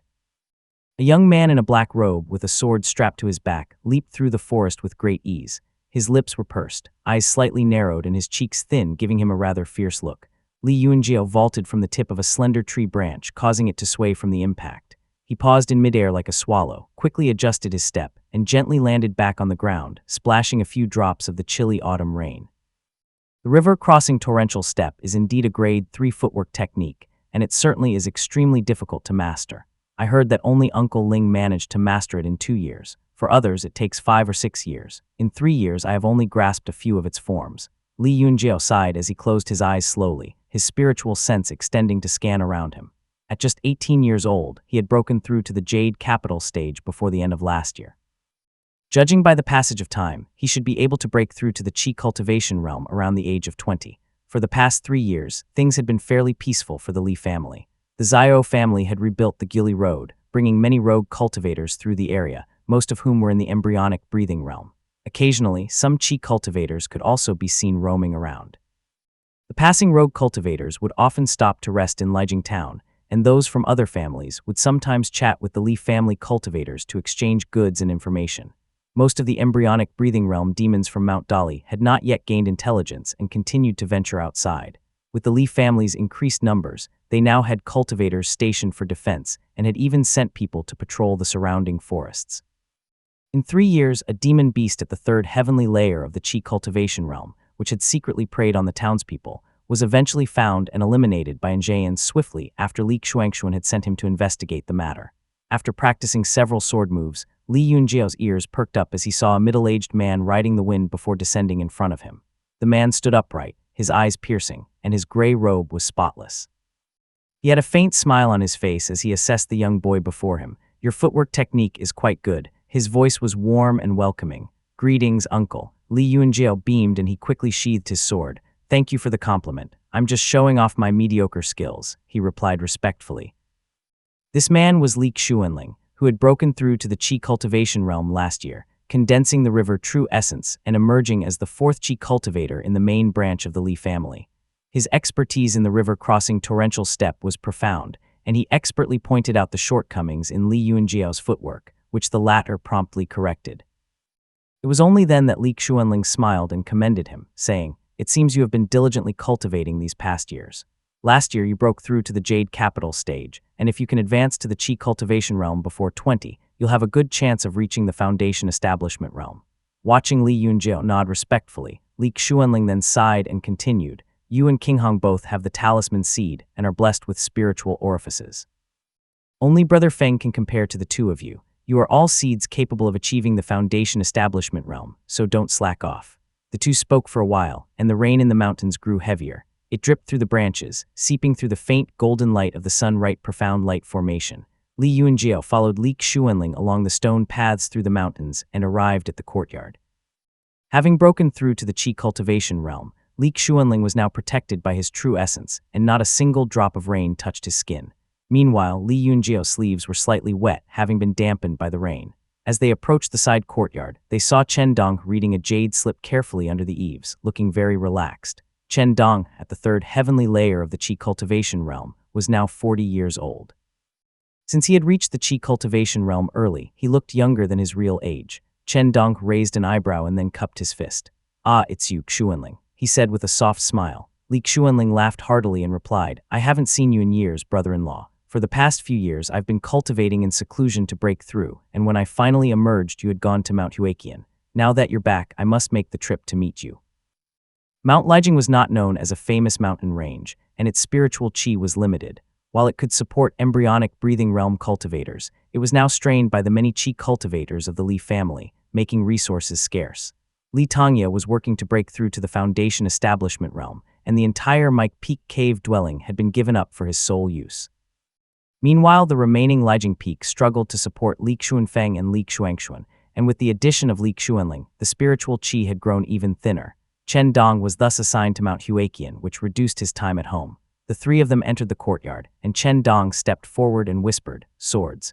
The two immediately understood what he meant and placed their swords in their storage pouches. Most swords were made of sharp metallic materials, and since Li Jingshan and others were in the side courtyard with their mortal bodies, the sharp energy could easily harm them. Entering the house, they saw only a small table placed beside the window. Li Jingshan wore a jade hairpin and sat next to a girl, who was kneeling and gazing out the window at the autumn rain. Hearing the noise, she turned and greeted Li Xuanling warmly. "Brother Ling, you're back," she exclaimed happily. Li Xuanling laughed heartily and stepped forward, taking the little girl's hand in his. The child looked up obediently, her cheeks rosy as she called out to him in a soft and meek voice. "Uncle." This little girl was Li Jingshan's daughter, Li Qingxiao. Now over 2 years old and approaching 3, she was quite well behaved. Li Xuanling watched as Li Jingshan took Li Qingxiao away, and Li Yunjiao and Chen Dong sat down by the table.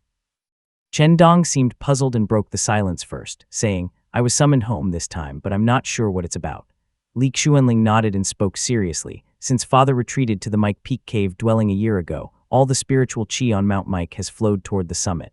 Even clouds have been forming inside and outside the cave dwelling, which is quite mysterious." A year later, there were faint water sounds inside the cave, and at midnight, the sound of rivers flowing could be heard. Clear water seeped through the cracks in the walls outside the cave, glistening everywhere. This was Chen Dong's first time hearing about the signs accompanying the breakthrough to the Foundation establishment realm, and his face was filled with admiration. Since he was cultivating the River One Qi technique as well, he listened attentively and sighed. Everyone says that establishing the immortal foundation is when true wonders begin, and that is indeed the case. Li Xuanling took a sip of his tea and glanced at Li Yunjiao.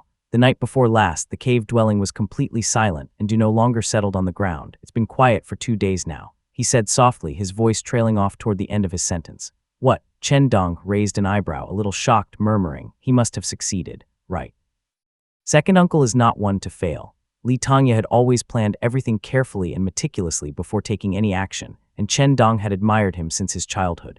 Since Li Tongya went into seclusion, Chen Dong never imagined that he could fail. The Li family had no precedent for breaking through to the Foundation establishment realm, and hearing this uncertain news left Chen Dong feeling empty and speechless. In that moment, Chen Dong's mind was flooded with memories. From practicing the River One Qi technique and the profound water sword technique to tirelessly training day and night.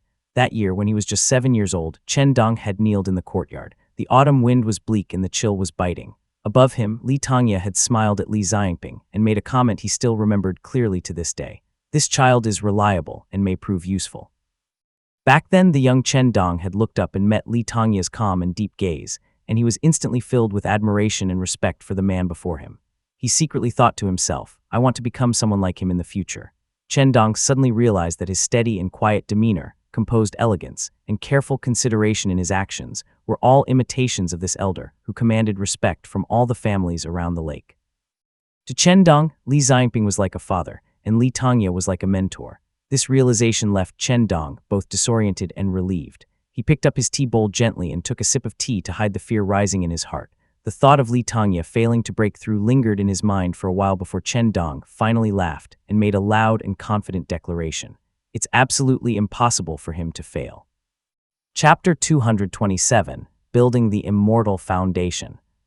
Mike Peak Cave Dwelling. Before going into seclusion, Li Tongya often pondered to himself, what is an immortal foundation? The Supreme Yin Breathing Meridian Nourishment Sutra says, the essence of Supreme Yin is gathered from the cold lunar palace. The essence of Supreme Yang is in the golden solar palace. When these two energies combine, the immortal foundation can be formed. Li Tongya believed that this phrase referred to a secret technique of gathering the Supreme Yin moonlight and the Supreme Yang sun essence, suggesting that the immortal foundation was a metaphor for a special divine ability. Later, Li Tongya obtained the River One Qi technique, which included the phrase, the qi of rivers is whole and complete, rising and sinking through the great depths. The qi of heaven and earth is clear and bright, wandering above and below. By harnessing this qi to shape rivers and seas, one can build a foundation known as the boundless ocean. Having now consumed the essence-gathering pill which was beautifully etched with pale gray patterns, the 6 chakras appeared from his sea of qi and sea of consciousness, disintegrating simultaneously above the foggy sea of qi into 6 bright streams of light. Li Tongya felt a wave of weakness wash over his body, and he instantly knew that if he could not transform these into an immortal foundation, he would perish without a doubt. Following the methods of the River One Qi technique, the 6 streams of light formed by the chakras swirled above his sea of qi, stirring waves of qi. The true essence in his sea of qi bounced up and infused itself into the streams of light. Li Tongya's sea of qi was remarkably vast, and the streams absorbed the essence quickly. They swirled for an unknown length of time until the sea of qi had dropped by half. Only then did gray light begin to rise, and a talisman appeared, Deep Ocean Long Whale Talisman. The talisman qi spiraled above the sea of qi, reflecting and blending with the 6 streams of light. It hovered above quietly. Li Tongya could not discern whether this was a good or bad sign, but he had no other choice but to continue cultivating according to the technique. After a while, the sea of qi finally emptied, revealing a faint gleam. Li Tongya was slightly surprised when beams of light emerged from the bottom of the sea of qi, revealing a white pellet that radiated brilliantly, the talisman seed. The white pellet leaped into the 6 streams of light, and Li Tongya knew he could not afford to waste any time, so he immediately activated the technique to form the immortal foundation. Each of the 6 streams of light became full, and when they collided midair, they coalesced into flowing clear water that gently descended into the sea of qi. Li Tongya felt weaker as his qi churned relentlessly. He finally understood why people said it was crucial to break through to the foundation establishment realm before 60. Suppressing his growing frailty, the 6 streams of light within Li Tongya spun faster and faster, and the sound of rivers flowing emanated from within his body. After an unknown amount of time, a silver beam of dazzling light fell upon him. Li Tangye opened his eyes and let out a cough, releasing a jet of white qi that struck the stone wall in front of him, leaving a small dent in its surface. The dark chamber suddenly lit up with the booming sound of crashing waves. Li Tangye remained seated for a few breaths before he could not help but chuckle softly to himself. After 62 years, I have finally built my immortal foundation. He chuckled a couple of times and wiped away a glistening tear from the corner of his eyes. He then slowly stood up, still feeling puzzled. This was almost too simple. The process of Li Tangye's breakthrough went smoothly with barely any obstacles and could even be considered somewhat effortless. The secret techniques accumulated by the 3 sects and 7 gates over generations can increase the chances of successfully breaking through to the foundation establishment. While my family is considered a clan, we can't even estimate our chances of achieving the foundation establishment realm. Worse still, after the breakthrough, we don't even understand where the advantages lie. Li Tangye slowly stood up, his early-stage foundation establishment realm cultivation radiating powerfully. The mystical aspects of the immortal foundation, known as Boundless Ocean, filled his mind. Boundless Ocean arises from the rivers and inherits the extraordinary strength of the Qi cultivation realm. In rivers, its power is even greater, excelling in water-based techniques. Mastering this immortal foundation grants mastery over water manipulation. It grants the ability to predict droughts and floods by studying water channels, enter the waters without disturbing crabs or fish, suppress hunger through breathing, remain unharmed by water or fire, and even bless water with talisman qi to heal and aid people. After a few moments of contemplation, Li Tangye was puzzled by the abilities of the Boundless Ocean Immortal Foundation and thought to himself, entering the water with greater strength, excelling in water manipulation, and imbuing water with talisman qi are understandable, but not disturbing fish, being unharmed by fire and water, and predicting water channels seem rather useless. Bestowing talisman qi upon water was only beneficial for cultivators of the embryonic breathing realm and qi cultivation realm, since it only required consuming some mana. However, being unharmed by normal water and fire meant little, as even embryonic breathing realm cultivators could resist them with simple spells. Predicting water channels and not disturbing fish were even more pointless. The Purple Mansion realm and Golden Core realm. What kind of cultivation are they exactly? Li Tangye pondered aloud as he sighed. Even the information from the Moonlight Origin Mansion remained obscure, let alone the origin of the immortal Dao itself. As a mere foundation establishment realm cultivator, he was noteworthy around Moongaze Lake but insignificant in the UA state.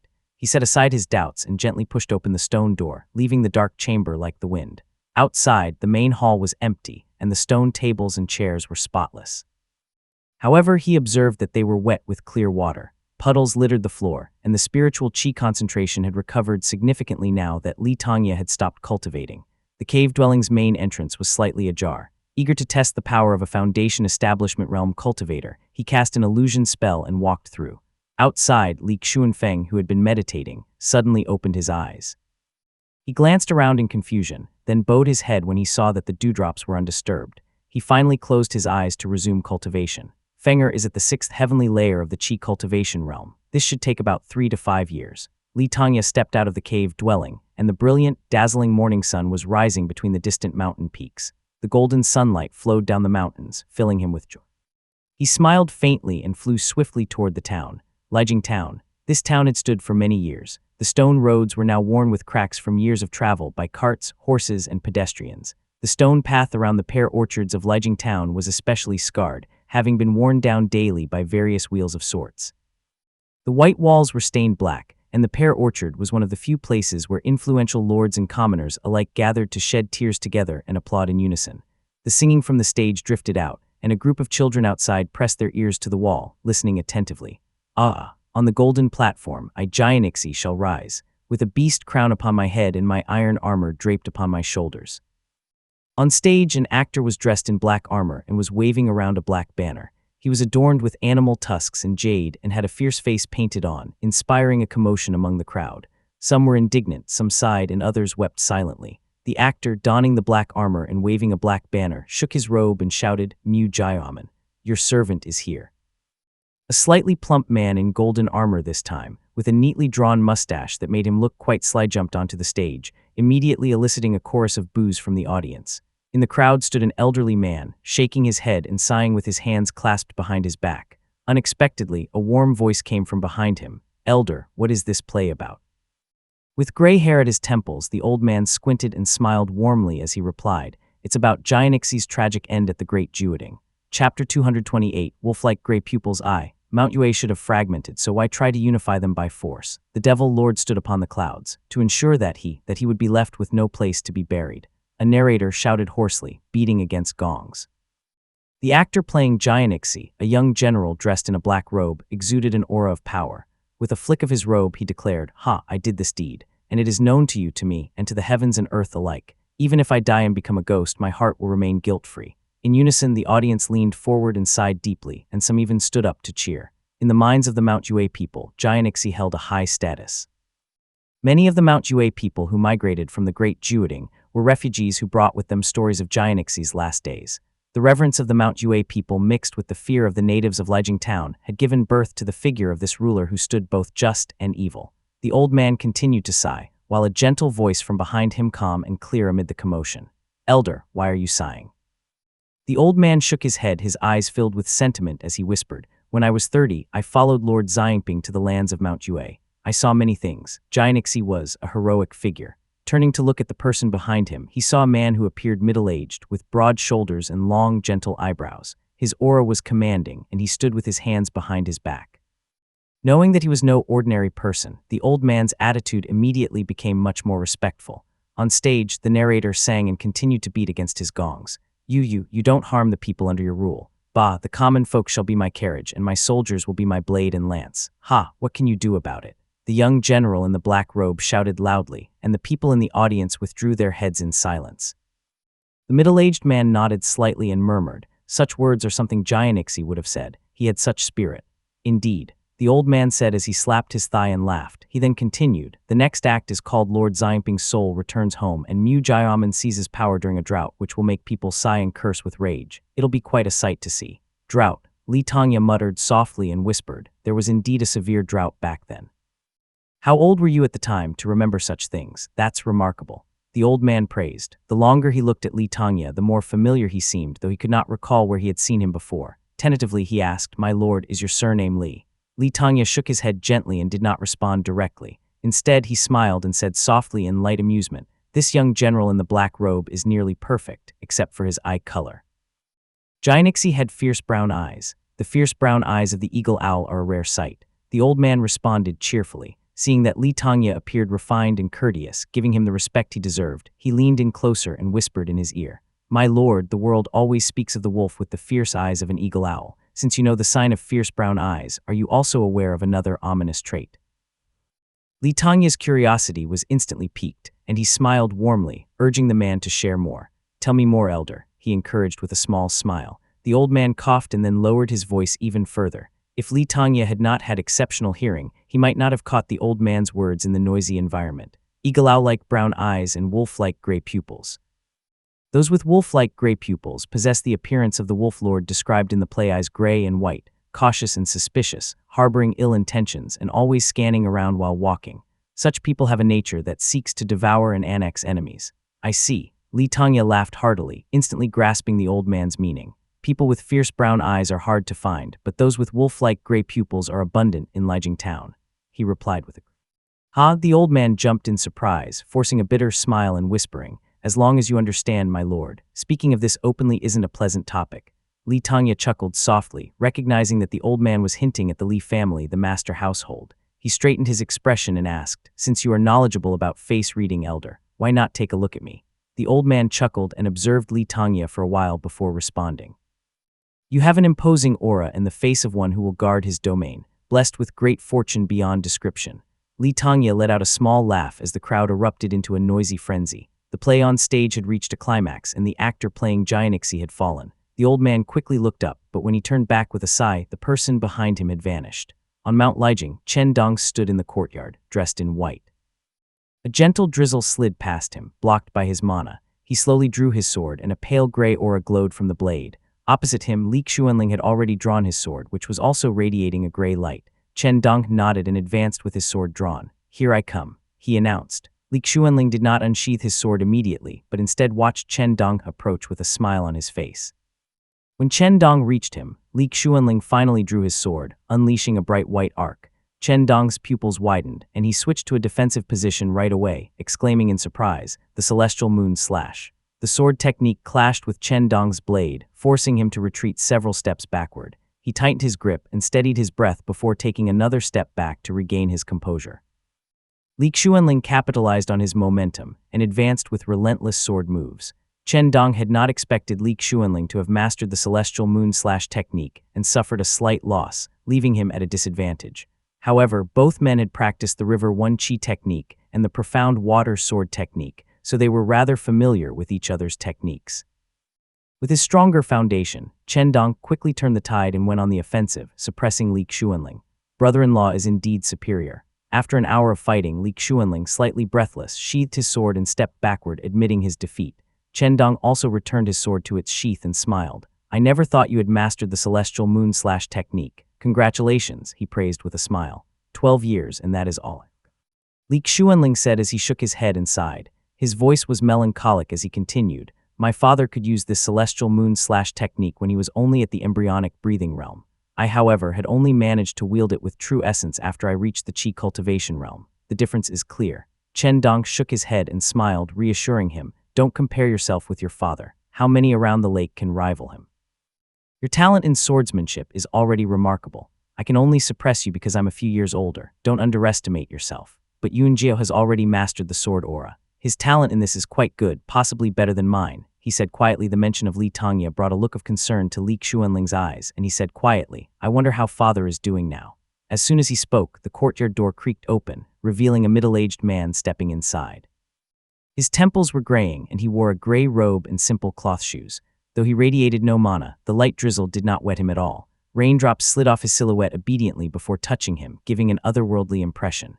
The man raised an eyebrow and took a step forward, making the puddles part away like they had come to life, keeping his cloth shoes perfectly dry. He then shot out a word of advice.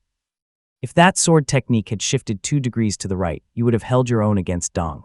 "Father." Li Xuanling was immediately overjoyed and stepped forward with excitement. After studying the man for a moment, he exclaimed, "Father, you've established your immortal foundation."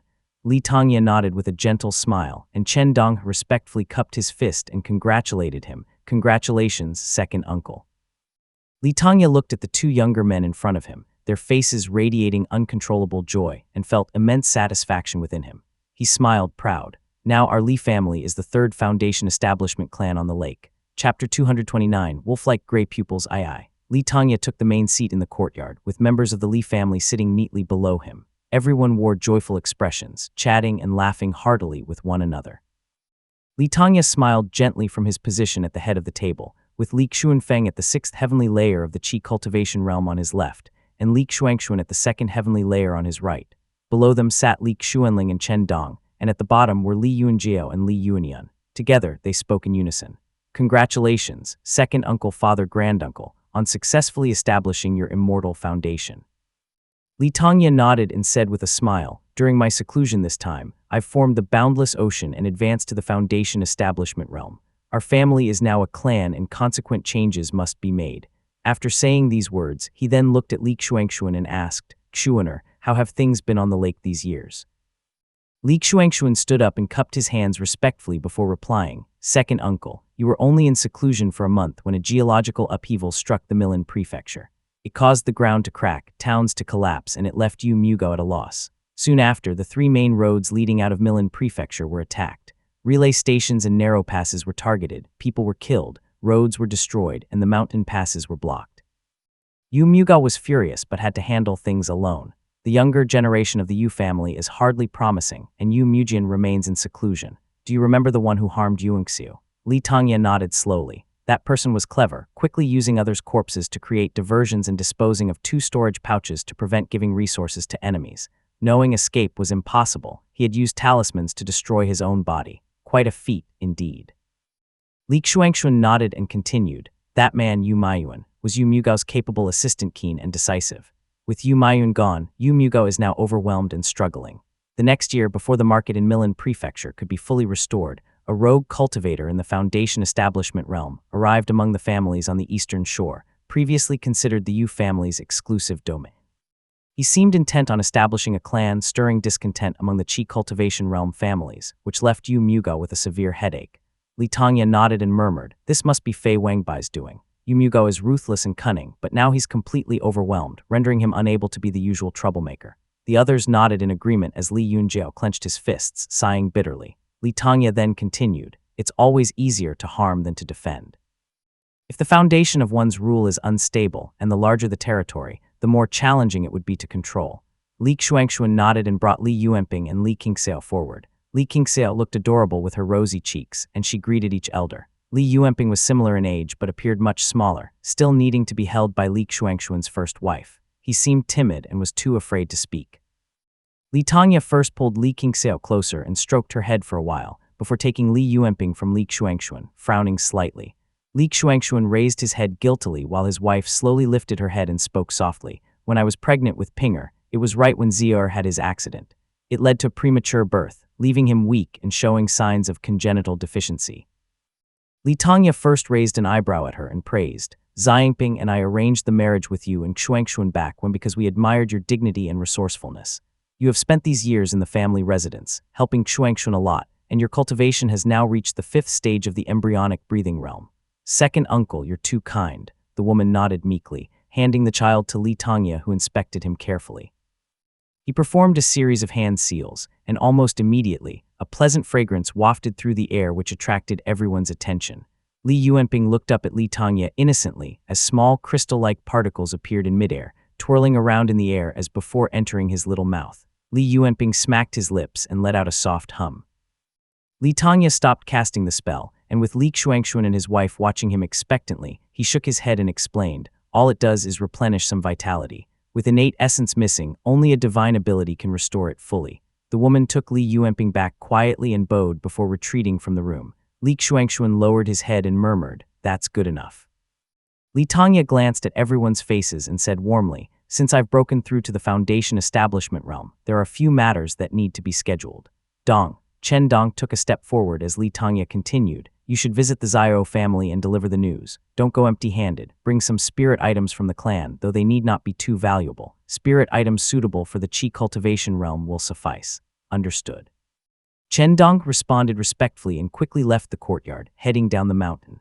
Only then did Li Tongya turn back and say softly, "Elder Zhao Chuchu of the Zhao family, and I once had an agreement that if I broke through to the foundation establishment realm, our families would form a closer alliance through an arranged marriage. If I failed, the agreement would end. Now that my immortal foundation is established, the marriage shall be arranged." Everyone's faces changed, revealing mixed emotions. Li Xuanfeng cupped his fist and said, "This marriage arrangement will be fine if we are to wed someone. All of the Yuan generation is of age, but if we are to marry someone off, only King Hung is of suitable age." Li Xuanling, being Li Qinghang's biological father, grew increasingly anxious. "Absolutely not. King Hung has been bestowed with the talisman seed, and her talent is the highest among the generations of Yuan and Qing. How could we have her marry into another family?" he protested earnestly. Li Xuanxuan shook his head, equally troubled. "Indeed, it is not possible, but the Zhao family is wealthy and influential, and their willingness to arrange a marriage with our family is already a sign of respect. They would never agree to have someone from their side marry into ours. Bringing in a husband is certainly out of the question, and King Hung cannot be married off either," he added with a frown.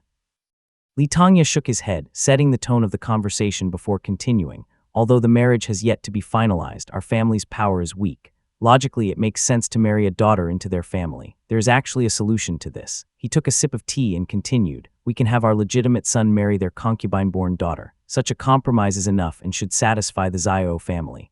"You're right, second uncle." Li Xuanxuan agreed, then continued, "One more matter has yet to be reported. The Yu family used our family as an excuse to kill off many members of their own family and installed a puppet to make them a vassal. And Jingaming is dead, and only Njayan managed to escape. He fled to our household and has now joined our clan, offering several techniques and spells." "Njayan," Li Tongya hummed, pausing for a brief moment. "Let him come up and see me." Everyone immediately nodded in agreement. After chatting a bit more, they all took their leave. Some went back to drawing talismans while others returned to their cultivation practice, each becoming busy with their own tasks. Chapter 230, The Lesson of the Jiang Family. Senior. Njayan walked out of the house, greeted warmly by the clan guards on both sides. Smiles lit up their faces as they waved to him, even those outside the courtyard. Njayan nodded to each of them, answering with a smile. Suddenly he felt like he was in another world. He had always acted greedily and domineeringly, ruling their family with an iron fist. Servants cowered in his presence, and he would kill over the slightest dissatisfaction. After his family's downfall, he had taken refuge with the Lee family. During a demon beast attack, he thought to curry favor with them by saving a young clan guard. That night the boy cheerfully knocked on his door, carrying a large bowl of dumplings his mother had made to express their gratitude. The two chatted all night, and while Njayan forced himself to eat the food, he asked, "Aren't you afraid of me?" The boy froze for a moment, then laughed heartily and replied, "What is there to fear?" Njayan chewed the dumplings, which tasted like dog shit to him, but he forced them down nonetheless and said with an equally forced smile, "Indeed. There's nothing to fear." After that night, Njayan would join the clan guards for drinks and drinking games, where they would laugh and cry together. They would sit by the wall watching the young women pass by, and Njayan would take them flying, scaring the boys so much that their legs went weak. Njayan laughed heartily and often shed tears from laughter. Returning to his senses, Njayan noticed the clan guards smiling at him. He pulled out a long bench and said with a grin, "All right, kids, what supernatural stories would you like to hear today?" The guards' eyes lit up, and they started fighting over which story to hear first. Njayan watched them all with a smile until the sound of hoofbeats approached, kicking up dust at the end of the alley. A young man in a white robe reined in his horse in front of the courtyard and dismounted, cupping his fists respectfully. "Senior, the family head requests your presence." "Captain Tian," a guard cried out in surprise, and the group quickly bowed lowly, half kneeling. They then said in unison, "Greetings, Captain." Tian Zhongking nodded and saw Njayan shake out his robe while sitting on the wooden bench. "I understand," he replied. He then soared into the air and headed straight up the mountain. Tian Zhongking watched in envy before the guards swarmed him, all asking questions eagerly. "Captain, what level is your cultivation now, Brother Zhongking? Are there more Qi cultivation realm demons devouring people?" Tian Zhongking simply waved his hand and replied, "I'm only at the 3rd stage of the embryonic breathing realm, nothing worth mentioning. As for the family heads matters, they are beyond my understanding." The guards continued to ask questions, and one whispered, "Brother Zhongking, is it true that clan uncle Xuanling has broken through to the Qi cultivation realm?" Tian Zhongking nodded and smiled. "Yes, it is true." The guards then erupted into a hubbub of chatter. Tian Zhongking shook his head with a smile as he glanced around, mounted his horse, and rode out of the alley. The stone path was meticulously clean. As Njayan ascended the mountain, he was filled with confusion, pondering to himself deeply. What could this be possibly about? Even if a Qi cultivation realm demon infiltrated the town, there's no need to personally call me up the mountain. Mount Lijiang was mostly deserted, with only the chilly breeze greeting him as he arrived. Njayan murmured, "Could it be that the Li family suspects me because I haven't taken any of the women sent to my home in recent years?" As the courtyard made of bluestone bricks appeared before him, he took a moment to dust his sleeves. The gate was mostly ajar. Njayan pushed the heavy gate open to find the house quite unguarded, save for the 2 clan guards standing outside silently. Njayan clicked his tongue. He thought about his own grand hall, then looked at the small house in front of him. He felt bitterness fill his mouth, and he muttered under his breath, "Njayan, you truly deserve death." He stepped into the modestly furnished house and bowed his head, having made a habit of it, and lifted his robe hem. He was just about to kneel when he suddenly opened his eyes wide. The person seated at the head wasn't Li Xuanxuan, but instead a middle-aged man with graying temples and long, gentle eyebrows. His expression was calm as he sat in the main seat, holding a white jade slip. Njayan, at the 6th heavenly layer of the Qi cultivation realm, could immediately read the small characters engraved on the jade slip-aged courtly path sutra. With a thud, Njayan dropped to his knees, his heart filled with fear and trembling as he bowed deeply and stammered out his words. "Njayan, greets Senior. Foundation Establishment Realm." How did he reach Foundation Establishment? Njayan's head buzzed with thoughts like a beehive. He swallowed hard in disbelief. He had previously reached the Qi cultivation realm before Li Tongya and had watched him rise from beginner to the 5th heavenly layer and then to the 8th.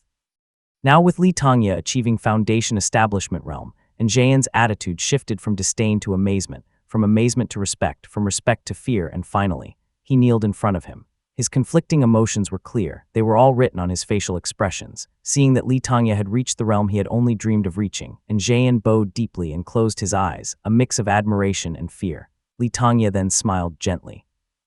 "Brother Njayan, no need to be so formal. Please rise," he said softly. Njayan stood up, watching as Li Tongya set down the jade slip and said warmly, "I heard that your ancestors were once outer sect disciples of the Immortal Mansion, and this aged courtly path sutra was passed down by them. Would you care to explain it in detail?" Njayan nodded eagerly, setting aside his emotions. After recalling for a moment and organizing his thoughts, he replied, "My ancestors bore the surname Jiang and were outer sect disciples of the Immortal Mansion. They reached the Qi cultivation realm at 18, meeting the minimum requirements and receiving this aged courtly path sutra, and they led the immortal soldiers on patrol from the Moongaze Marsh's 3 eastern domains to the Yuling Lake area. They achieved the Foundation Establishment realm at 39 and became an immortal general, receiving these 2 legacies and recruiting their own subordinates. From the 3 eastern domains of Moongaze Marsh to the Yuling Lake area, Li Tongya asked as he raised an eyebrow, and Jayan quickly replied, nowadays, it is the southeastern shore up to the Mushroom Forest Plain. Back then, it was all part of Moongaze Marsh. Seeing Li Tongya nod and Jayan continued, my ancestor failed to break through to the Purple Mansion realm and passed away. He had only one son who reached the peak of the Qi cultivation realm. Left with no choice, he recruited external and rogue cultivators to defend the territory, laying the seeds for future disaster. 10 years later, his son broke through to the Foundation Establishment realm. His descendants were few, but all had spiritual orifices. The cultivation technique quickly led them to the Qi cultivation realm, but the higher their realm, the more difficult it became to produce heirs. Later, when his son pursued an opportunity to advance to the Purple Mansion realm, he was slain, and the various external cultivators began to compete for control, each supporting their own descendants. This foreshadowed the family's collapse. Jayan sighed deeply and said softly, the external cultivators formed alliances, marrying their daughters to one another and becoming increasingly divided. The different lineages grew ever more distant, and within a century, even some members of the main family began marrying into the external families. After 3 generations, there weren't many left with the surname Jiang. Li Tongya stroked the jade slip in his hand silently. Jayan glanced at him and said in a low voice, thus, only very few families on the lake dare to accept external cultivators, wary of repeating the Jiang family's tragic lesson. Families like ours, with legacy techniques, fear this most of all. That's why there are almost no external cultivators in our households. Jayan straightened before hesitating for a moment, then added, the main family oversees the Chen, Liu, Tian, and Ren families, which have all produced individuals with spiritual orifices. If we don't suppress them, problems may arise over time. Li Tongya raised an eyebrow, surprised that Jayan would bring this up. He chuckled softly and answered, don't worry, our family isn't the Jiang family. Nothing will go wrong. I've spoken out of turn, Jayan quickly said as he lowered his head. Li Tongya gave him a once-over and asked, how old are you now? 85. Jayan replied, seeming to be a little downcast at this revelation. My cultivation technique makes it difficult to reach the Foundation Establishment realm, and I'm only at the 6th heavenly layer of the Qi cultivation realm at 85. I doubt I will have any hope of reaching the Foundation Establishment realm, he added with a tight smile. Li Tongya paused and offered a few words of comfort before watching Jayan leave. Picking up the jade slip containing the aged Courtly Path Sutra, he murmured, Courtly Red Dust. Our family still holds the River Mountain Sutra. There's still a long way to go to the Purple Mansion realm, so there's no need to hurry. Chapter 231, Paying Respect to the Ancestors and Elders. Li Tongya saw off Jayan, then burned incense and took a bath, before changing into his formal attire. He donned a gray robe with white cloud-patterned sleeves and slung a sword over his back, then walked to the summit of Mount Lijiang. He pushed open the doors of the ancestral hall, where the ancestral tablets stood silently, surrounded by curling smoke that gave the place a solemn atmosphere. The tablets represented the 6 generations of ancestors from the village records, along with Li Zhenshui and Li Mushin. Li Tongya was technically a descendant of the 9th generation, but if counting from the beginning of their connection to the Tao, he was a 2nd-generation disciple. Li Tongya gazed at the tablets amidst the swirling smoke. He kneeled and bowed 3 times to the leading tablets, showing proper respect, and said reverently, I, your unworthy descendant Tongya, offer my respects to the revered ancestors and elders. I respectfully inform you all, our family has striven diligently through 7 generations to cultivate grains. My father laid the foundation with cultivation techniques, thereby connecting us to the Tao. The younger generation worked tirelessly from dawn till dusk, always cautious and alert, not daring to make a mistake. His eyes moistened slightly, and he bowed deeply before continuing. For years, old grievances have lingered. My eldest brother was slain, Western barbarians invaded and cursed my younger brother, and an expert from the immortal sect devoured my youngest sibling. Only I, Tongya, is left to manage the household alone now, holding it together for 42 years. I have finally established my immortal foundation, and I hope this brings some comfort to all of you. Li Tongya straightened up after he had finished. Though he held anger in his heart, he bore no resentment. He had killed many too, invading east and expanding west. In the murky depths of this worldly pond, everyone was helplessly swept along. He turned to the tablets of his 2 brothers and Li Yuanxiu. Due to pressure, he couldn't even place Li Qijing's tablet there. Li Tongya silently cupped his fist without saying much. Li Tanya finally stepped forward and pushed open a stone door before waving his hand gently, illuminating several mana-powered candles within the stone chamber. He bowed deeply, then reached out to pick up the mirror on the stone platform. The moment he touched it, his mind suddenly brightened. Similarly, the mirror floated in front of him, glowing much more vividly now. Through a foggy haze, he saw 3 beams of light descend, transforming into 3 glowing white pills that rotated inside the mirror. Profound pearl talisman seeds. Li Tanya was overjoyed at the sight of them. Upon breaking through to the Foundation establishment realm, the number of talisman seeds in the mirror had reached 9, filling him with immense delight. So, the number of talisman seeds depends on the strength of the one conducting the ritual. When a Foundation establishment realm cultivator uses the mirror, 9 seeds will appear. He exclaimed to himself in utter delight. Li Tanya had worried that the Xian Yue generation would lack talisman seeds, but now he felt much more relieved. He bowed deeply and thought to himself, it seems that the power and mystery of the Supreme Yin Profound Light will be significantly changed as well. I wonder how effective it will be against Foundation establishment realm cultivators. In the world within the mirror, Lu Jiangxian slowly exhaled and stood up. With Li Tanya breaking through to the Foundation establishment realm, Lu Jiangxian also benefited from the feedback of the talisman seeds. Though it was not as much as when Li Qijing succeeded in breaking through to the Foundation establishment realm, it was still comparable to the recovery of a peak Qi cultivation realm talisman seed. Li Tanya broke through to the Foundation establishment realm far too easily, Lu Jiangxian murmured as he frowned slightly. He had observed the entire process of Li Tanya's breakthrough and knew that Li Tanya attributed it to the effects of the profound pearl talisman seeds and talisman qi. However, according to Lu Jiangxian's knowledge, these did not increase the success rate of breaking through to the Foundation establishment realm. This was different in the Purple Mansion realm though, as talisman qi would significantly aid in condensing divine abilities. The River One Qi technique and the Deep Ocean Long Whale talisman. Lu Jiangxian had some suspicions but couldn't be sure of them. He thought to himself, I'll wait for the Li family to succeed a few more times before I can decipher such a pattern. He waved his hand, and the sword that stood atop a large boulder at the mountain peak sprang up immediately.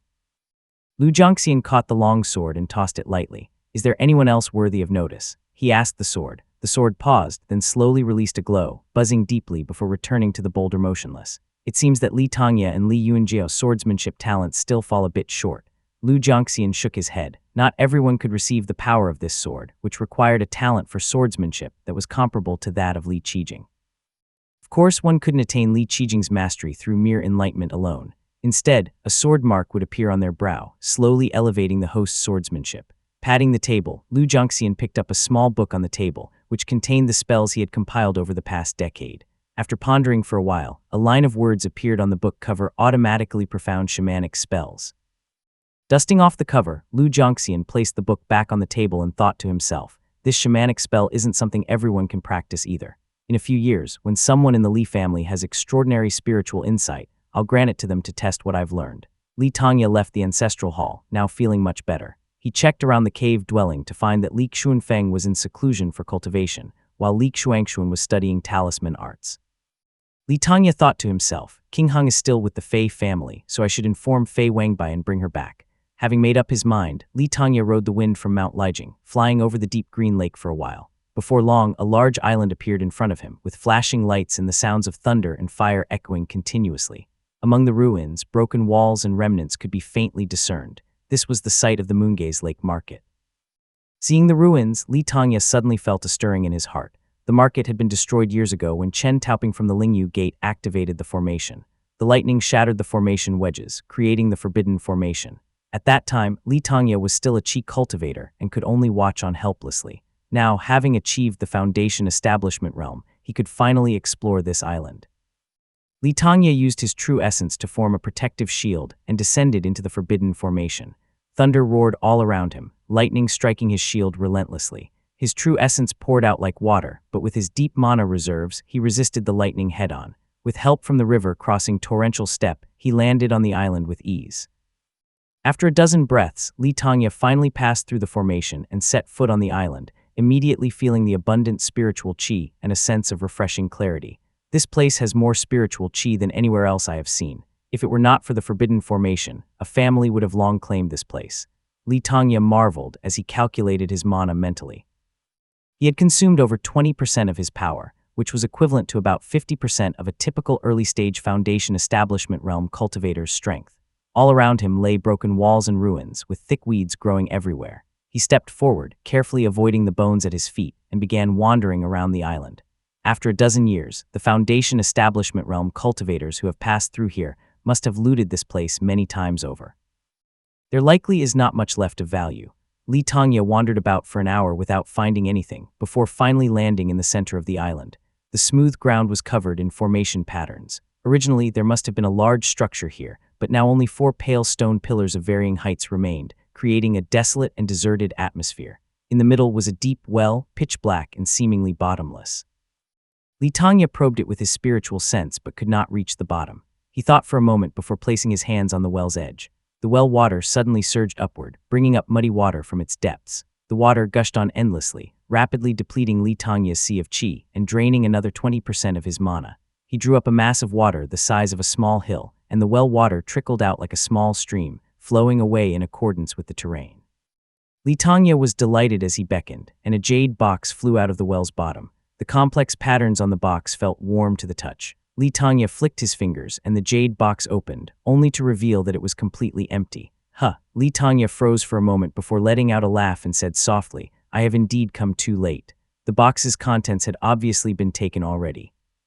The person who took them likely wasn't skilled in water manipulation, but knew some divine abilities or spells. They had managed to effortlessly steal the contents from a distance, leaving only an exquisite empty jade box in its place at the bottom of the well. Although the contents are gone, the jade box itself is no ordinary item. Its surface is covered in formation patterns, so it can likely store spirit items of even the Purple Mansion. Its material is also unparalleled, so this trip isn't completely a waste. Li Tongya turned the jade box over in his hands, satisfied and nodded. He hadn't hoped for much to begin with, so the discovery of a fine jade box was a pleasant surprise. He placed the box away and sat down cross-legged to meditate for half an hour before taking to the wind again, breaking through the forbidden formation and heading north. Chapter 232, Both Families Learn the News.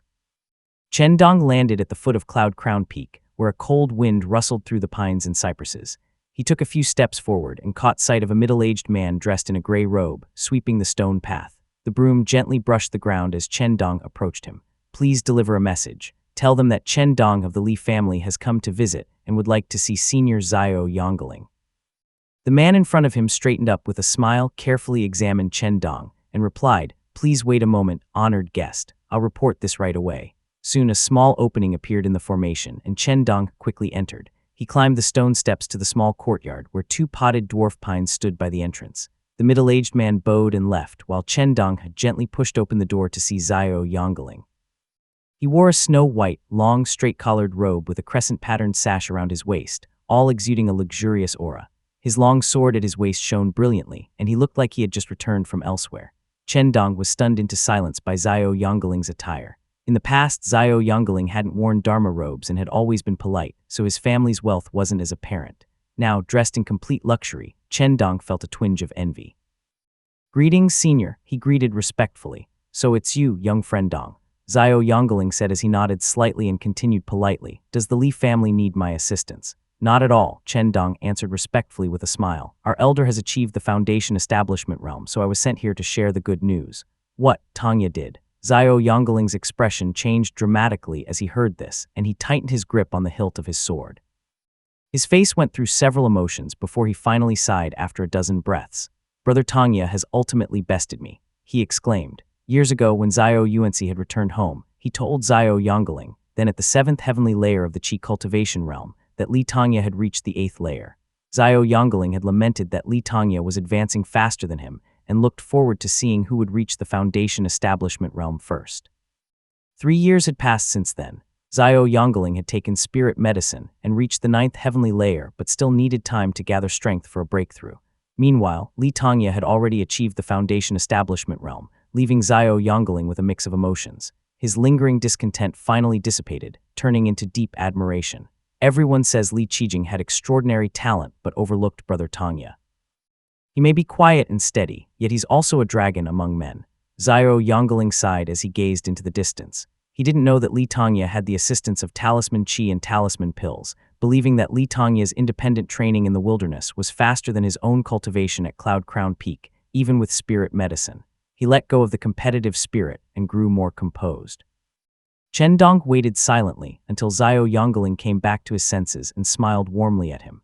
Please congratulate Brother Tanya for me. Chen Dong nodded with a bright smile, placing the gifts he carried on the table and explaining everything carefully.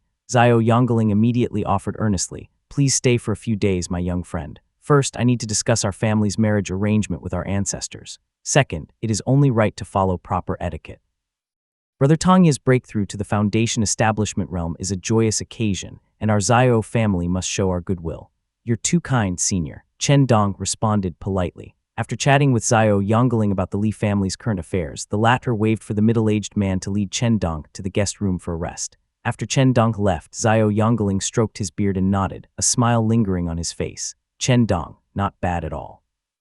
The Xiao family typically received guests at Cloud Crown Peak, however. The main peak was over 100 li eastward and deep within Lixia Prefecture, where a grand mountain called Mount Xianyu lay. Its slopes were broad and imposing. Mount Xianyu was divided into two parts by a river known as the Yue River. It flowed swiftly, with boatmen often riding its currents from upstream, their songs echoing through the peaks in a captivating manner. Xiao Yongling flew for an hour and landed between the peaks, where he saw a deep pond surrounded by cold mist. Two old men sat across from each other on a cliff, each holding a fishing rod and fishing in the pond below. Xiao Yongling took a step forward and climbed the stone steps, approaching one of the old men. He whispered in his ear softly, Ancestor, Li Tanya has reached the Foundation establishment realm. The old man raised his eyebrows, and his fishing rod trembled slightly as he spoke softly. That was quick. That boy must have had some fortuitous encounter. Xiao Yongling nodded gently and replied respectfully. Then, regarding the marriage arrangement, the other old man at the pond's edge also raised his head and smiled. Shooting, I have met Li Tanya, and he is quite capable. In my opinion, we should marry one of our daughters to them and have them send one over to us. Both families will benefit from this arrangement. Xiao Shooting nodded and raised his fishing rod. The water of the cold pond below exploded with a thunderous roar as the snowy water surged upward, climbing nearly halfway up the cliff before an invisible force pushed it back down, creating a crashing sound like thunder. Boom. As Xiao Shooting reeled in the rod, a shimmering silver dagger was pulled out. He raised his snowy white eyebrow before grinning proudly. A fine catch. Xiao Yongling stood mesmerized, but Xiao Shooting waved his hand and said softly, let UNC handle this. Meanwhile, at Fei residence on Glacial Cloud Peak, the cool moonlight fell gently as Li Qinghang sat on a treetop, swinging her feet back and forth. The soft, pale moonlight enveloped her, highlighting her delicate face. Sister Qinghang, Fei Tingxiao took a few leaps through the woods and climbed up to the treetop. He walked along the branches with a bright smile and said eagerly, Sister Qinghang, you seem in good spirits today to be moon-gazing today. Junior brother, Li Qinghang politely acknowledged him with a nod and asked, are you looking for me to practice spear? Fei Tingxiao hesitated briefly before stuttering, no, just moon-gazing, moon-gazing. Li Qinghang saw his expression and couldn't help but chuckle, leaving Fei Tingxiao momentarily dazed. His breath quickened and his face flushed as he said softly, Sister Qinghang, I junior brother. Li Qinghang stood up on the tree, shook her head and smiled. That's not right. Life is fleeting and there is little time to admire the moon. We should spar instead. I have made progress this month and you probably won't be able to beat me. She teased, her eyes twinkling in the moonlight. Fei Tingxiao was interrupted mid-sentence, his face turning pale. He looked downcast and conflicted, trying to muster the courage to speak, but Li Qinghang had already jumped down from the treetop. Her clear voice echoed through the woods. Junior brother, let's go up the mountain and spar. Fei Tingxiao watched her disappear into the forest and bit his lip in frustration. He jumped down to the ground, where a group of Fei family's disciples were gathered. One of them peeked out and remarked with some envy, that rogue cultivator's daughter Yi Qinghang is really quite striking, and her figure is charming too. Besides, she is already at the 5th stage of the embryonic breathing realm. Brother Tingxiao has good taste. Fei Tingxiao glanced at him with irritation and shook a fist at him threateningly, which immediately sent the boys scattering off in all directions. Only a young man in white remained, leaning against a tree, looking down at Fei Tingxiao. Fei Tingxiao whispered, Brother Yu. Fei Tongyu stood with his arms crossed and smiled softly, replying, Fei Tongkai is not acting with good intentions, bringing those people to mock you. Li Qinghang saved your face, so do not bother her again. Fei Tingxiao looked up indignantly and protested, but I did not even say anything. Fei Tongyu shook his head, his eyes gleaming. When mentioning Li Qinghang, he spoke with admiration. Some things remain unspoken yet are already asked, while others are left unsaid yet still answered. Li Qinghang is only 16, but she's both radiant and charming, cheerful and graceful. Yet she's also measured and gentle. No wonder you are infatuated. Fei Tingxiao felt both sad and angry, twisting his hands together. Fei Tongyu glanced at him and said with a smile, Li Qinghang is stubbornly independent. If you cannot even beat her, how can you gain her respect? Focus on cultivating. Our Fei family is full of refined gentlemen. Give it a few more years, and when you mature, no female cultivator will be able to resist you. Fei Tingxiao was stunned and suddenly seemed to realize something, his face lighting up with joy. He nodded and laughed. I understand now. He then rushed up the mountain, leaping through the forest after Li Qinghang. Fei Tongyu watched him disappear from view and chuckled, shaking his head. From behind a tree stepped out a middle-aged man, elegantly fanning himself. He was none other than their father, Fei Ye. You always know what to do. Fei Ye praised him but heard no response. He turned to see his eldest son lost in thought. Noticing his father's gaze, Fei Tongyu snapped out of his daze and looked up, asking, "What is it, father?" Fei Ye felt uneasy seeing his eldest son so pensive and was worried that he might have missed something. He quickly asked in a low voice, "What have you so deep in thought? Is something wrong?" Fei Tongyu laughed heartily and shook his head, saying, "Li Qinghang is certainly impressive and a direct daughter of the Li family." Fei Ye sighed and gritted his teeth, then pinched the bridge of his nose before kicking Fei Tongyu's leg, making him cry out in pain.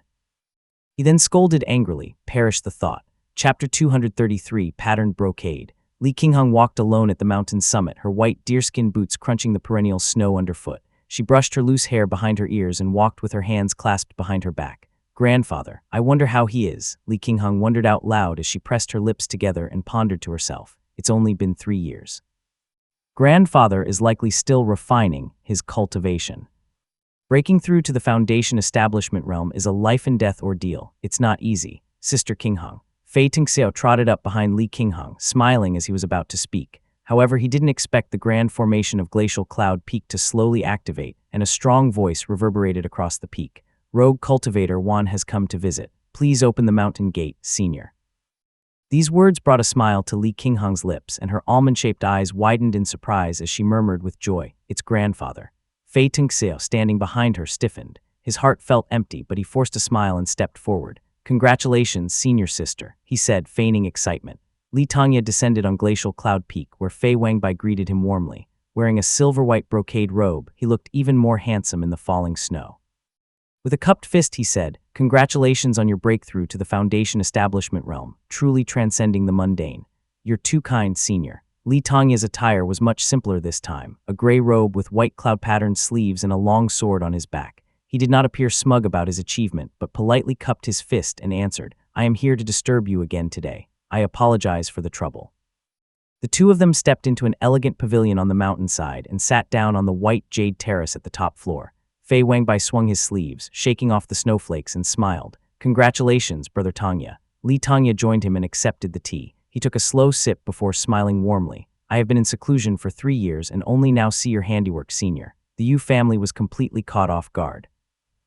Fei Wangbai laughed heartily and shook his head. "It is just a precaution my father put in place years ago. The Yu family did not anticipate it and suffered a great loss. When Yu Yufeng broke through to the middle stage of the Foundation establishment realm, my father, who led the household, sensed that something was amiss. He went to the Millen's mountain ranges and chose several locations where earth veins converged. He spent a few years planting secret formation points and buried 9 talismans in each one.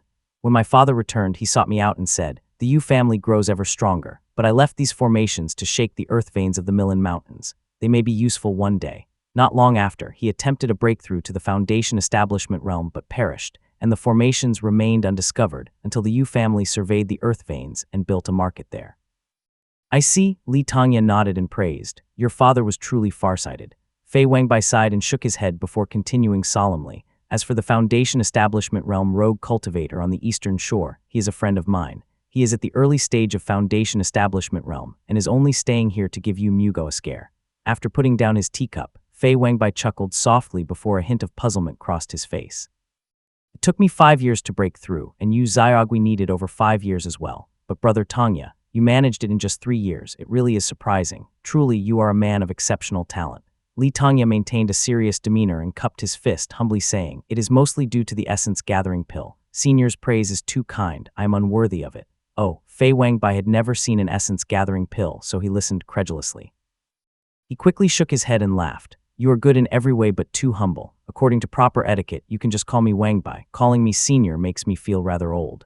Li Tongya couldn't help but laugh and shook his head, unable to resist Fei Wangbai. He conceded and said seriously, "Wangbai, just as you did not expect, you Xiaogui won't expect it either. This is an excellent opportunity to suppress the Yu family."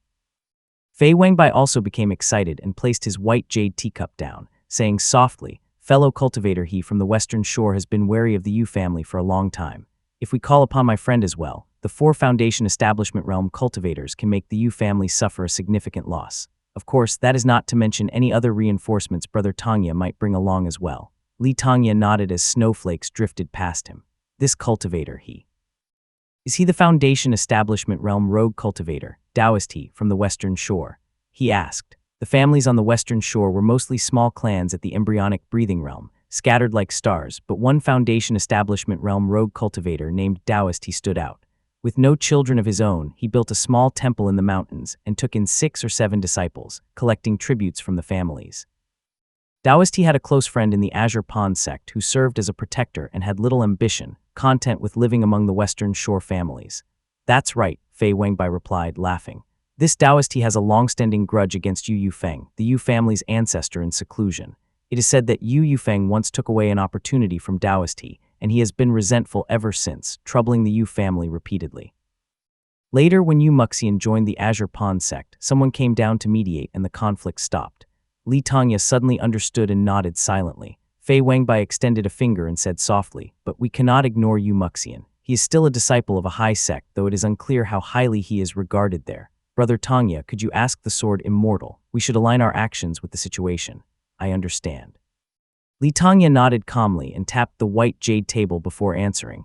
"My 4th brother once cultivated within the peak. The Qi cultivation realm disciples of the immortal sect do not wield much power, but they do protect their family's bloodline. As long as Yu Muxian has not reached the Foundation Establishment realm, and we are not planning to wipe out the Yu family, there should not be too much trouble." Li Tangya, naturally cautious, thought for a few breaths before shaking his head. "Nonetheless, I will first ask someone to look into the situation." Fei Wenbai nodded with satisfaction and extended a finger, speaking softly, "Do we kill the old one, or the young one?" Li Tangya raised an eyebrow before stroking his chin, a smile slowly appearing. "Patience, Brother Wenbai. If we are confident enough, we could even kill their ancestor." Fei Wenbai nodded thoughtfully. The two chatted briefly as the wind and snow on the mountainside grew heavier, making the scene obscure. The snowflakes slid away from the two of them, and Fei Wenbai smiled. "I have not made a move in years, and I am itching to fight. Brother Tangya, how about a little sparring?" He grinned. Li Tangya raised an eyebrow with a confident smile. "Sure." As soon as this word left his mouth, the two soared into the air. Fei Wengbai's silver-white brocade robe fluttered lightly in the falling snow, and he smiled. "Since this is a friendly sparring match, I will show my immortal foundation." Fei Wengbai's 2 white brocade sashes fluttered in the air as he stood tall and handsome, proclaiming, "This is patterned brocade." His silver-white brocade robe swirled in the air, and he tied a cloak with crescent moon patterns around his shoulders. He swept his spear outward, sending a fierce energy wave toward Li Tangya. Boundless ocean. As Li Tangya spoke, the waterfall and springs at the foot of the mountain roared to life. The clear river water leaped up as if given life, surging toward the sky above Li Tangya immediately at his command. Clink, clink, clink, clink. Fei Wengbai's long spear, wrapped in a silver-white qi, had not yet struck before dozens of water swords flew toward it, striking like falcons pouncing on their prey. Fei Wenbai chuckled softly and whirled his spear, spinning his cloak in the air. The water swords missed and were swept behind the cloak. Li Tangya raised an eyebrow, grasping the sword at his waist. Seeing Fei Wenbai charge forward, he drew his sword. A moonwhite arc leaped from Li Tangya's sword. Fei Wenbai had heard that Li Tangya's sword draw was especially remarkable, so he used his spear to block the incoming slash swiftly. He was forced backward a single step, but absorbed the rest of the force with his cloak. The subsequent sword strikes poured down like torrential rain on Fei Wenbai, who didn't back down. His spear danced like pear blossoms, blocking each sword. He would strike from beneath his robe or behind his cloak occasionally, interrupting Li Tangya's sword moves and gaining time to catch his breath. Below, some on the mountainside poked their heads out to watch. The two separated after the initial clash, but the heavy wind and snow obscured their figures in the air. The Fei family disciples below could only sense the Foundation Establishment realm aura, but couldn't see them through the snowy sky. Chapter 234, King Hong's Ambition. After dozens of exchanges, Li Tangya finally sheathed his sword, and the surging river water transformed into dozens of clear water swords that hovered quietly. The remaining waves floated around him, enveloping him completely.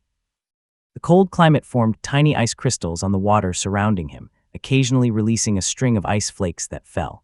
Fei Wenbai also stood with his spear lowered. His cloak turned into numerous ribbons before dissipating into spiritual qi. The wind and snow gradually subsided, and Li Tangya's water control technique dissipated. The The river water fell like torrential rain but froze into a hailstorm before reaching the ground, pattering against the mountainside.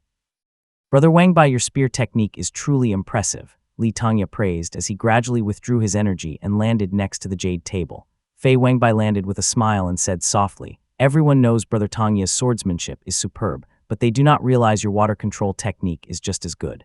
After this exchange, both understood each other's methods better, making them more prepared for future cooperation. Sparring is far more effective than mere verbal explanations, revealing weaknesses and strengths alike. They complemented each other for a while, and Li Tongya shook his head with a laugh before looking up with a smile. "My King Hung has arrived." With a flick of his finger, Fei Wangbai opened the pavilion door with a creak. A girl came up the stairs, clad in white and holding a spear. Her smile was radiant like an autumn crescent moon. It was Li Qinghang. "Greetings, master." She greeted Fei Wangbai cheerfully first before turning toward Li Tongya with a beaming smile. "Greetings, grandfather. Congratulations on breaking through to the Foundation establishment realm." Both elders hummed and nodded in acknowledgement. A boy also peeked out from between the floors before cupping his fist respectfully, then stood quietly to the side. "This is my grandson, Fei Tingxiao." Fei Wangbai introduced him with a smile and then paused. "Well?" he asked expectantly.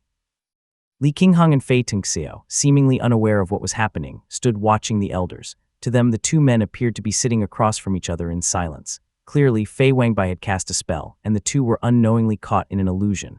Li Tongya glanced at them and understood what Fei Wangbai implied. He shook his head and replied, "My Qinghang is a Foundation establishment seed. I cannot bear to let her marry anywhere, and if she does not agree, our family will not marry her off." Fei Wangbai shook his head with regret. He had watched Li Qinghang grow up for the past 3 years and thought highly of her, but he could only apologize for his presumptuousness and change the topic. After chatting briefly, Li Tongya put down his cup and said with a smile, "We have imposed for years. Qinghang thanks senior." Li Qinghang bowed gracefully and thanked him. Li Tongya then took out several jade boxes from his storage pouch and said softly, "Brother Wangbai, a small token of appreciation for taking care of this child." Fei Wangbai couldn't refuse and gracefully accepted with a wave of his sleeve. After chatting for a bit more, Li Tongya cupped his fist in farewell and flew away with Li Qinghang, leaving Fei Tingxiao standing dejectedly in the pavilion. "Tingxiao." Fei Wangbai sipped his tea and said softly, "Find time to cultivate. Do not fall too far behind others, or you will only be left with empty thoughts." Fei Tingxiao respectfully nodded and left. Fei Wangbai gently put down his cup and whispered with emotion, "What a pity, that girl is too talented." Li Tongya flew over the lake and the deep green water shimmered beautifully below him. The hour was late and the pale moonlight fell gently upon them. Beside him, Li Qinghang was in a wonderful mood, her lips constantly curling up into a smile. On one hand, she was happy that her elder at home had broken through to the Foundation establishment realm, providing reliable support. On the other hand, she was excited to see her family after many years. Li Qinghang felt a surge of joy, and if Li Tongya hadn't been beside her, she might have started singing. "Qinghang, that boy from the Fei family seems to fancy you. What do you think of him?" Li Tongya suddenly asked with a smile. Li Qinghang hadn't expected Li Tongya to ask this, and after a few moments of surprise and reflection, she answered firmly, "I have no interest in love, nor do I want to be anyone's wife or concubine." Li Qinghang's almond-shaped eyes shone brightly, and her dark hair tied at the back of her head fluttered in the evening breeze over the lake.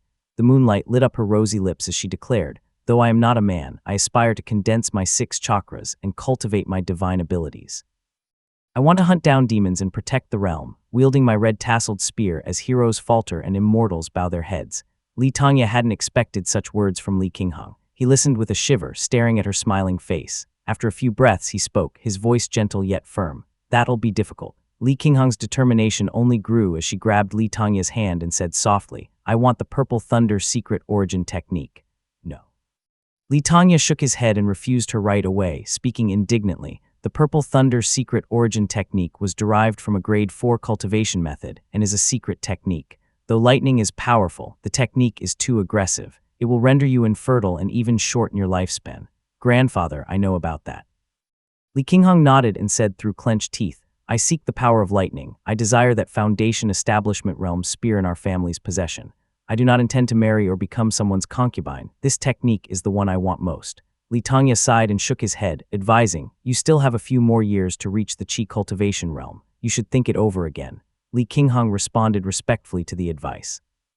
As she looked up, Mount Lijiang came into view from afar, cloaked in a faint golden formation.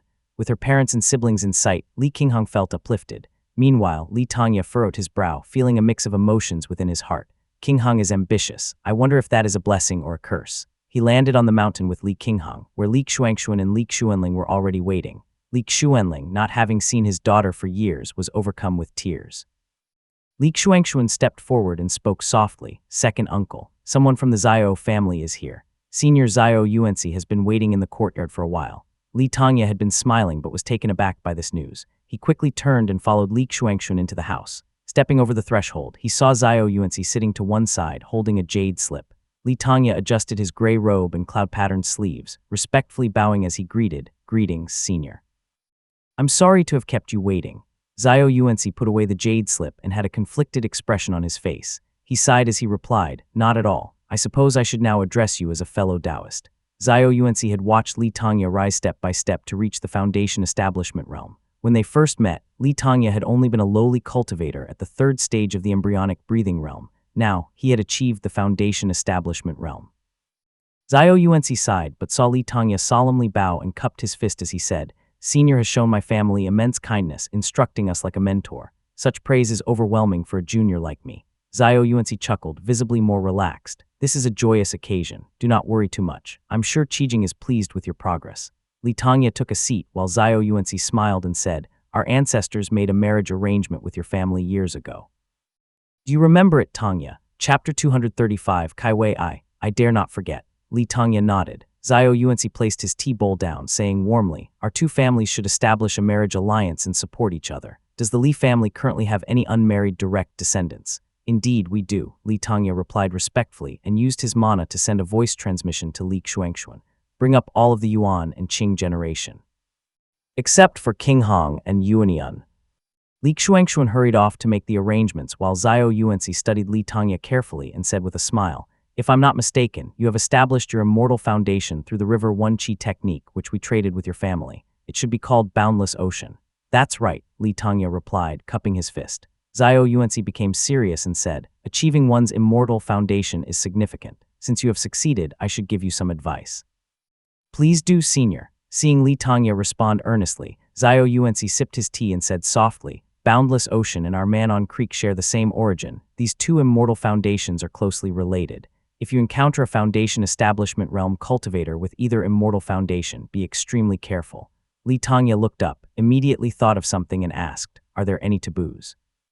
Zhao Yuanci nodded and continued, "Boundless Ocean and Manon Creek are types of immortal foundations that the ancient Taoists called Tao partners. Demonic and devil cultivators refer to them as shared pills. Such immortal foundations have many connections and can complement each other. However, if you meet someone with impure intentions, they are likely to—" Zhao Yuanci paused, struggling to find the right words. "They might dig out your own immortal foundation and consume it to supplement theirs," he finished his sentence.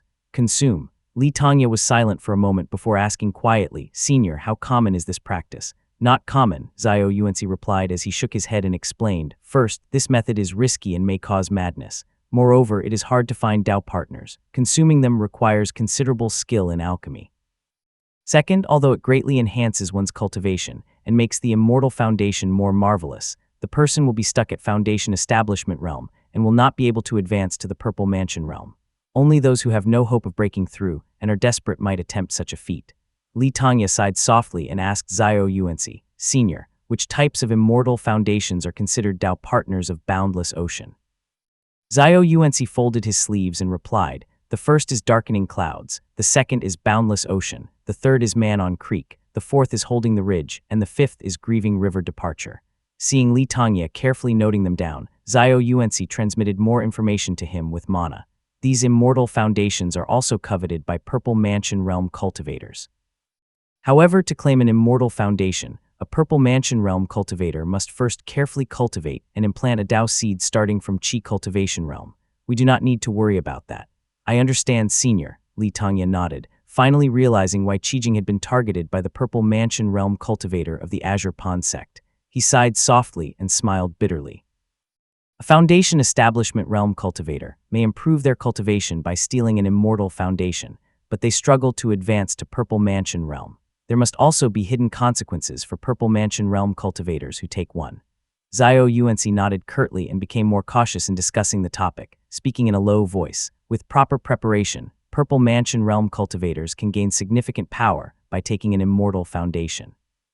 Although it is not as perfect as one cultivated by oneself, it drastically shortens their cultivation time. Naturally, the Purple Mansion realm cultivators seek it eagerly. While they were whispering, Li Xuanxun arrived with the others. Li Yunjiao held Li Qingxiao's hand while Li Xuanxun's wife followed with Li Yuanping in her arms. Li Tangya smiled. These are the juniors of the Yuan and Qing generation in our family. Please take a look, senior.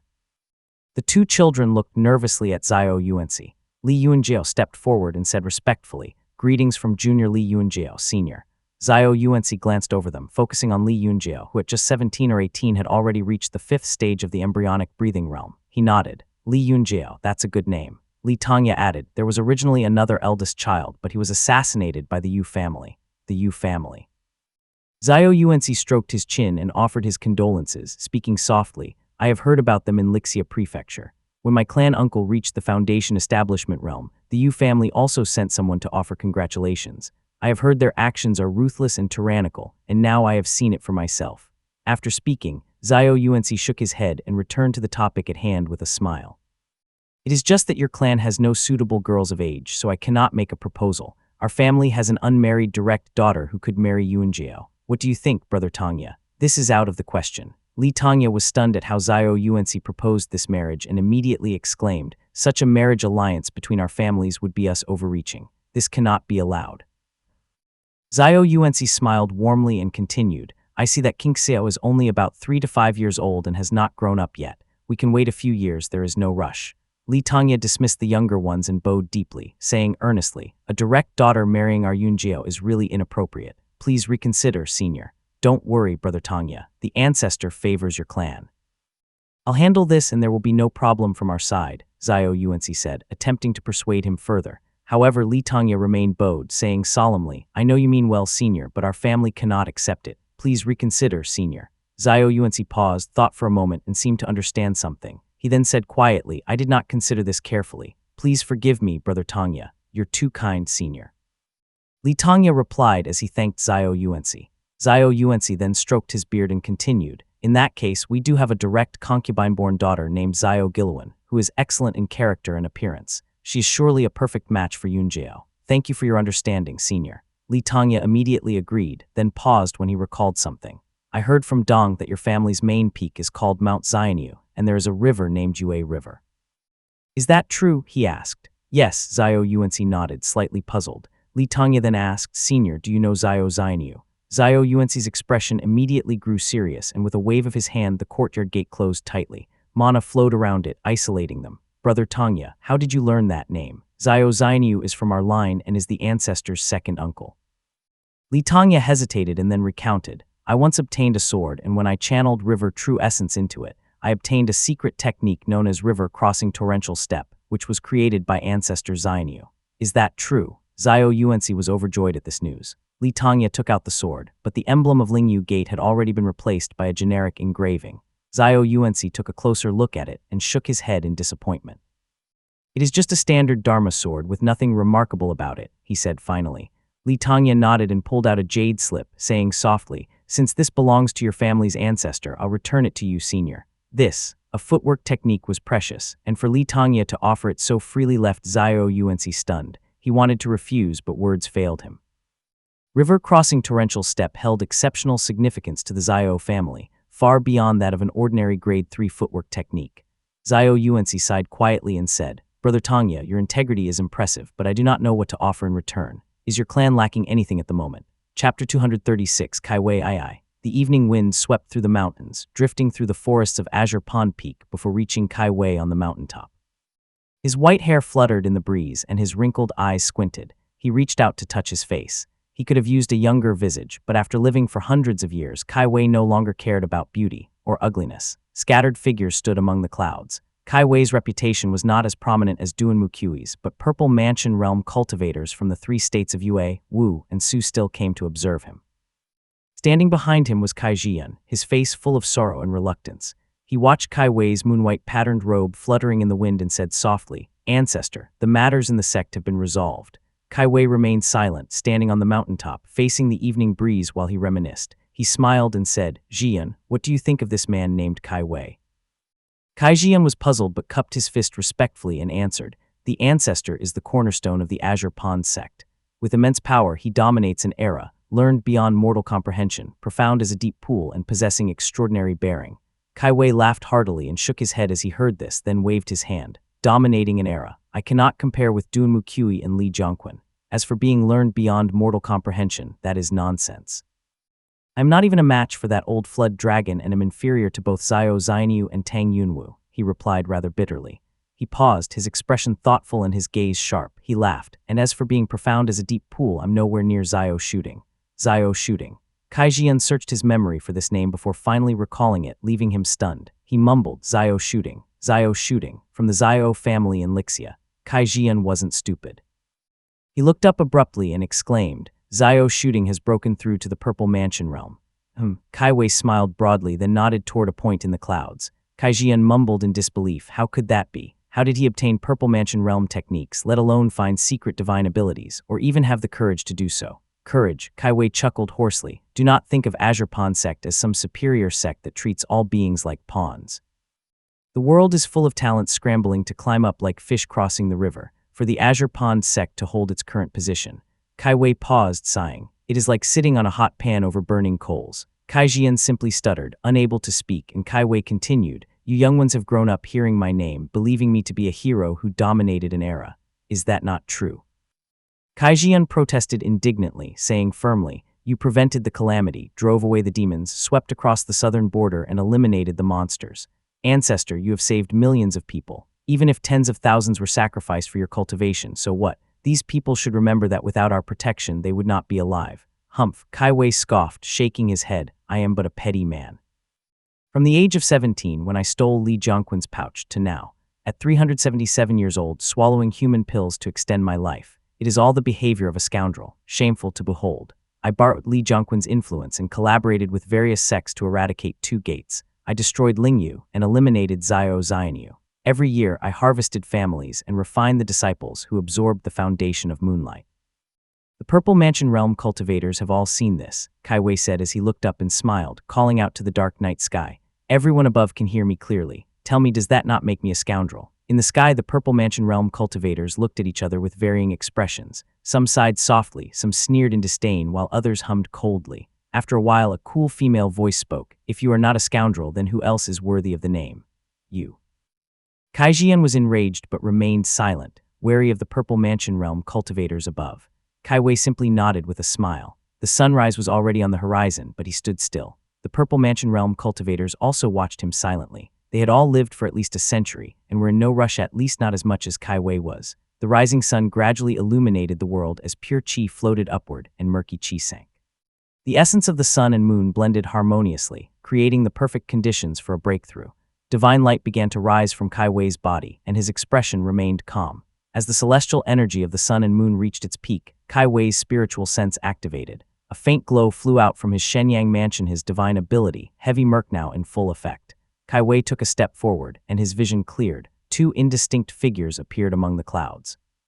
Kai Wei laughed heartily and called out, So you two are here to collect my remains. The 2 figures had long grown accustomed to the varied scenes of Purple Mansion realm breakthroughs, and hence were not offended by his jest. One of them laughed sharply and called out to him, Kai Wei, your day has finally come. Kai Wei waved indifferently as his appearance grew increasingly youthful and handsome, but there was still a sinister air about him. 4 more divine abilities flew out from his body, stirring up the spiritual qi of the heavens and earth that danced around him. The 5 divine abilities combined into one radiant light, weaving together and transforming into 5 colors: metal, wood, water, fire, and earth. They merged and soared, and one figure from above muttered, He's using the 5 elements command metal technique.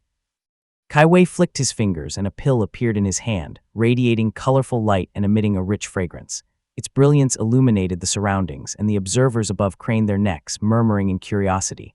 Oh, the 2 indistinct figures noticed this phenomenon as well. One of them asked sharply, What kind of pill is that? The other squinted and replied softly, Judging by its appearance, it should be Lake Moon Autumn.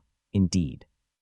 The first figure, after examining Kai Wei's other immortal foundations, laughed and said, That is also a viable method. Kai Wei put the pill into his mouth and waited for a few breaths, but only felt faint movement. Panic set in and his expression shifted rapidly. He was clearly going through a range of emotions. Anger and fear appeared on his face as he shouted in anger, Old Flood Dragon, how dare you deceive me with a fake pill? The five-colored light drawn by the divine ability continued to burn, gathering into a bright point of light. The two indistinct figures above snickered in unison. Kai Wei, you've been swindled. All the Purple Mansion Realm cultivators widened their eyes, pointing at the glowing light. Kai Wei quickly adjusted his mindset and sighed with closed eyes. He pushed his palm forward, summoning the essence of the sun and moon to pour into the light. 5 bright and light-colored beams gradually emerged above the light, floating downward before slowly fading away. The light point grew brighter while the colored beams vanished. Indeed, not as good as Duan Mukui. Those above exchanged thoughts through their spiritual senses, while the two indistinct figures in the sky prepared their techniques, awaiting the emergence of the metallic essence. Chapter 237, White Hair. Kai Wei's divine ability flared brightly in the sky until it burned out, leaving only a tiny, translucent point of light pulsing rhythmically, accompanied by the cries of a newborn. Kai Wei's now youthful, handsome face showed resignation and relief as he murmured softly to himself, "This is the end." Boom. Before he even managed to finish speaking, his body crumbled, disintegrating into particles that scattered as white and gray dust, leaving smoke trails like dragons in the sky. The Purple Mansion Realm cultivators above whispered to each other. One of them remarked, "Kai Wei could not even condense the metallic essence."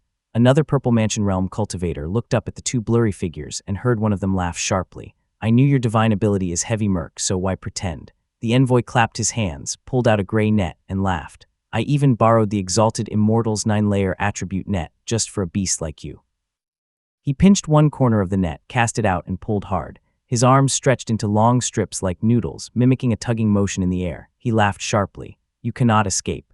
The net tightened, forming a twisting spherical shape in the air. The other figure laughed heartily, reaching out to help pull. The metallic essence screamed shrilly but was slowly subdued. The Purple Mansion Realm cultivators looked on in silence, feeling a sense of shared sorrow.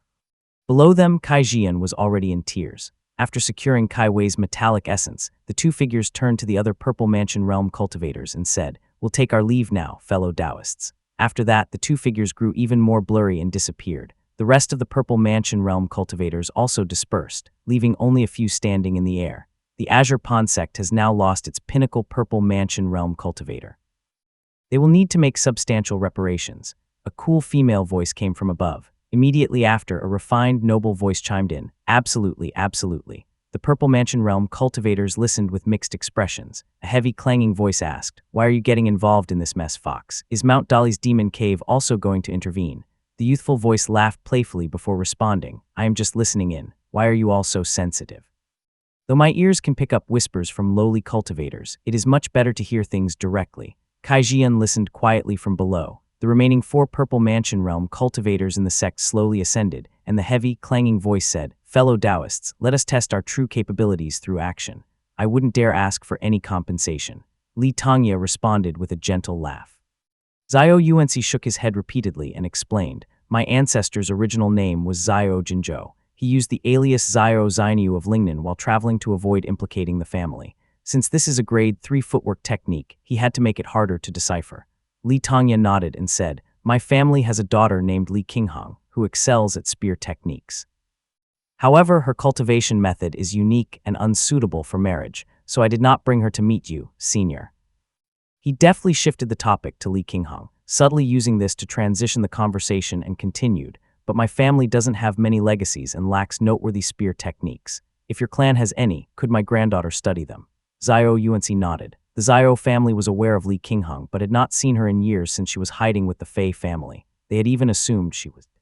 After thinking for a few moments, he answered, "We do have a grade 3 spear technique called Wing Clipper, but that footwork technique is precious, and exchanging it for a spear technique would be unfair to you. Let's do this instead." Zhao Yuanxi shook his head as he continued, "Apart from the spear technique, my family will owe your clan a favor. That should be fair." Li Tongya cupped his fist, genuinely touched. "You are truly noble, senior."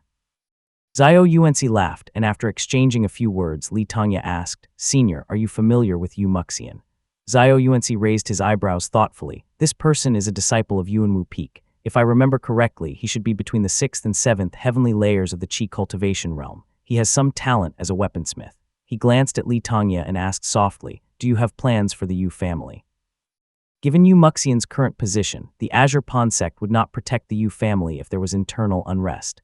Li Tongya nodded and then asked, "What about Yu Yufeng?" Zhao Yuanxi paused before answering seriously. "Ancestor Chuchu has fought him before. Yu Yufeng is strong and should not be underestimated." Li Tongya fell silent for a moment, determination surging within him. Senior, do you think your family would help me kill this person? He asked finally. Kill you, Yu Feng.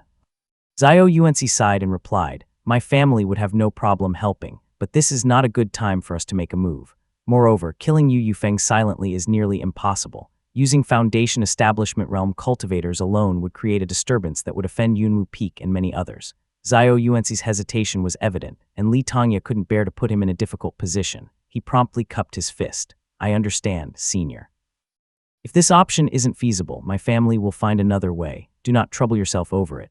But Zhao Yuanci gritted his teeth and waved his hand, saying solemnly, well, it's not entirely impossible. He thought for a few moments and continued, I will present the river crossing torrential steppe to convince the ancestor. Perhaps we can kill Yu Yufeng quietly while Azure Ponsect is distracted by Kai Wei's death. That would be excellent. Li Tongya's eyes lit up as he bowed deeply and said earnestly, then I must trouble you, Senior. Do as you see fit, and if it does not work out, there is no need to force it. I understand. Zhao Yuanci nodded. After confirming the marriage between Li Yunjiao and Zhao Giluan, he then took the jade slip of river crossing torrential steppe and flew off. Li Tongya escorted him out of the formation before returning to the courtyard, where Li Xuanxuan greeted him with a worried expression. Having overheard Zhao Yuanci's intention to marry a daughter from the Zhao family's main lineage, he spoke anxiously, second uncle. Could the Zhao family have plans to annex our family? If so, marrying even this concubine-born daughter is worrisome. With nearly 10 Foundation Establishment Realm cultivators, the Zhao family's power was enough to make Li Xuanxuan uneasy. Even though the Zhao family was willing to marry off a daughter from their main lineage, the Li family didn't dare accept such an arrangement. If anything happened to Li Tongya, that daughter could easily serve as a springboard for the Zhao family to annex the Li family. That should not be the case. Li Tongya shook his head slightly as he dispelled such thoughts. Senior Zhao Yuanci spends his years refining pills on the mountain. He lacks the experience of managing a household, so his good intentions may have led to this oversight. The relationship between the Zhao and Li families remains strong, so we need not worry about this for 3 generations. He raised his head and said quietly, I am more concerned about Zhao Giluan though. Senior Zhao said she is a clever girl, but we do not know her personality. Yunjiao is already leading the Yuan generation, so if his wife comes from a powerful family, I am worried that the next generation could face unrest. Li Xuanxuan paused, surprised by Li Tongya's foresight. He then remembered that Li Yunjiao had been adopted by Li Qijing and was not considered part of the eldest lineage. Thoughts of Li Yunxiu made him sorrowful, and he spoke softly. Right now, we cannot think too far ahead. With you around, second uncle, any problems can be suppressed. Li Tongya shook his head and sighed deeply. What good is suppression? If brothers hold grudges in secret, trouble will only surface after the elders pass away. The more I have seen of this, the more I fear it. We can only wait to find out what kind of person this Zhao Giluan is. Li Tongya looked quietly in the direction of the Zhao family in Lixia Prefecture. He was already over 60, and although reaching the Foundation Establishment Realm made him look younger, his temples were still graying, and he was beginning to show signs of age. The moonlight was like water, and the evening breeze lifted his slightly gray hair. Li Tongya's mind flashed back to the busy, humble old man he once was, and he murmured a realization to himself quietly. Overthinking has made my hair turn white. Chapter 238, Shooting. Zhao Giluan. Li Yunjiao mumbled as he strolled along the stone path, bathed in moonlight. Wearing a black robe, his mind was filled with mixed emotions as he was soon to be married, but had yet to meet his bride. He pressed his lips together silently, feeling both excited and uneasy. After walking for a while, he arrived at the small courtyard. He gently removed his jade crown, allowing his dark hair to cascade freely in the wind. His black hair was straight and silky, just like his mother's. He let it hang loose as he took a step forward and gently knocked on the wooden door. Mom. The sound of footsteps approached, and the courtyard's wooden door creaked open. The servant greeted him and led him inside. Mu Yalu stood in the courtyard with a warm smile and spoke softly, Jiaor. Li Yunjiao entered and sat down, taking the tea bowl offered by the servant. After waving the servants away, he spoke quietly. Has mother made things difficult for you? By mother, he was referring to the main wife, Madame Du. Although he had a close relationship with Li Yunxiu, he worried that Madame Du would make trouble for Mu Yalu out of hatred for losing her son. No, Mu Yalu shook her head, a trace of pity flashing in her eyes. She continued softly, she knows about the adoption. Although she lost Yunxiu, she has Yuemping to care for and treats me fairly well. She is astute and knows that Yuemping will likely need your help in the future, so she is kind to me. That is good, Li Yunjiao nodded with a small smile and continued. The family has arranged for me to marry a woman named Zhao Giluan. She is from a prominent immortal clan, a direct descendant but born of a concubine. She possesses a spiritual orifice and is said to have reached the fourth stage of the embryonic breathing realm. What, an immortal clan? Those words spun around in Mu Yalu's mind, filling her with anxiety. After a while she mumbled, an immortal clan's daughter. Will she be headstrong? How should I, as her mother-in-law, meet her? I don't know, Li Yunjiao replied. He could not help but smile at her reaction, teasing her a little. But after a few moments of calming herself down, Mu Yalu grew serious and there was an urgency in her voice when she spoke.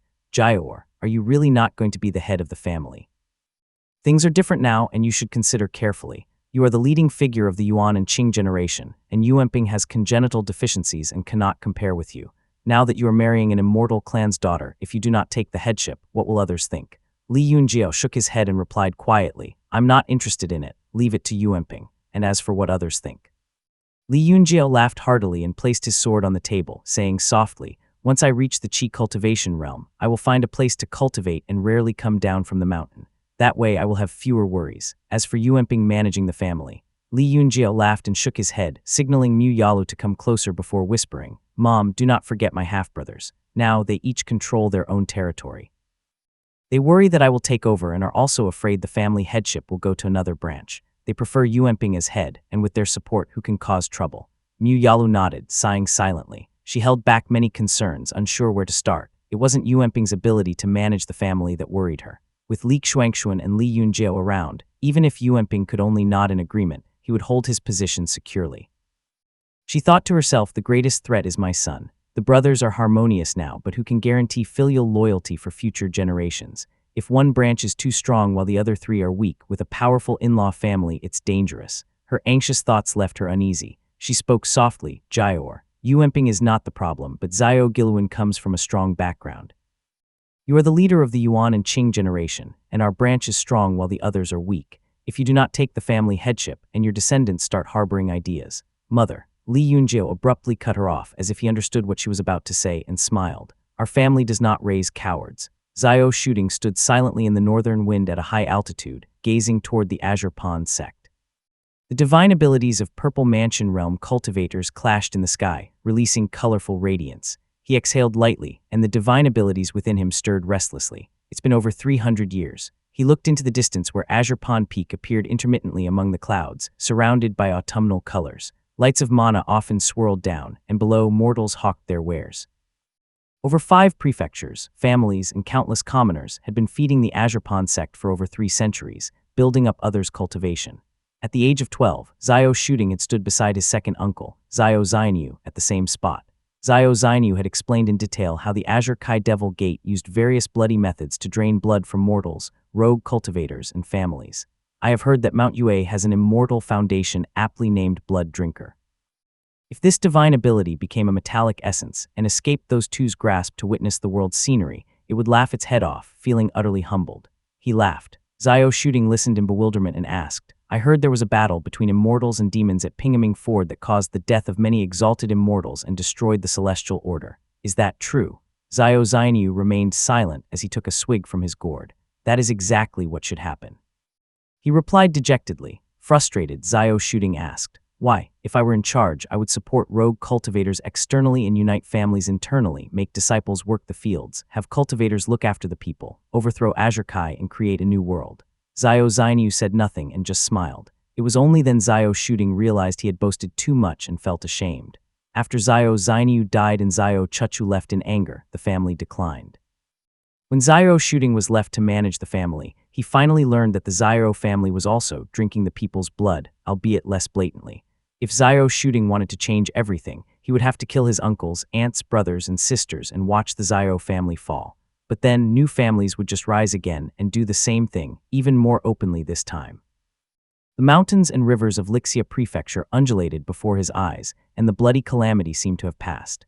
People wandered through the empty alleys while a variety of wolves prowled outside the city, their glowing green eyes waiting and longing for human flesh. That disaster had satiated them, so to this day they remained obsessed with the taste of human flesh. Divine lights gradually rose from Zhao Shooting and rippled across the sky, like a lake disturbed by a stone. His voice echoed, carried by his divine ability in all directions. Zhao Shooting of the Lixia Zhao family has advanced to the Purple Mansion realm today. According to custom, the Zhao family will separate from the Azure Pond sect and proclaim itself a Purple Mansion immortal clan. In 3 months, we will hold a ceremony, and all are welcome to attend. Chapter 239, Kiyang's Experience.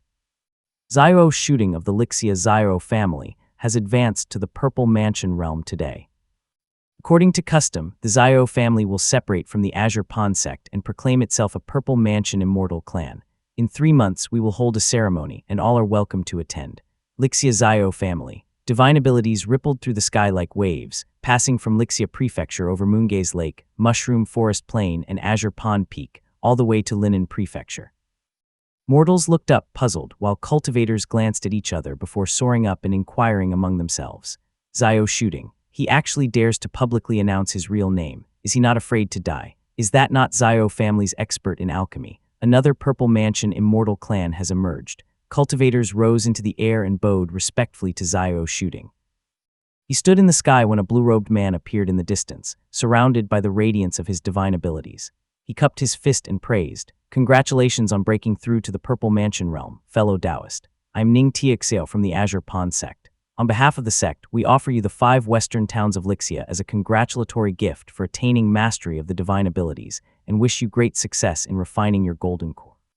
Xiao shooting smiled gently and replied, "My family has served the sect faithfully for over 3 centuries and is still grateful. In the future, we hope the immortal sect will continue to look out for us." Hearing this, Ning Tiaxiao beamed and laughed heartily. "You are an understanding man, fellow Taoist. The Xiao family will surely prosper." He then adopted a more serious tone. Si Yuanbai was framed by a villain and has now been released from the tower. The sect has already compensated him for his losses. If my subordinates have caused offense, I hope we can mend relations. Xiao shooting nodded with a smile as more figures appeared beside him, surrounded by the radiance of their divine abilities. "Congratulations from Golden Tang Gate. Best wishes from Changxiao Gate." A crowd of Purple Mansion realm cultivators gathered around him, their smiles masking the fact that they had once viewed Peak Foundation establishment cultivators, such as Xiao shooting had been, as expendable. The brilliance of their divine abilities radiated, making them appear ethereal. Even a 3-eared fox demon perched on a cloud to look down at him with a grin. Xiao shooting of the Lixia Xiao family has advanced to the Purple Mansion realm today. The echoes continued unabated. Li Tanya stood at the peak of Mount Lijing and looked up slowly, his expression full of delight. He said in a low voice, "To think that Kai Wei died so quickly." Beside him, a young man holding a golden longbow raised his head slightly and said softly, "Good riddance." Li Tanya gripped the sword in his hand and spoke in a low tone, "This is important. 3 months later, I will personally visit the Xiao family. Meanwhile, dispatch Dong to convey our congratulations."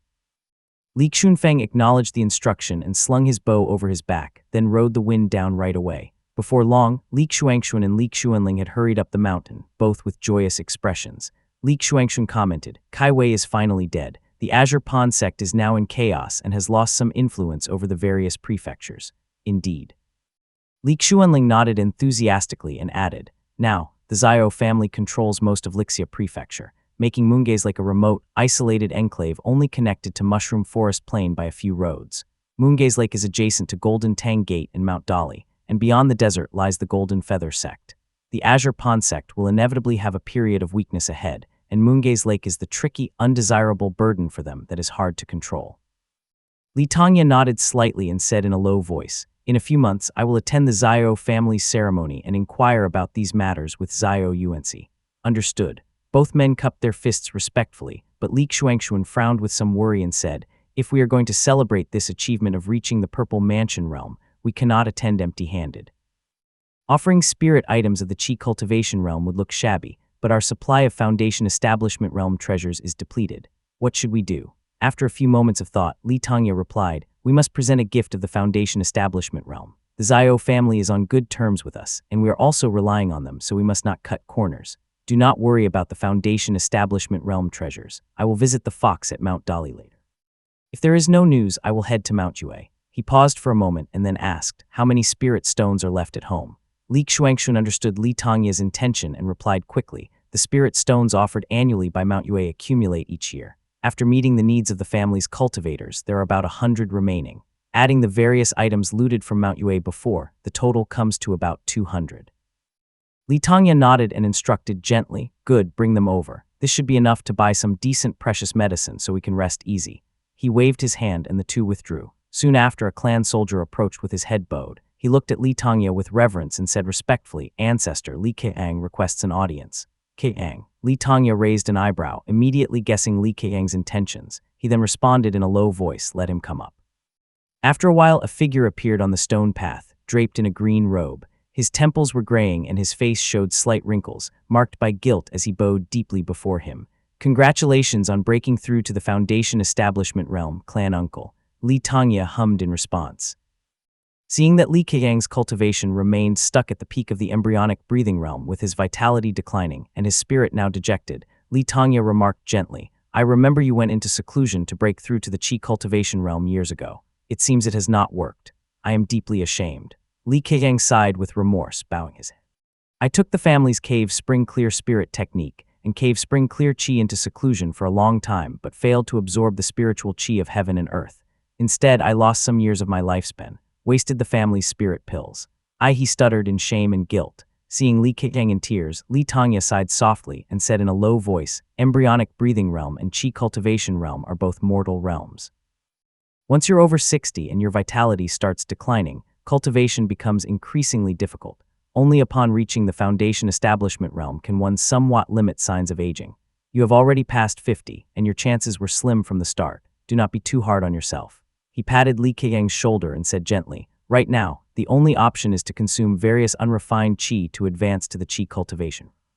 If you wait any longer, you might not even be able to obtain any unrefined Qi. Consuming unrefined Qi was much easier than refining normal spiritual Qi. In those days, Shamali took only a year to break through after consuming unrefined Qi, while others like Li Xuanfeng and Li Xuanling needed 3 to 5 years, showing the clear difference between the two methods."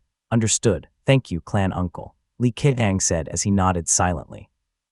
Li Tongya advised, "You are an elder of the family and the first elder to advance to Qi cultivation at your age.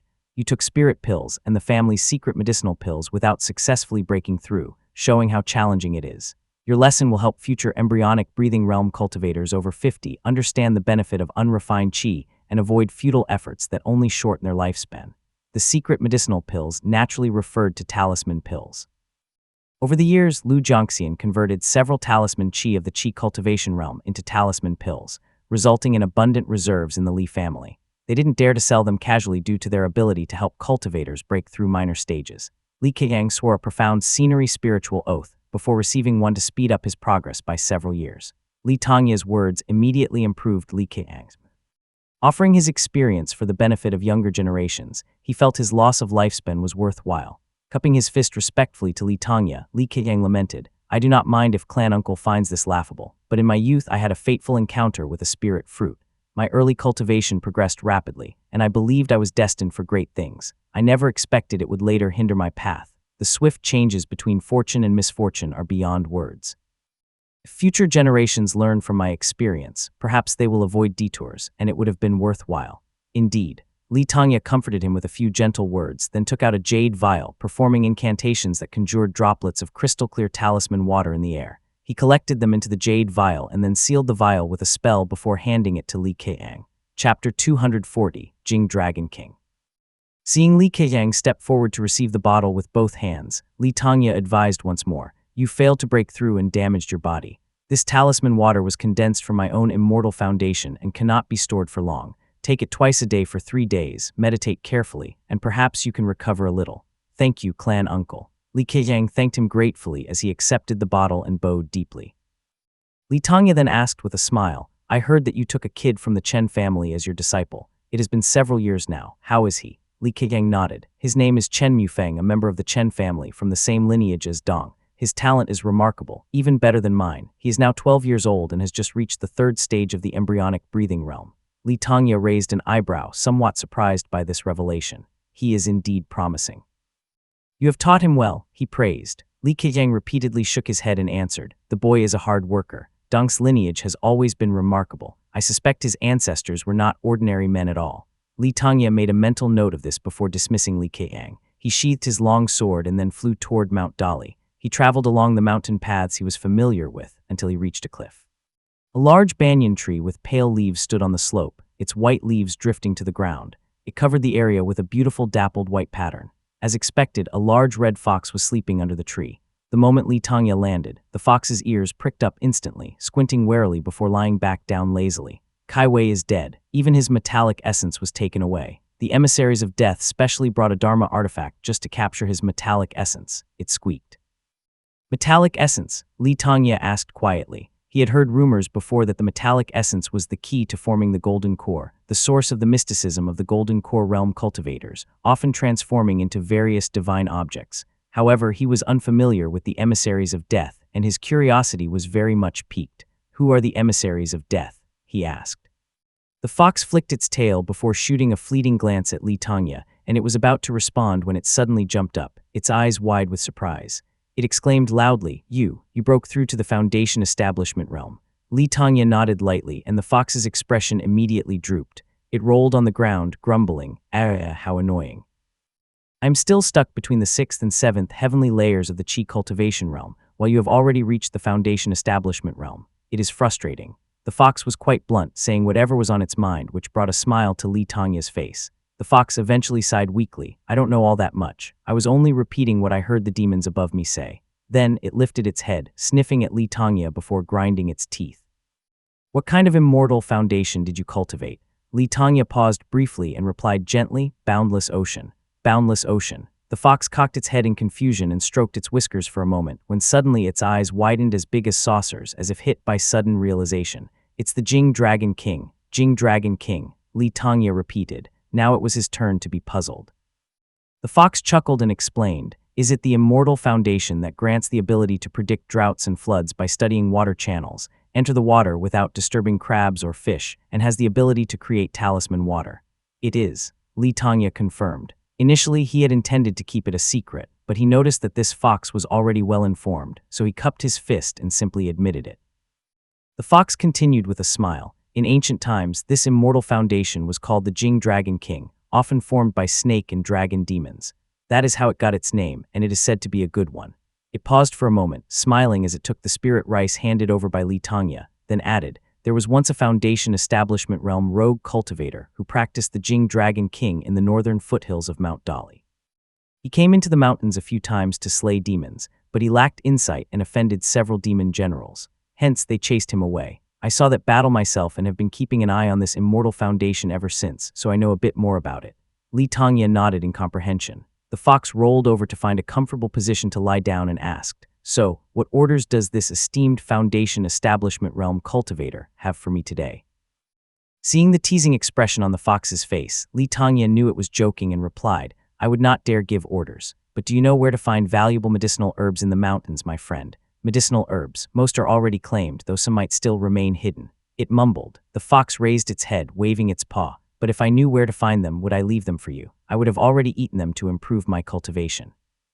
These herbs in the mountains are like the spirit patties you cultivators plant. Each one is recorded in the demon den's ledger, carefully monitored by demons, and immediately taken away when ready. It is best not to covet them. If you were a rogue cultivator, you could steal them and run away. However, considering your family lives at the foot of the mountain, offending the demon den would not be wise. Li Tongye nodded lightly and expressed his thanks for this information. After thinking for a few moments, he asked, If there is nothing to find in the mountains, do you know where else I could seek these medicinal herbs? A senior of mine has made a breakthrough, and we are closely connected to his family. We rely on them, so we are obliged to offer a respectable gift. The fox swayed its tail and pointed its paw toward Mount Yue, replying, Right now, the only place left to search is within the territory of Mount Yue. There are just a few Foundation establishment realm cultivators over there. As long as you carefully navigate around them, you will find that Mount Yue does not specialize in farming. Much of the land is dense forest, and if you search diligently for a few years, you will likely have made some valuable findings. Thank you, my friend. Li Tongye nodded as he sighed inwardly, already formulating a plan as he thought to himself, In just 3 months, how could I expect to find something so easily? I'll still have to spend this money after all. I'll first check out Mount Yue territory and then visit the surrounding markets. The fox's black, beady eyes darted around as it asked tentatively, What kind of gift requires valuable medicinal herbs? Is it for a Purple Mansion realm cultivator, that senior of yours? Could it be the new Taoist master of the Xiao family? Li Tongye had known this white banyan fox for decades, so after some brief contemplation, he decided to answer honestly. Yes, it is for that Taoist master who has recently separated from Azure Pond sect. Our family intends to forge an alliance with them. The fox narrowed its eyes thoughtfully for a few moments before its expression changed.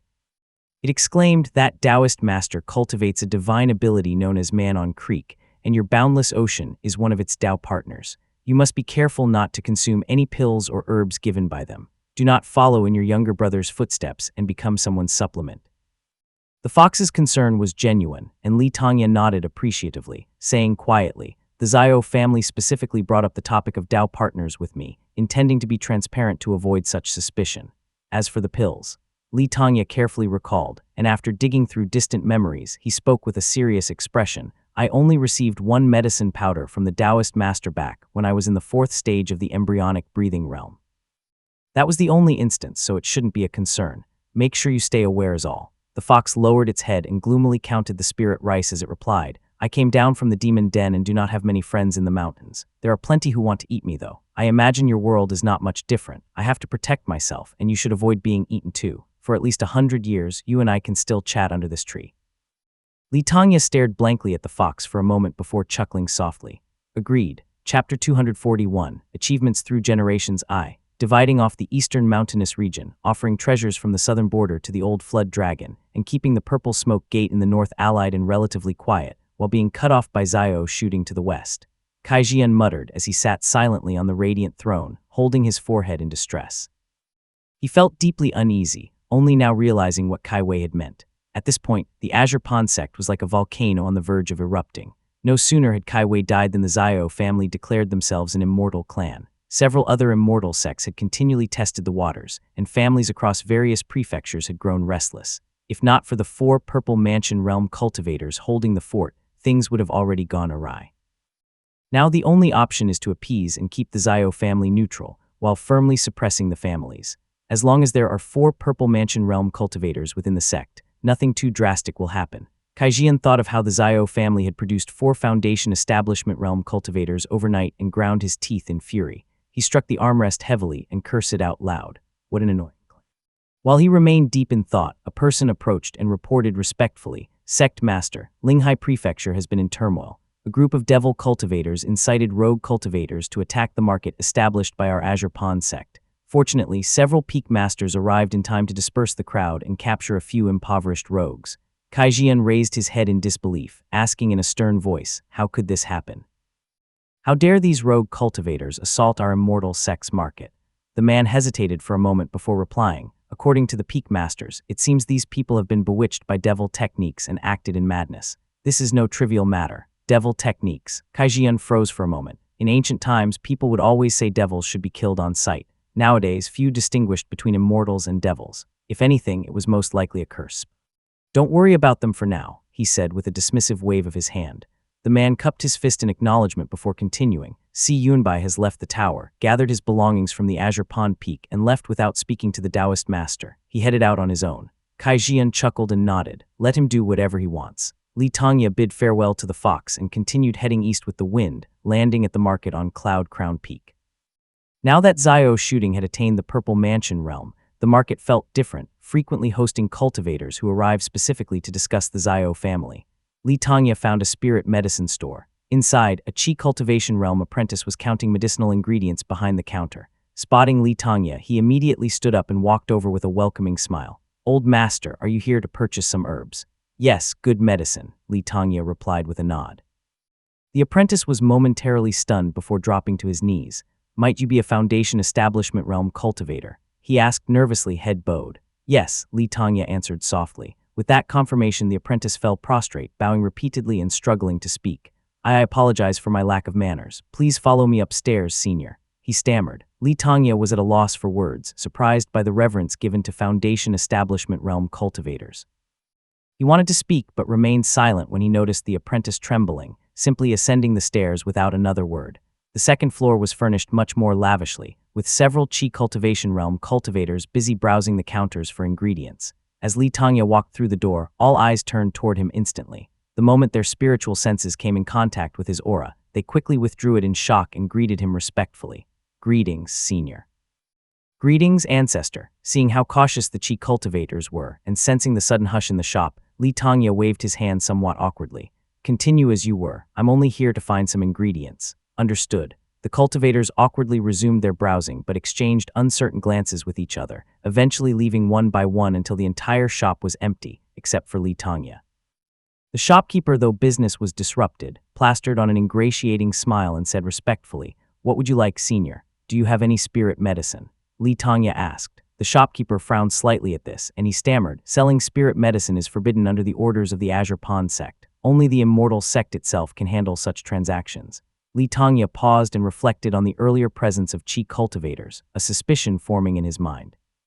He murmured quietly, "It seems this market is no longer of use to Foundation Establishment Realm cultivators." The shopkeeper responded respectfully, "Senior, Cloud Crown Peak Market provides spirit items and Dharma artifacts mainly for the embryonic breathing and Qi cultivation realm. It is rare for Foundation Establishment Realm cultivators to visit here. However, you may find useful information from the nearby clans. Some of them might have what you are looking for." He continued, "Only a few markets in UA State have spirit items and artifacts suitable for those of the Foundation Establishment Realm. In the past, the Moongaze Lake Market attracted many Foundation Establishment Realm cultivators. Unfortunately, it is no longer active." Seeing Li Tongya deep in thought, the shopkeeper offered an obsequious smile and continued, "You should ask around. The immortal clans on the peak, the Yuan family at Mushroom Forest Plain, and the Yu and Fei families at Moongaze Lake might know where to find the spirit medicine you're looking for." Li Tongya nodded, though he couldn't help but inwardly chuckle to himself. Buying spirit medicine from the Xiao family just to give it back as a gift is quite absurd. Observing Li Tongya's expression, the shopkeeper asked carefully, "Senior, may I inquire which family you are an ancestor of or which peak you cultivate at? I can gather information for you and bring any updates if there come any." Raising an eyebrow, Li Tongya realized that this shopkeeper was smart and bold indeed, trying to find a powerful patron. However, he couldn't reveal his identity, as only close allies and immediate family knew of his recent breakthrough. Moreover, it wasn't time to intervene in this market yet. He waved it off dismissively. "I am just a rogue cultivator." The shopkeeper wiped the sweat from his forehead and apologized profusely. Li Tongya didn't mind this, and noting the shopkeeper's shrewdness left him an open-ended command. "Keep your ears open. I will return in a few years." The shopkeeper brightened at this and nodded repeatedly as Li Tongya ascended on the wind, vanishing above the market. Finally, wiping his brow, the shopkeeper murmured, "With a Foundation Establishment Realm clan supporting us, we could move closer to the market center and avoid being pushed around." His apprentice stepped forward and whispered, "How can you be sure? What if he is really just a rogue cultivator? Would we not be inviting trouble?" With a sly grin, the shopkeeper replied, "The senior was seeking spirit medicine directly and openly, which are not something rogue cultivators can easily afford." His aura was commanding, indicating high status. Even at worst, he would at least have a small temple. "I see you still have much to learn." "Yes," the apprentice acknowledged. The staff, now cheerful, resumed organizing their herbs with renewed energy. Chapter 242, Achievements Through Generations II. Li Tongya ascended on the wind while the Cloud Crown Peak Market below grew smaller. He mused to himself, "Our family is backed by the mountains, producing many herbs and spirit items. Having a shop in the market is essential. With alchemy recipes and furnaces at home, establishing a lineage of alchemists is crucial, and medicines are indispensable. This clever and bold shopkeeper could be useful later on, so I'll keep him as a potential asset." Reflecting on how others had reacted to his presence, he was deeply moved. He had always known Foundation Establishment Realm cultivators were respected, but not to such an extent. He recalled how when Si Yunbai descended from the sky, the Li brothers could only muster a facade of bravado. Now, having reached the Foundation Establishment Realm himself, he was among the same rank, being addressed as Ancestor, and on par with a peak master of Azure Pond sect. There are the 3 sects, 7 gates. Azure Pond had 36 peaks and most Foundation Establishment Realm cultivators, around 40 of them. The Golden Feather sect and UA Cultivating sect combined have 50 or so, and the remaining 7 gates have around 50 to 60. Adding in the various families and rogue cultivators, UA State likely has just over 200 Foundation Establishment Realm cultivators. With a population of millions and tens of thousands of cultivators, only a little over 200 were at the Foundation Establishment Realm, highlighting their rarity. Though the Li family couldn't compare to the Xiao family, they had solid foundations now compared to other families. With the support of their talisman seeds, Li Xunfeng was on the path to the Foundation Establishment Realm. As for the Purple Mansion Realm, Li Tongya sighed. After meeting so many people, only his 4th brother Li Qijing and Jingming showed potential to reach the Purple Mansion Realm. Adding those with mere passing encounters, perhaps Ning Wan could be included. Xuanxuan and Xuanling lack spiritual orifices and rely on talisman seeds. Reaching the Qi cultivation realm was already a huge feat for them. Xuanfeng is too fierce and wild. He is good at killing men and demons, but likely will not reach the Purple Mansion realm. Yuanjiao and Qingheng have better talents, but not to a monstrous level. With talisman seeds, they might have a chance at the Foundation Establishment realm, but Purple Mansion realm is still a long shot. Knows how many generations it will take for the Lee family to produce someone like that. He then sighed into the open sky, chastising himself for being too impatient. Then he muttered, 1 or 2 Foundation Establishment realm cultivators should be enough to maintain the family legacy while slowly accumulating more. The Zhao family needed 300 years for a Purple Mansion realm cultivator to emerge. The Lee family is not even 100 years old yet, so demanding more is pointless. Refocusing his thoughts on the spirit medicine, he considered the clans he could approach. The Zhao and Yu families are out of the question, and the Fei family is as poor as ours. The Yuan family has not had much contact with us, however. An idea suddenly struck him, and he thought to himself, there's one place worth checking out. I should speak to that person. Since we're neighbors, this is the perfect opportunity to form good relations. Having made up his mind, Li Tongya rose into the air and headed west. Li Yunjiao. Li Qinghong called out as she approached with a big smile. Her clear voice snapped Li Yunjiao out of his thoughts. He grunted angrily and scolded Li Qinghong. It has been 3 years, and you cannot even bring yourself to call me big brother. Heh. Li Qinghong planted her long spear on the ground. The red tassel fluttered in the air as her crimson robe swayed gently in the breeze.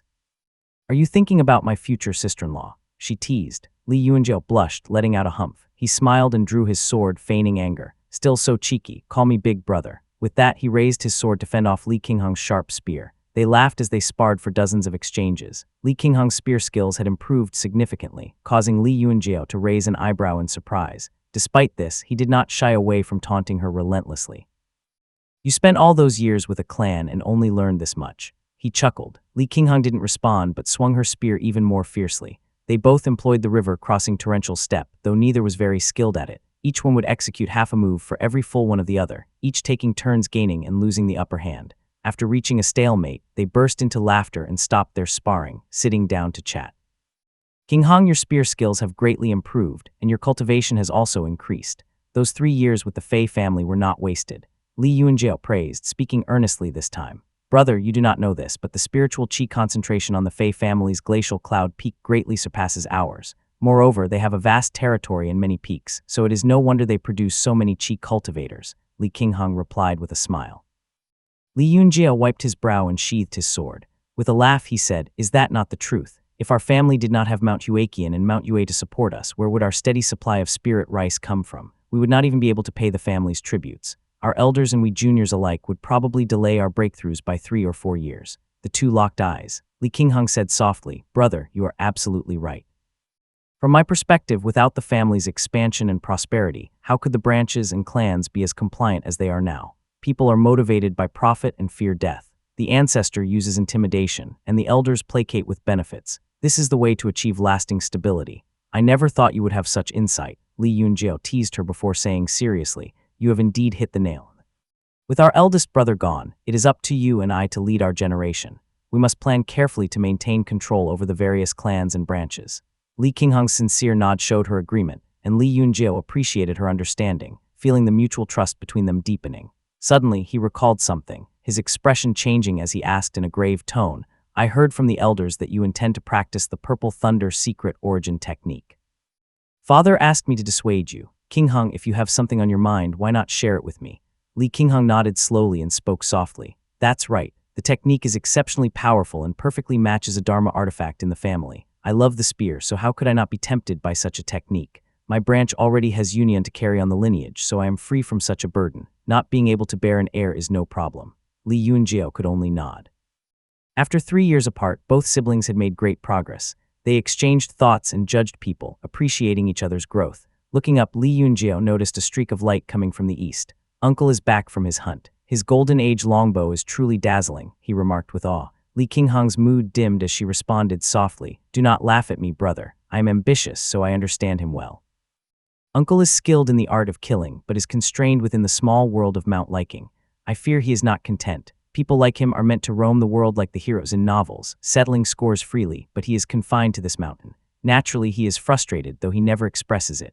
Li Yunjiao froze for a moment, realizing this for the first time. He raised an eyebrow and asked quietly, do the elders know? Li Qinghong pursed her lips before replying, how could they not know? They see it but are wary of the circumstances and say nothing. Every elder carries their burdens, all for the family. Li Yunjiao remained silent, gripping his sword tightly. After a long pause, he sighed, With our family's strength currently, it will take several generations to build an immortal clan. Chapter 243, Meeting Fei Loya. Li Tongya rode the winds westward, crossing the Big Fish Creek that marked the boundary between eastern Mount Yue and the Li family's territory. He flew over Shamali's palaces, venturing deeper into Mount Yue territory. As he journeyed west, the jungle thickened. The villages appeared more desolate and dilapidated now, their dirt roads strewn with abandoned skeletons. The living emaciated to the point where their skin was tightly stretched over bones crawled on the ground, boiling the white bones in broken pots to make a grayish soup. They were surrounded by howling and hungry jackals, waiting for the people to fall. Li Tongya observed silently as he flew over the vibrant Lijiang town, the nicely renovated homes of thousands of households in eastern Mount Yue, then to the lands of Mount Yue where bones littered the ground and where beasts devoured humans. He glanced briefly at the skeletal, emaciated people who looked up as he passed, then continued westward on the wind. Several dozen li westward, where human settlements became slightly more frequent but equally dilapidated, he finally caught sight of a dark mountain with what seemed like a temple built atop it. Li Tongya landed before the mountain, noticing many blackened heads impaled on stakes. As soon as his feet touched the ground, the eyes of the mounted head snapped open, and those that still had their mouths intact began wailing. Living people, living people. Li Tongya waited quietly until a man in simple robes, his hair disheveled and eyes pale, approached. The man, a chi cultivator at the 6th heavenly layer, squinted at Li Tongya. Then, with relative politeness, he cupped his fist and greeted him before saying, "Please follow me up the mountain." Li Tongya shook his head, smiling. "Your master's curse is truly bizarre. I dare not ascend. Please have him come down." The man with pale gray eyes removed a head from a stake with a grin before heading up the mountain. The remaining heads closed their eyes, dead once more. After a few moments, a figure dressed in elaborate clothes with a storage pouch tied at his waist descended from the mountain. He wore the attire of a cultivator but bore the features of a Mount Yue native, and he was holding a dark gourd. Glancing at Li Tongya, he exclaimed in surprise, "Li Tongya, you have achieved the Foundation Establishment realm. Greetings to you, Senior Fei Loya." Li Tongya greeted as he recognized the man in front of him. This person was indeed the Foundation Establishment realm cultivator from Mount Yue who, years ago during the division of Mount Wu, had been compelled by the Xiao family to cede parts of eastern Mount Yue to the Li family. Upon seeing Li Tongya's successful advancement to the Foundation Establishment realm, Fei Loya became significantly more polite. "I expected no less of a sword immortal clan. To establish your foundation in just a few years is indeed enviable." While he spoke courteously, it was evident that Fei Loya was still preoccupied with the old grievances between their families, his expression somewhat strained. However, given Li Tongya's background and newfound strength, he dared not show open displeasure but instead forced a smile. "You flatter me, Senior," Li Tongya said as he cupped his fist, adding, "It has been many years. I deeply regret any offenses from the past, and I am grateful that you bear no grudges, for which the Li family is thankful." "Haha," Fei Loya laughed dryly. Li Tongya continued with a few more pleasantries, easing the atmosphere significantly, making Fei Loya continue politely. "So, what brings Brother Tongya here?" Li Tongya nodded and replied, "Living next to each other, our families should have had a better relationship. However, we have not interacted due to long-standing issues, and I deeply regret this. Senior's capabilities are formidable, and I, Li Tongya, hold deep respect for you and wish to ease the tensions between us." "Oh, you're flattering me," Fei Loya replied as he raised an eyebrow, his expression having improved significantly. Li Tongya then continued, "I have a good friend who needs a spirit herb to collect its properties. Despite offering a hefty reward, I have yet to find the desired item. Considering the spiritual richness within the Mount Yue territory, Senior, you must possess many such precious spirit herbs which could earn you a handsome profit." Fei Loya laughed heartily, believing that he understood Li Tongya's intent. "I see Brother Tongya is eyeing that substantial reward, planning to mediate and take a cut for yourself." Li Tongya smiled faintly and nodded in response. "Senior is insightful. Indeed, it is a way for us both to make money. With the abundance of precious spirit herbs in Mount Dali and Mushroom Forest Plain, I sought out the Senior rather than others. Is this not also a gesture of goodwill?" Upon reflection, Fei Loya found Li Tongya's words rather sensible. He indeed had several precious spirit herbs lying around, unused. Li Tongya then added, "This is a long-term deal, not just an affair of a day or two. If Senior wishes to mend ties with my family and earn this money, then let us collaborate." Fei Loya laughed loudly and replied, "Since Brother Tongya has put it this way, where is there any reason for me to refuse?"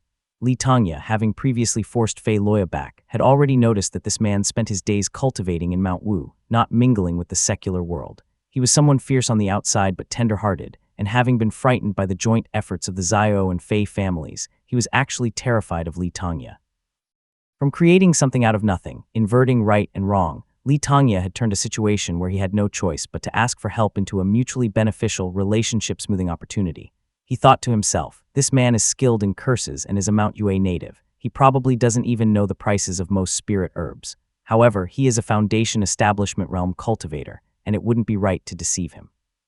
Spirit herbs are priceless. Purchasing them at market price and planning for the future to use as favors or for disciples to consume is indeed a good strategy. Acting briskly, Fei Loya pulled out 5 or 6 wooden boxes and displayed them for Li Tongye to see. Li Tongye picked one up to examine closely. Each exuded a strong aura and sparkled colorfully. Upon closer inspection, he recognized none of them but remained composed, using a spell to carefully examine the smallest fruit.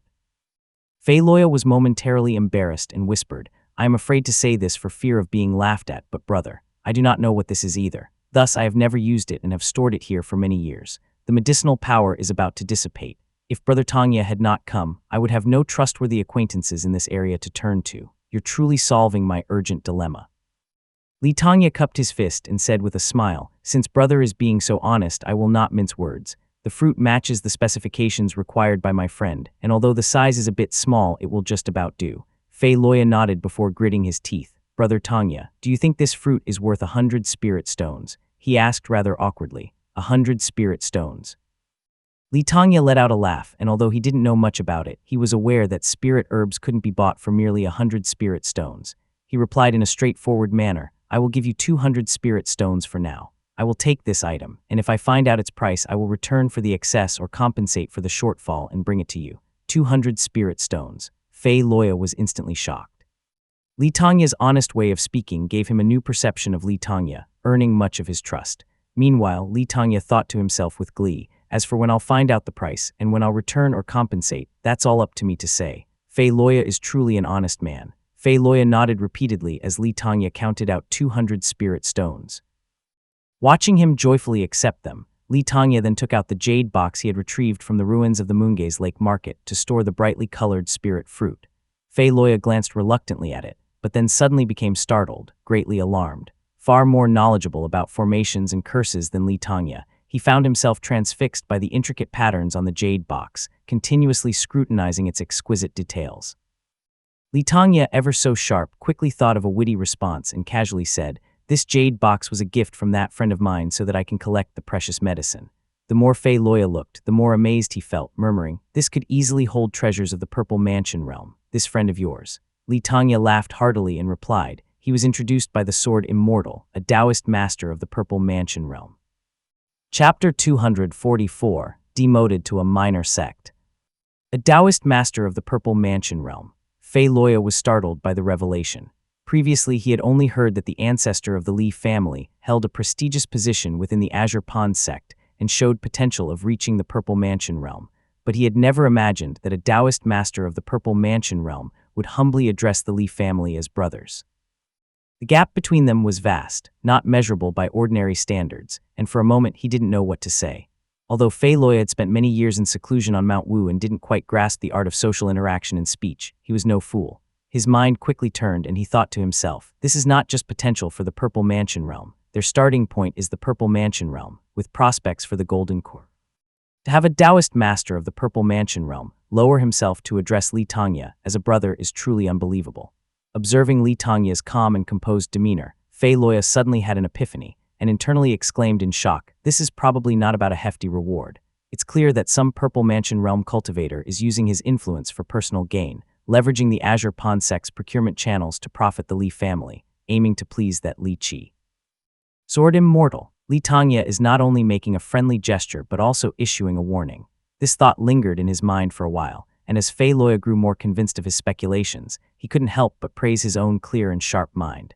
He marveled at how capable he was of deducing conclusions from a single instance, and thought to himself, the world of mortals truly hides mysteries in every phrase. We people of Mount Yue are as pure as white jade.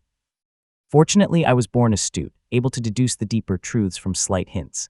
Fei Loya's smile grew even warmer and he praised, your clan is truly remarkable, I admire it.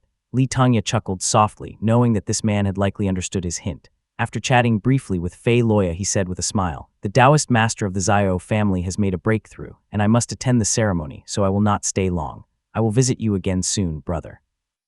Go ahead, Brother Tanya, do not mind me. From now on, you are welcome to come and go freely in my mountain, no need for formalities. Fei Loya said warmly, now calling him brother, and he dared not delay matters concerning a Purple Mansion Realm cultivator. He saw Li Tanya off with a beaming smile and breathed a sigh of relief once the man was gone, murmuring, "What a relief. The grudge between the Li family and me has been resolved." Li Tanya is unassuming and keeps a low profile, but he is a man of deep thoughts. After this conversation, I now realize that I was easily led by the nose. Reflecting on the conversation, Fei Loya gritted his teeth slightly and muttered softly to himself, "Never mind him now. Fu Demu has already made a breakthrough to the late Foundation establishment realm. If I were to offend the Li family now, I would be walking toward my own demise. This arrangement now is for the best." Li Tanya had finally resolved the issue with the spirit herb, and he was feeling great. He flew eastward for a while, crossing numerous forests and finally landing on Mount Lijing. Li Xuanxun was in the courtyard, drawing talismans. Seeing Li Tanya land, he quickly left his seat and cupped his fist, greeting him. "Second uncle." Li Tanya responded with a smile, twirling his beard. "The matter of the spirit herb has been resolved. Now I just need to go and offer my congratulations," he added after a brief pause. Li Tanya had been running around east and west for the past 2 weeks, inquiring everywhere until he had finally resolved the matter. Seeing him covered in dust, Li Xuanxun smiled. "Second uncle is indeed amazing," he praised earnestly. However, Li Tanya simply sighed in response and waved his hand dismissively. "I also resolved the old grudge with Fei Loya along the way. As a cultivator from Mount Yue in the Foundation establishment realm, he has no great demands from mortals or the land, so there are no deep-seated hatreds or fundamental conflicts of interest between our families, and hence support is possible," he declared. Moreover, Fei Loya's shamanic spells are tricky and terrifying. This trip to the west not only removed apprehension, but might also turn into a headache for our enemies in the future, which is not bad at all. He continued as he lightly clapped his hands. Li Tanya took the main seat after sharing his thoughts and then asked, "How have things been recently?" Li Xuanxun's eyebrows lifted with joy as he nodded continuously and whispered, "Xuanfeng has gone into the mountains several times to slay demons and found an opportunity to break through to the 7th heavenly layer of the Qi cultivation realm.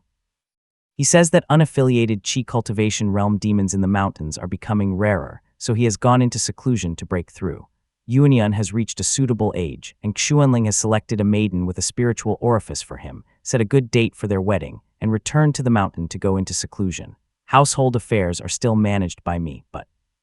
Li Xuanxun paused, then continued, "Mount Lijing is not a famous mountain or major vein, and the spiritual Qi is insufficient. With too many Qi cultivators on the mountain, the concentration of spiritual Qi keeps decreasing, which is really not conducive for our cultivation. This is still when second uncle is not cultivating on the mountain. And if another Foundation establishment realm cultivator were to be added to the list, I fear we all won't be able to cultivate at all." Li Tanya frowned slightly and asked in a low voice, "What about Mount Huaqian? Dong and Njayan are cultivating on Mount Huaqian, and Uncle Kiyang is also in seclusion there trying to make a breakthrough. Mount Huaqian has a spirit spring and could still accommodate 2 or 3 more cultivators, but its formations are incomplete, and we have never sent a direct descendant there," Li Xuanxun answered. Li Tanya sighed softly, saying quietly, "Our family's strength has grown significantly, but our territory has not kept pace. The Yu family is powerful, with too large a sphere of influence, leaving our family restrained. Yuanjiao and Qingheng are about to start Qi cultivation, and if we don't suppress the Yu family and weaken them, the days ahead will be even more difficult." Li Xuanxun nodded in agreement. A few years ago, they had made Eastern Mount Yue a vassal, but the Li family had not yet fully assimilated Eastern Mount Yue. To truly digest it, they needed to establish a mountain sect and station Qi cultivators there. With the Yu family watching covetously, the Li family had already suffered losses, not even daring to send a direct descendant to guard Mount Huaqian. How could they dare to openly establish a mountain sect now? After careful consideration, Li Xuanxun answered, "Eastern Mount Yue can support the upkeep and stationing of 3 to 5 cultivators, and Mount Huaqian can still support 2 more. If it were not for the suppression by the Yu family, our cultivators could even double and still be supported." Li Tanya nodded and waved his hand, saying, "I know. I will visit the Xiao family to seek an audience with the Taoist master and inquire about this matter." Li Xuanxun responded respectfully, then suddenly remembered something and smiled, saying, "Second uncle, my several concubine-born sons have now established their own families, and together have 3 sons and 4 daughters. They are the first batch of the Zai and Yue generation, but they are all under 7 years old, so their spiritual orifices are not yet discernible." Li Tanya nodded gently and instructed, "If these children lack spiritual orifices, they will be the first generation to be demoted from a major sect, to a minor sect since our family's rules were established. We must handle this properly to avoid any resentment. According to the rules set by Li Tongye years ago, even if Li Xuanxuan's concubine-born children lacked spiritual orifices, they would still be considered part of the major sect, classified as legitimate concubine-born offspring. However, should these offspring's children also lack spiritual orifices, they would then be demoted to a minor sect. The difference between the two statuses was vast, both in terms of treatment and the rules of the sect, not to mention the detailed yet significant rule that children of the minor sect could not be part of the generational ranks of the major sect. Understood, Li Xuanxuan responded. Li Tongye then continued warmly, once these children are over 7 years old and their spiritual orifices have been identified, they must be sent up the mountain together. They must not be secretly raised at the foot of the mountain. Naturally, you will manage the finer details of this yourself. Yes, Li Xuanxuan replied obediently as he cupped his fist and left. After dismissing Li Xuanxuan, Li Tongye chose not to compete with the younger generation for spiritual chi for cultivation and instead took out a jade slip and began to read it intently. Chapter 245, The Taoist Master's Ceremony. It was easy to lose track of time when one was cultivating. Li Tongye sat cross-legged on a rock atop the mountain, reading the law of celestial moon. Light and shadow mingled and danced around him as dewdrops fell, and in such moments of distraction, 2 months had fluttered by. The further I go, the more difficult it becomes. Li Tongye murmured to himself. He had read about a fifth of the law of celestial moon and already felt it was becoming increasingly challenging and confusing. He shook his clothes and put away the jade slip, then glanced at the dew all around him. He mused, although Foundation Establishment Realm cultivators have lengthy lifespans and no longer need food, the time spent in cultivation really flies by like a fleeting horse. He took a few steps down to a stone table where an emerald jade pot and a white jade cup were placed. The jade pot, a luxury item of the embryonic breathing realm, was warm to the touch due to the piping hot tea inside it. Li Xuanxuan was considerate and had someone deliver fresh tea to him daily. Xuaner is over 40 now, and it seems he won't make it to the Foundation Establishment Realm. Li Tongye mumbled as he looked at the jade pot, thinking, the child is sensible, diving straight into the art of talisman. The family needs such people. If everyone aimed for Foundation Establishment Realm, hoping against hope and dying if they fail, what would become of our middle and upper echelon of martial power? Collecting his thoughts, Li Tongye continued down the stone steps. A small hut appeared before him where an old woman, her hair white and face withered, sat quietly holding a leopard cat. She had several letters laid out in front of her. Li Tongye paused and sighed. His face instantly aged as he wiped his hand across his face, transforming from a man in his 40s to one nearing 70. He then approached the lady and spoke softly. My dear. Li Xuanxuan turned her head, her eyes tired and old. She stood up in slight surprise when she caught his eyes. You're out of seclusion already, my dear. That was quick, she said. Seeing Li Tongye remain silent, Li Xuanxuan felt a bit guilty and softly said, I have failed again and wasted your spirit herbs. Now only at the 4th stage of the embryonic breathing realm, Li Xuanxuan had failed twice to condense the 5th jade capital chakra, her lifespan further reduced. Li Tongye had found many spirit herbs for her, but cultivation was becoming increasingly difficult, and even the status of an unrefined chi cultivator seemed out of her reach now. Li Tongye placed 2 fingers together on Li Xuanxuan's wrist, closed his eyes for a few breaths, then took out a jade bottle from his storage pouch. He then whispered instructions to her, saying, take this healing medicine over 3 days. I will condense talisman water later. Take it twice every 3 days. My dear. Li Xuanxuan coughed softly, interrupting Li Tongye, and smiled. At this point we should give up already. After losing lifespan twice now, I do not have many years left. It'd be too cruel to continue cultivating like this. Li Tongye stiffened, feeling a pang in his heart. He stopped in his movements and took in Li Xuanxuan's aged face. All right, he said gently. After a brief conversation, Li Tongye helped her into the house, as she had grown tired due to her now reduced lifespan and mana. Then turning around, he saw a middle-aged man in gray clothes standing on the stone steps, cupping his fist. Father, take good care of your mother, Li Tongye quietly instructed, watching as Li Xuanling nodded and entered the house. He then soared into the air, flying eastward. Zio shooting ceremony was set at Xianyu Peak, a majestic mountain with a robust earth vein and abundant spiritual chi.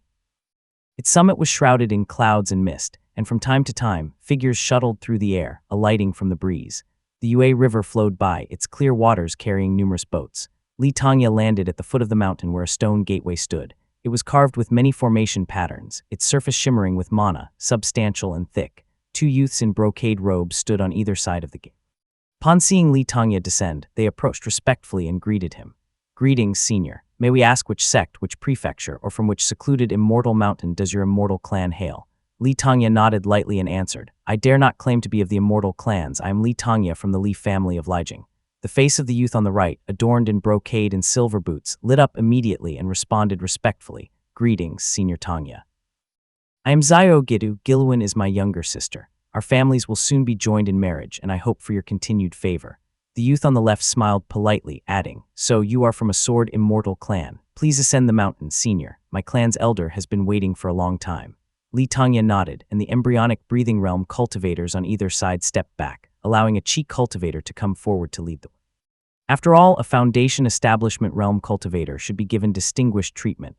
As soon as they passed through the stone gateway, a winding staircase appeared before them. Greetings, Senior Tongya. It has been decades, and you have already become a foundation establishment realm cultivator. That's truly impressive, said the Qi cultivator as they ascended the stairs, smiling warmly.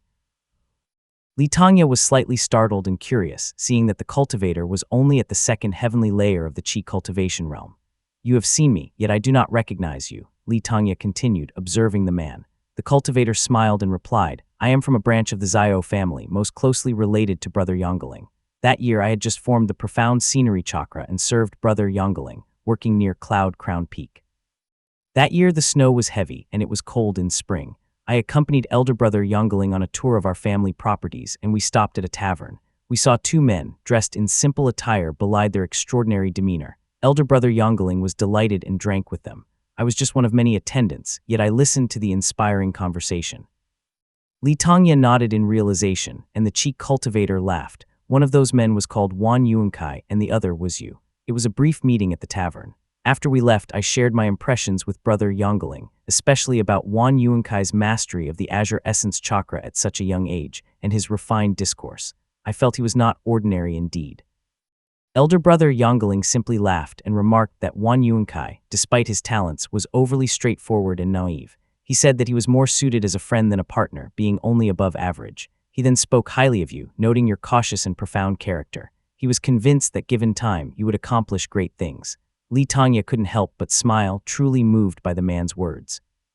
The Qi cultivator chuckled softly and whispered, Back then, I doubted his judgment, but seeing your achievements today, I realized Brother Yongling's insight was indeed remarkable. Li Tongya shook his head, amused, his lips curling up in appreciation of the man's tactful flattery, which showed a keen and meticulous mind. It seems we were indeed destined to meet again. Li Tongya laughed.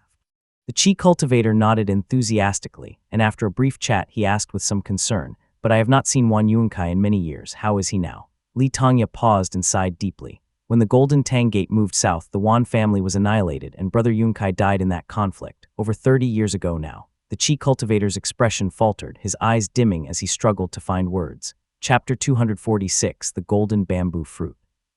Li Tongya flicked his sleeves, his expression tinged with a hint of melancholy as the north wind rustled through the woods, the echo of their words lingering.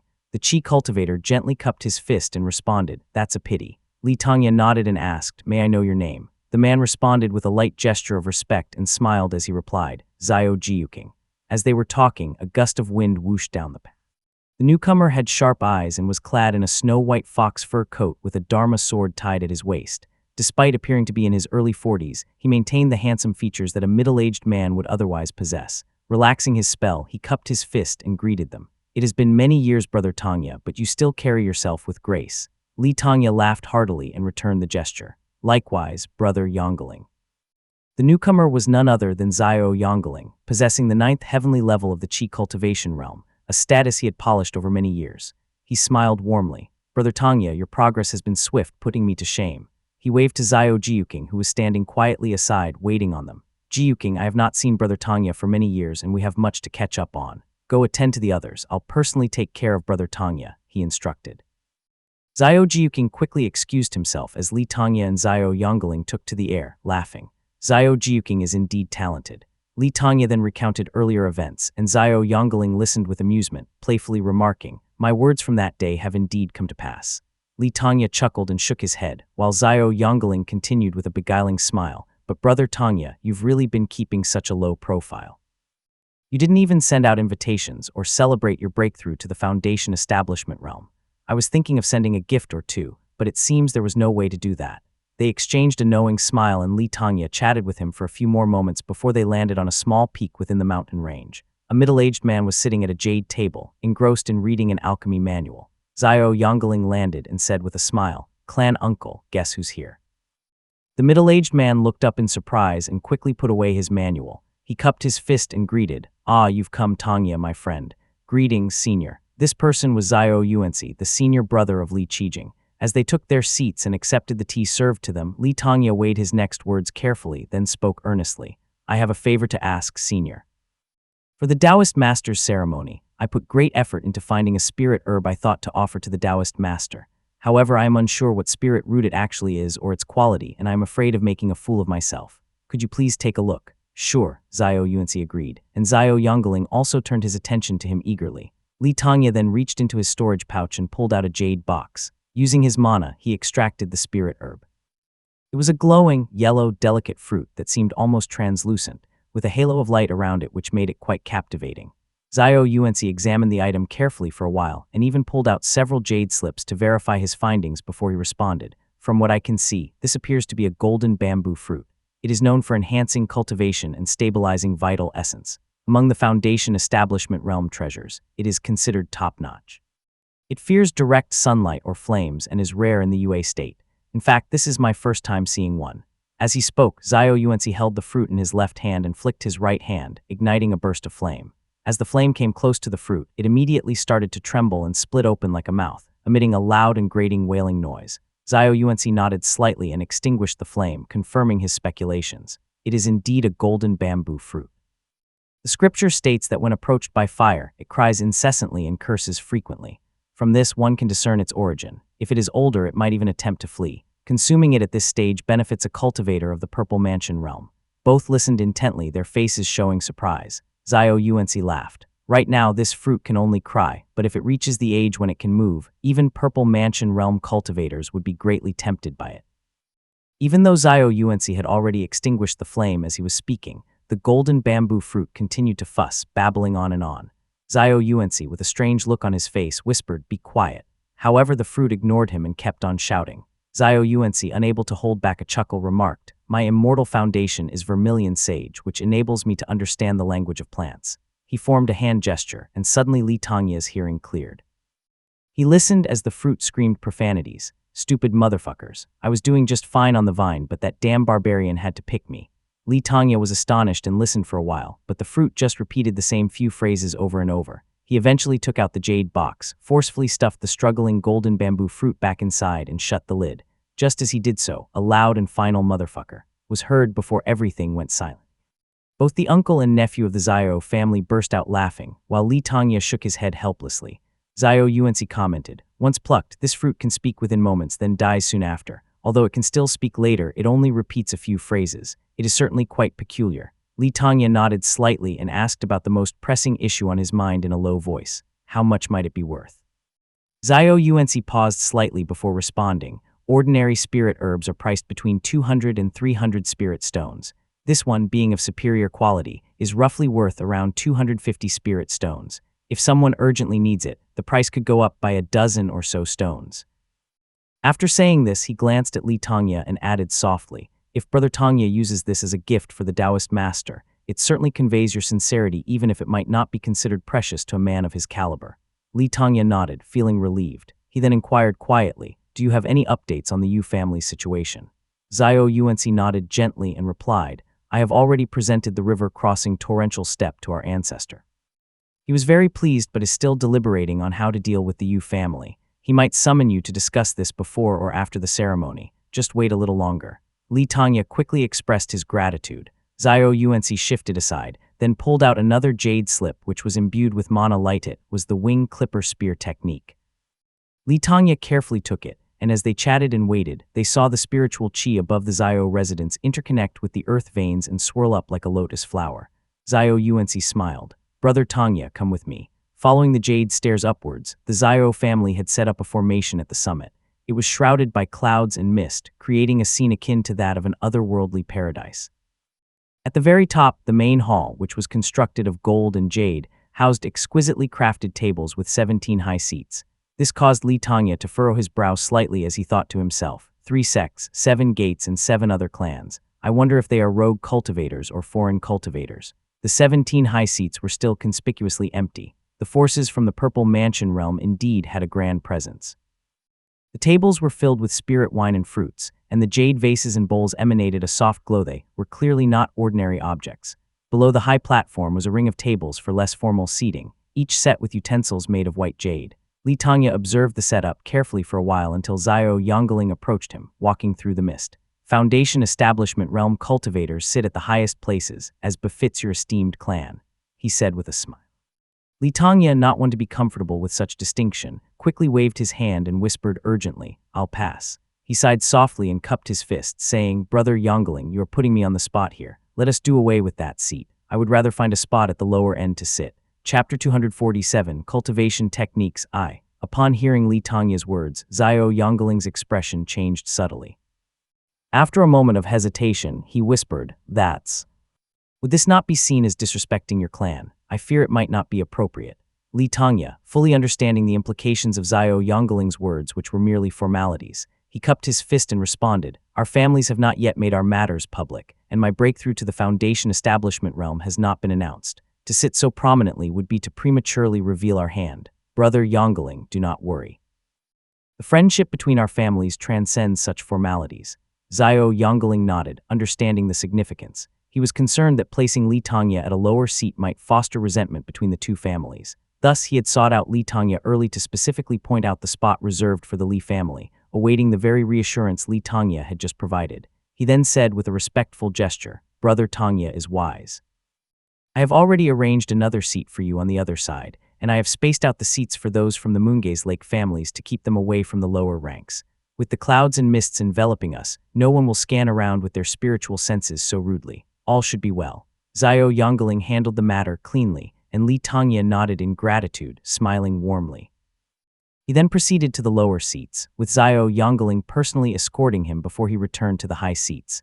The area was still largely empty, and Xiao Jiuqing, following behind, praised, "Seeing brother interact with Senior Tanya is like mountain echoes responding to each other, or moonlight reflecting on a clear stream, subtle but clear. It's truly amazing." Xiao Yongling chuckled and patted his shoulder, saying, "You have quite the way with words. If anyone could match your praise, I doubt they'd claim to be the best." Xiao Jiuqing apologized profusely, though he had a smile on his face. Xiao Yongling laughed softly before becoming serious again, saying, "That's an exaggeration.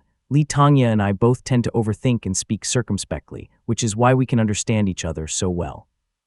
Had it been Li Xuanfeng today, I would have had to explain everything to him the night before arranging the seats, instead of risking a conversation at the venue only today."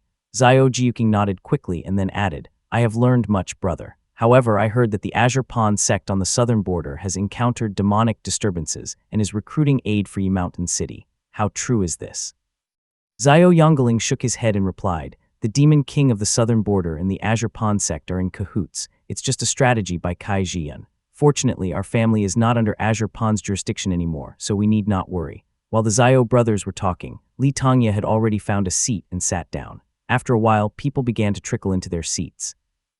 A white-haired old man took the seat next to him, and after glancing around and noticing Li Tanya, his expression turned to one of surprise as he respectfully greeted him. "Greetings, senior." Li Tanya was surrounded by seats designated for those in the embryonic breathing and qi cultivation realm. As a Foundation Establishment realm cultivator sitting alone among them, those nearby were cautious and avoided him, fearing he might be some reclusive or eccentric rogue cultivator. The man greeted him but then turned away to drink his wine quietly. Li Tanya was pleased with this arrangement, looking up as the platform gradually filled with guests. He then heard a name being announced. Yue Cultivating Sect. Taoist Master Shangyun arrives. The first to arrive from the 3 sects and 7 gates is the Yue Cultivating Sect. Whispers filled the air around him. Li Tanya looked up to see a figure in the high Sita Taoist Master, dressed in loose white garments with a green jade pendant hanging in front of his chest, his face indistinguishable. A sword dangled at his waist as he sat on the high seat, quietly wrapping his pale fingers around a jade cup, appearing unassuming at first glance. The esteemed elder has troubled himself to come from afar. "I am deeply grateful that you have accepted my invitation and are here to grace my humble peak with your presence." Xiao Shooting's voice echoed from the peak, making Li Tanya fall solemn. The Taoist master set his jade cup down and nodded slightly in response, prompting Li Tanya to muse silently. Xiao Shooting is putting on such a humble front. This person must be a late-stage or even peak Purple Mansion realm cultivator. Although the UA cultivating sect usually maintains a low profile, it is still one of the three major sects with deep foundations.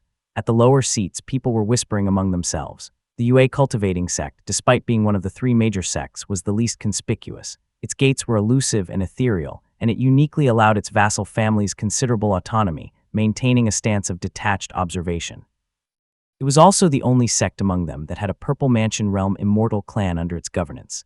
Li Tongya was still listening to the scattered conversations around him when a burst of red light suddenly appeared at the high seats, signaling the arrival of yet another Purple Mansion realm cultivator. This new arrival, an elder with white hair and a youthful face, held a jade ruler, and his white beard fluttered in the air. His presence was accompanied by another announcement. Profound Peak Gate, Taoist Master Chengxi arrives. Taoist Master Chengxi greets the senior. As soon as Taoist Master Chengxi appeared, he hastily cupped his fist to the earlier guest. Taoist Master Shang Yuan, dressed in white and wearing a green jade pendant in front of his chest, hummed in response. It was only then did Taoist Master Chengxi dare to lift his head and turn around to offer his congratulations. Congratulations on your advancement to the Purple Mansion realm, fellow Taoist. Li Tongya watched intently, feeling a sudden shock. He paid particular attention to the sword hanging at Taoist Master Shang Yuan's waist, then quickly bowed his head, not daring to look further. He thought to himself, this Taoist Master Shang Yuan must be a sword immortal. Otherwise, the other Taoist masters wouldn't be showing him such respect. Golden Tang Gate, Chengxiao Gate.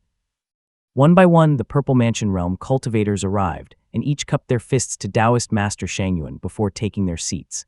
Aside from Taoist Master Shang Yuan of the UA cultivating sect, the others brought along their Foundation Establishment realm disciples. Li Tongya carefully observed that, aside from the positions of the three sects and 7 gates, there were a few other Purple Mansion realm immortal clans present. Azure Pond Sect, Taoist Master Buzi arrives. With the arrival of the Azure Pond Sect's Taoist Master, the seats on the platform were all filled. Zio Shooting, smiling broadly, exchanged a few pleasantries before celestial music began to play, creating a tranquil and peaceful ambience. Li Tongya looked up for a while, and among the people at the seats of the Purple Smoke Gate, he recognized a familiar face. That person was leisurely sipping his wine and savoring his meal with a pair of jade chopsticks, all while humming a tune. That guy. He's living the good life now. Li Tongya couldn't help but smile ruefully to himself, shaking his head as he watched the guy seated in front of the Taoist Master of Purple Smoke Gate below the platform, likely reaching the Foundation Establishment realm by now. He thought to himself, it really is not convenient right now, but I will see if I can find a moment to ask him. Ling Yanzi once promised to send the spirit stones to my home, but there has been no word for years, and here he is. Enjoying himself, this individual was none other than Ling Yanzi, a cultivator from the Purple Smoke Gate who had once fled to Mount Lijiang. Li Tongya had agreed to help him eliminate 2 cultivators from Chengxiao Gate in the past, but ended up with 2 enchanted storage pouches he couldn't use. The guy had assured Li Tongya he would take them back and exchange them for spirit stones, promising to send the stones to him afterward. Li Tongya had never expected him to deliver them personally, and indeed, after more than 10 years, he had seen nothing of it. Now that he had seen him, he naturally planned to inquire on the matter. I suspect this old fellow might have welched on his debt, but I will ask. If it does not work out, I will consider it a loss. He muttered to himself. Chapter 248, Cultivation Techniques II. Su Gongming rode his horse along the mountain path. It had just rained, so the ground was very muddy, and his horse's hooves were splashing mud around. The dripping sound of water in the woods and the oddly pitched wind made him frown slightly.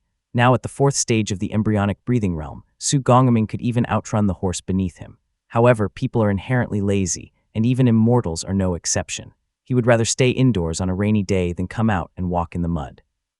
Su Gongming, now in his 30s, had taken over family affairs after the death of Old Master Su last year. The mountain had sent someone to offer condolences, as Old Master Su was, after all, the son of Su San, and there were still ties of affection with Li Xuanxuan and Li Xuanfeng. Su Gongming had repeatedly thanked the messenger and sent him back. While grateful, he also felt a wave of melancholy, as this signified another step in the fading bond between the Su family and the main family. He had hastily arranged for the funeral and rushed to take up his post in the towns of Huaqian. Upon arrival, he first visited the main family's local representative. Su Gongming then hurried to a small courtyard in the town to meet with Tian Zhongqing, the representative of the Tian family's interests in the towns of Huaqian. Dismounting from his horse, a servant promptly came forward to take the reins. Su Gongming knocked gently on the door and told the approaching servant, "Please inform your master that his old friend, Su Gongming, has come to visit." The Su and Tian families were both venerable families of Lijiang Town, living close to each other, with Su Gongming and Tian Zhongqing having played together as children. Although they had been apart for many years and barely recognized each other at first, they had seen each other a few years ago and had worked together since, establishing a good relationship. The door creaked open, and a handsome young man with a sword strapped to his waist stepped forward. "It has been months since we last saw each other, Gongming," he exclaimed gleefully. Su Gongming laughed heartily and entered the courtyard politely. Tian Zhongqing then closed the gate and had a servant bring tea as they exchanged pleasantries. Su Gongming, seizing the moment, congratulated him. "Congratulations, brother Zhongqing. It seems the second qi cultivator outside the main family is likely to be from your family." Tian Zhongqing laughed heartily as he heard this. A peak embryonic breathing realm cultivator from the Tian family had recently ascended Mount Lijiang to receive a medicinal pill from the main family before going into seclusion on Mount Huaqian. Aware that Su Gongming was congratulating him on this, he replied, "This is all thanks to the main family's generosity, and we are immensely grateful. Any congratulations should really go to the main family." Then with a serious tone he continued, "My clan uncle is already over 50, and he was identified from older peasants for his excellent root bones. It is a pity he started his cultivation too late, missing the best opportunity. Now he can only strive for the qi cultivation realm. If he succeeds, then that's wonderful. If not, he can only end up as an unrefined qi cultivator." Su Gongming nodded slightly. After Li Qiyang's breakthrough had failed, the Li family recently announced new rules that made the public aware of the difference between pure qi and unrefined qi cultivation. He first congratulated Tian Zhongqing a few more times and offered a few auspicious words. Tian Zhongqing responded to each one politely before asking in a low voice, "Brother Gongming, has your family instructed you on this visit?" Su Gongming shook his head and replied quietly, "How could there be any instructions? I am merely appointed to Huaqian towns. After all, there are now more cultivators in Lijiang Town, and the spiritual qi is not as abundant as before. Cultivation has become less favorable. Those old guys who have no hope for the qi cultivation realm and just idle around do not care, but I cannot afford to waste my time there." Su Gongming took his tea and sipped it before continuing, "A few months ago, my father passed away. He still had ties with the mountain, so when people came down to mourn, I mentioned my situation and seized the opportunity to get out of there." "I see," Tian Zhongqing nodded, his eyebrows lifting as he cupped his fist and added, "Please accept my condolences, brother. It's all right." Su Gongming waved his hand, his face clouding over with a hint of bitterness as he replied, "The legacy of my ancestors has been exhausted. I am now the only cultivator in the Su family. If I fail to achieve the qi cultivation realm, I fear our family will decline to the level of ordinary peasants."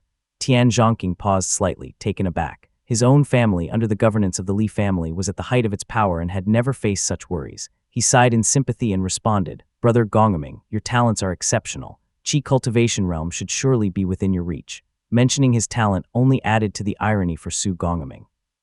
He laughed bitterly and said in a low voice, "Brother Zhongqing, you may have become slightly out of touch after staying in Huaqian for such a long time. If you knew about the situation in the main family, you would not perceive me as an exceptional talent." "What do you mean by that?" Tian Zhongqing asked as he was momentarily stunned, compelled to ask further. Su Gongming raised an eyebrow before setting down his cup. With a wry smile he teased, "Why not try guessing what cultivation realm those two from the main family have reached now?" "Those two," Tian Zhongqing repeated as he pondered briefly, realizing Su Gongming was referring to Li Yunjiao and Li Qinghang. He smiled and guessed, "I am not sure about the other, but having seen Master Yunjiao's pace, could it be the fourth stage of the embryonic breathing realm?" "The fourth stage?" Su Gongming let out a cold laugh and replied, "They have both condensed the Jade Capital Chakra, achieving the fifth stage of the embryonic breathing realm." "What?" Tian Zhongqing exclaimed, suddenly tasting a bitterness in his mouth. He knew that among the Tian family, he was considered the most talented, yet he was only at the fourth stage of embryonic breathing realm. Meanwhile, Li Qinghang and Li Yunjiao, only 17 or 18 years old, had already reached the fifth stage. He exclaimed in resignation, "I have truly wasted more than a decade." Su Gongming sighed too, and both fell silent, leaving only the sounds of the autumn wind and raindrops in the courtyard. Su Gongming took 2 large sips of tea before saying, "Is the bloodline of a foundation establishment realm cultivator really that noble? To have 3 generations all achieving the qi cultivation realm, it is truly enviable. Qi cultivation realm." At this, Tian Zhongqing let out a cold laugh, interrupting him and saying quietly, "Our ancestor has not emerged from seclusion for many years. Who knows, he may have already combined all 6 chakras and broken through to the foundation establishment realm, reforming our family into a clan." Su Gongming was startled and calmed down to think carefully, realizing that this indeed could be possible, but he was not fully convinced. He simply responded, "It has only been 3 or 4 years." Foundation Establishment Realm is a life and death trial. Our ancestor is most likely still in seclusion for a breakthrough to the Foundation Establishment Realm, currently at a critical juncture. Whether he succeeds or not is still unknown. As the topic met such an abrupt turn, both men simultaneously fell silent, using the excuse to drink tea in an effort to mask their discomfort and fear. After more than a dozen breaths, Tian Zhongqing managed to compose himself and expressed his doubts. Their speed of cultivation is truly astonishing. The Yu and Fei families are also Foundation Establishment Realm families, but I have heard that from the Yu family, only the prodigy Yu Muxian stands out. Excluding the disciples from the immortal sect, both Yu Mujian and Yu Muga were approaching 30 when they entered the Qi cultivation realm. The Tian family had produced 3 generations of individuals with spiritual orifices, and they collected extensive information from both the mountains and below. Tian Zhongqing's remarks indeed broadened Su Gongming's horizons. He nodded repeatedly and replied, "Starting cultivation at 7 years old, and by 17, it has only been 10 years of cultivation. To condense a chakra every 2 years." His voice trailed off. The two exchanged glances, and Tian Zhongqing spoke in a low voice, "I have also been to Mount Lijiang, and its spirit veins are not even as good as those of Mount Huaqian. The gap between stages of the embryonic breathing realm should not be so large." Tian Zhongqing paused, then stretched out his left hand, his eyes growing brighter as he pressed down one finger at a time, speaking gravely. Talent, medicinal pills, spiritual qi, both were momentarily stunned. Su Gongming opened his mouth, then lowered his head. Meanwhile, Tian Zhongqing also slowly began to realize something. In unison they exclaimed, "Cultivation techniques." Chapter 249, Various Opinions. Bang! As soon as their conversation ended, a loud sound resonated. It sounded like a strong wind battering against the woodshed door. Next door, a watchdog startled a nest of sparrows, causing a cacophony of bird chirps and barks from the dogs. Su Gongming and Tian Zhongqing both felt a chill down their spines and looked at each other, their eyes wide with fright. Su Gongming gritted his teeth and whispered, "We shouldn't have said that." Tian Zhongqing's face turned slightly pale. He nodded stiffly, trying to calm himself. They exchanged a few strained pleasantries, but their desire to converse had vanished. Tian Zhongqing personally escorted Su Gongming out of the courtyard and watched him ride away before he stamped his foot in frustration and muttered, "Loose lips bring unnecessary calamity." He went back inside his house, took 2 large gulps of tea, and reassured himself, "It should be fine, it should be fine. The main family has not punished anyone just for speaking out." The neighbor's dog barked again, this time quietly, but it still disturbed Tian Zhongqing's peace of mind. He called out sharply, "Somebody." "Yes, my lord," a servant responded, rushing over quickly. Tian Zhongqing waved his sleeve and instructed in a low voice, "Take that dog and give it to a household further away. Do not let it cause more noise." "Yes," the servant quickly replied, and soon the barking faded into the distance. However, Tian Zhongqing's heart still simmered. He felt almost like there was a heavy stone pressing down on it. He sat back at his desk, pondering whether the noise was just a coincidence or if it was caused by a spy from the main family. Sipping his tea silently, Tian Zhongqing thought, if young Master Yuanxiu were in charge, this noise would most likely have been made by a spy. But now that the household is run more leniently, it seems more like an unintentional coincidence. As he ruminated, Tian Zhongqing eventually blamed his own loose tongue, silently scolding himself. It is easy to speak too freely with a good friend, and lapses are inevitable. Who can be vigilant every single day for 10 years? Meanwhile, Su Gongming rode his horse through the forest, ridden with regret and guilt. Old Master Su had repeatedly warned him not to associate or speak too much with anyone from the prominent families, yet unconsciously, he had violated every taboo. Overwhelmed with regret, Su Gongming rode around the woods aimlessly, unable to think of a way to make amends. "Old Master is gone now. No one is here to give me advice," Su Gongming muttered as he traveled for several li, recalling the words of his late uncle. He found a flat spot in the fields and sat, staring blankly as the raindrops continued to fall. Li Tongya watched for a while and then took a few sips of wine. Seeing that he remained silent, and considering the presence of the Purple Mansion Realm cultivators on the platform, those sitting nearby gradually began to converse more freely, emboldened by a few drinks of spirit wine. The atmosphere at the event warmed up quickly, and the cultivators toasted and joked around with each other, creating a lively and noisy scene. Observing that Li Tongya did not mind their behavior, the cultivators around him grew more relaxed and began to boast and banter more freely. The white-haired cultivator to Li Tongya's left raised his cup and asked with a smile, "Brother, from which prefecture are you from, and at which immortal mountain or spirit vein do you cultivate?" Another cultivator cupped his fist in response. "I am under the Yue cultivating sect in the northern Yue prefecture, training at a small temple on a hilltop. It can hardly be called an immortal mountain. It is just a small hill." You are too modest." The white-haired elder chuckled with a hint of envy and sighed. "I am a few years older than you and know more about the affairs of Yue State. Those under the Yue cultivating sect live the most enviable lives, truly blessed, probably enjoying a carefree existence like the cranes in the clouds." The younger cultivator chuckled bitterly and shook his head repeatedly, taking a sip of his wine before whispering, "There is no such thing as a carefree immortal life. The mundane world is just needless strife. Even the small temples compete for benefits, which is both tiring and taxing." Moreover, being close to Sioux State, from time to time, there are followers of Buddhism persuading people to head north. It's not as easy as you think. Ordinary people always envy cultivators, thinking that once one becomes an immortal, they are above all worries and concerns. But we know what it's truly like. The white-haired elder laughed appreciatively and nodded, yet he had a slightly different view and added, "You seem to take it too lightly. The conflicts under the Yue cultivating sect are just about power and profit. If you lose, you just pack up your sect and leave, without it coming to a fight for life. Now turn your head and look at the other sects." He paused slightly, lowering his voice considerably. "I will not even mention the Azure Pond Immortal sect. Just look at the Golden Tang Gate. How many families and temples do they destroy each year?" The young cultivator nodded softly in response, saying, "Not just in Yue State. But is it not the same in Wu State and Sioux State? Without Purple Mansion Realm cultivators to protect them, they are just playthings and tools, easily slaughtered. Once a Purple Mansion Realm cultivator appears in a sect, everyone celebrates, and that is when disciples under your sect are truly seen as human beings." The white-haired elder, seasoned by his experiences, felt a deep resonance with these words. The young cultivator seemed well-versed too, and his speech made even Li Tongya nod slightly in agreement.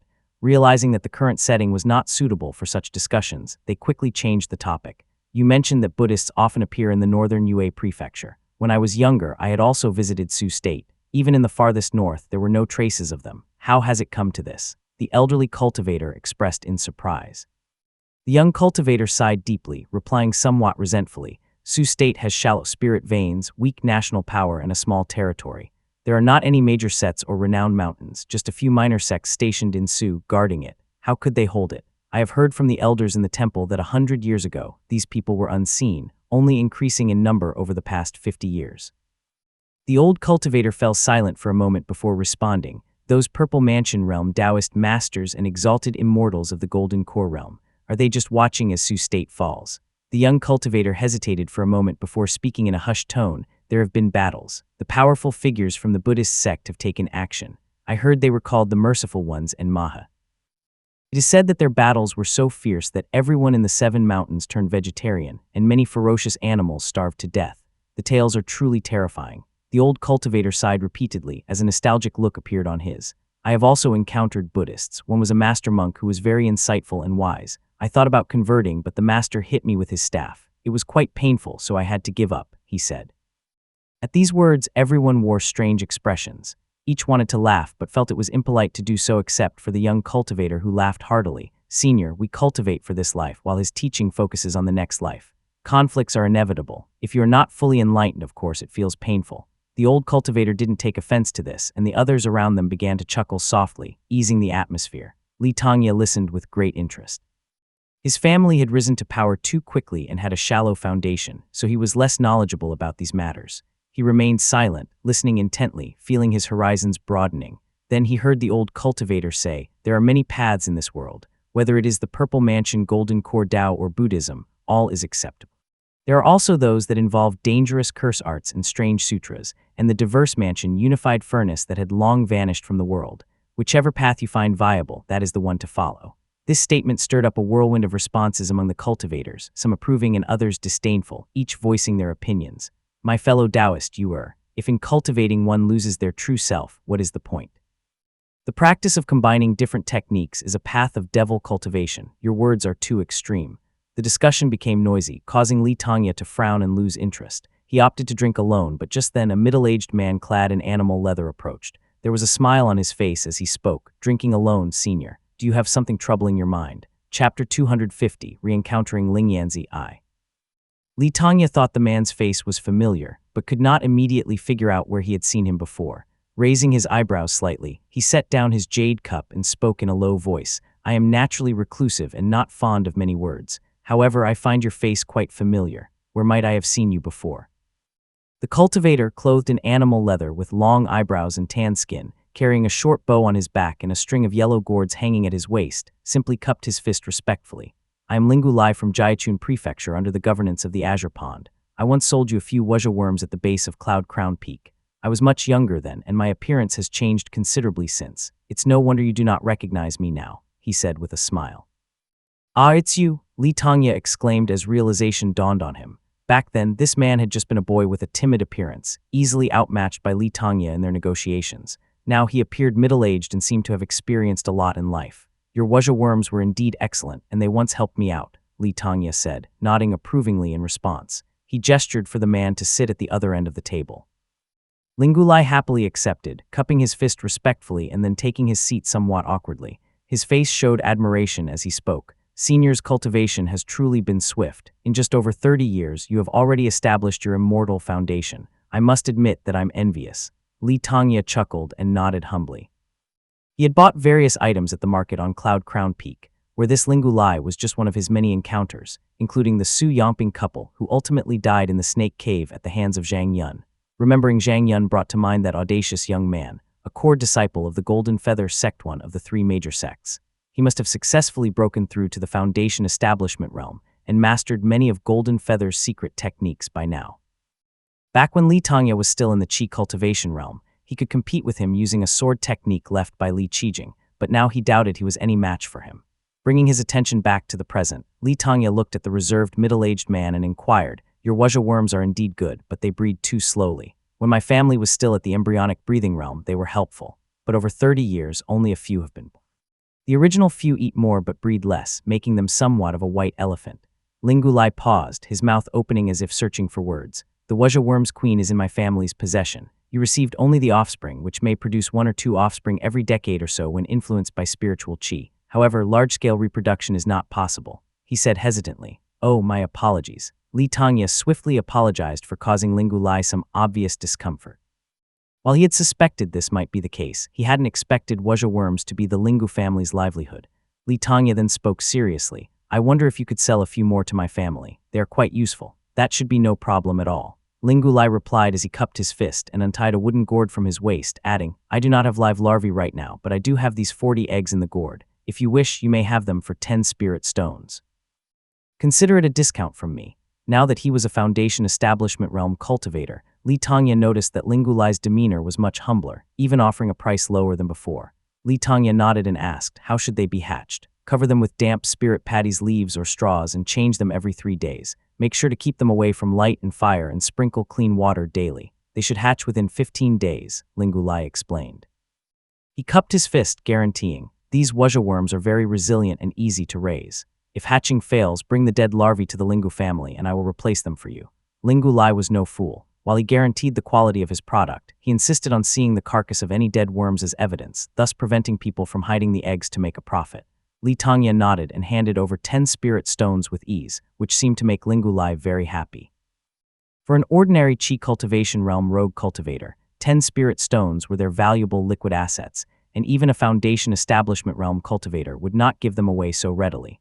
Li Tongya could afford this because he had the support of his family, which allowed him to still have funds even after buying a gift from Fei Loya with 200 spirit stones. Taking the gourd, Li Tongya asked, so your family is skilled in raising insects and snakes.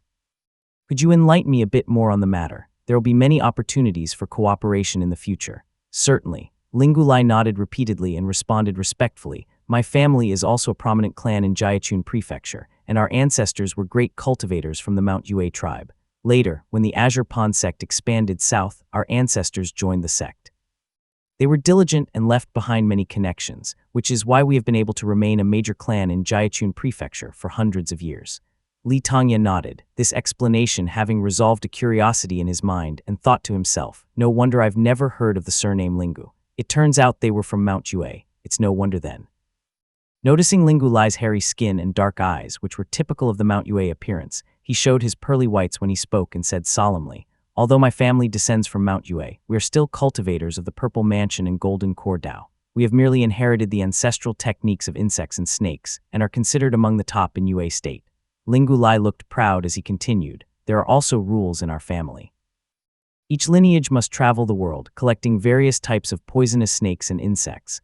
Thus, my uncle and I have spent decades traveling through Mushroom Forest Plain and Lixia Prefecture, which is how I came to meet you.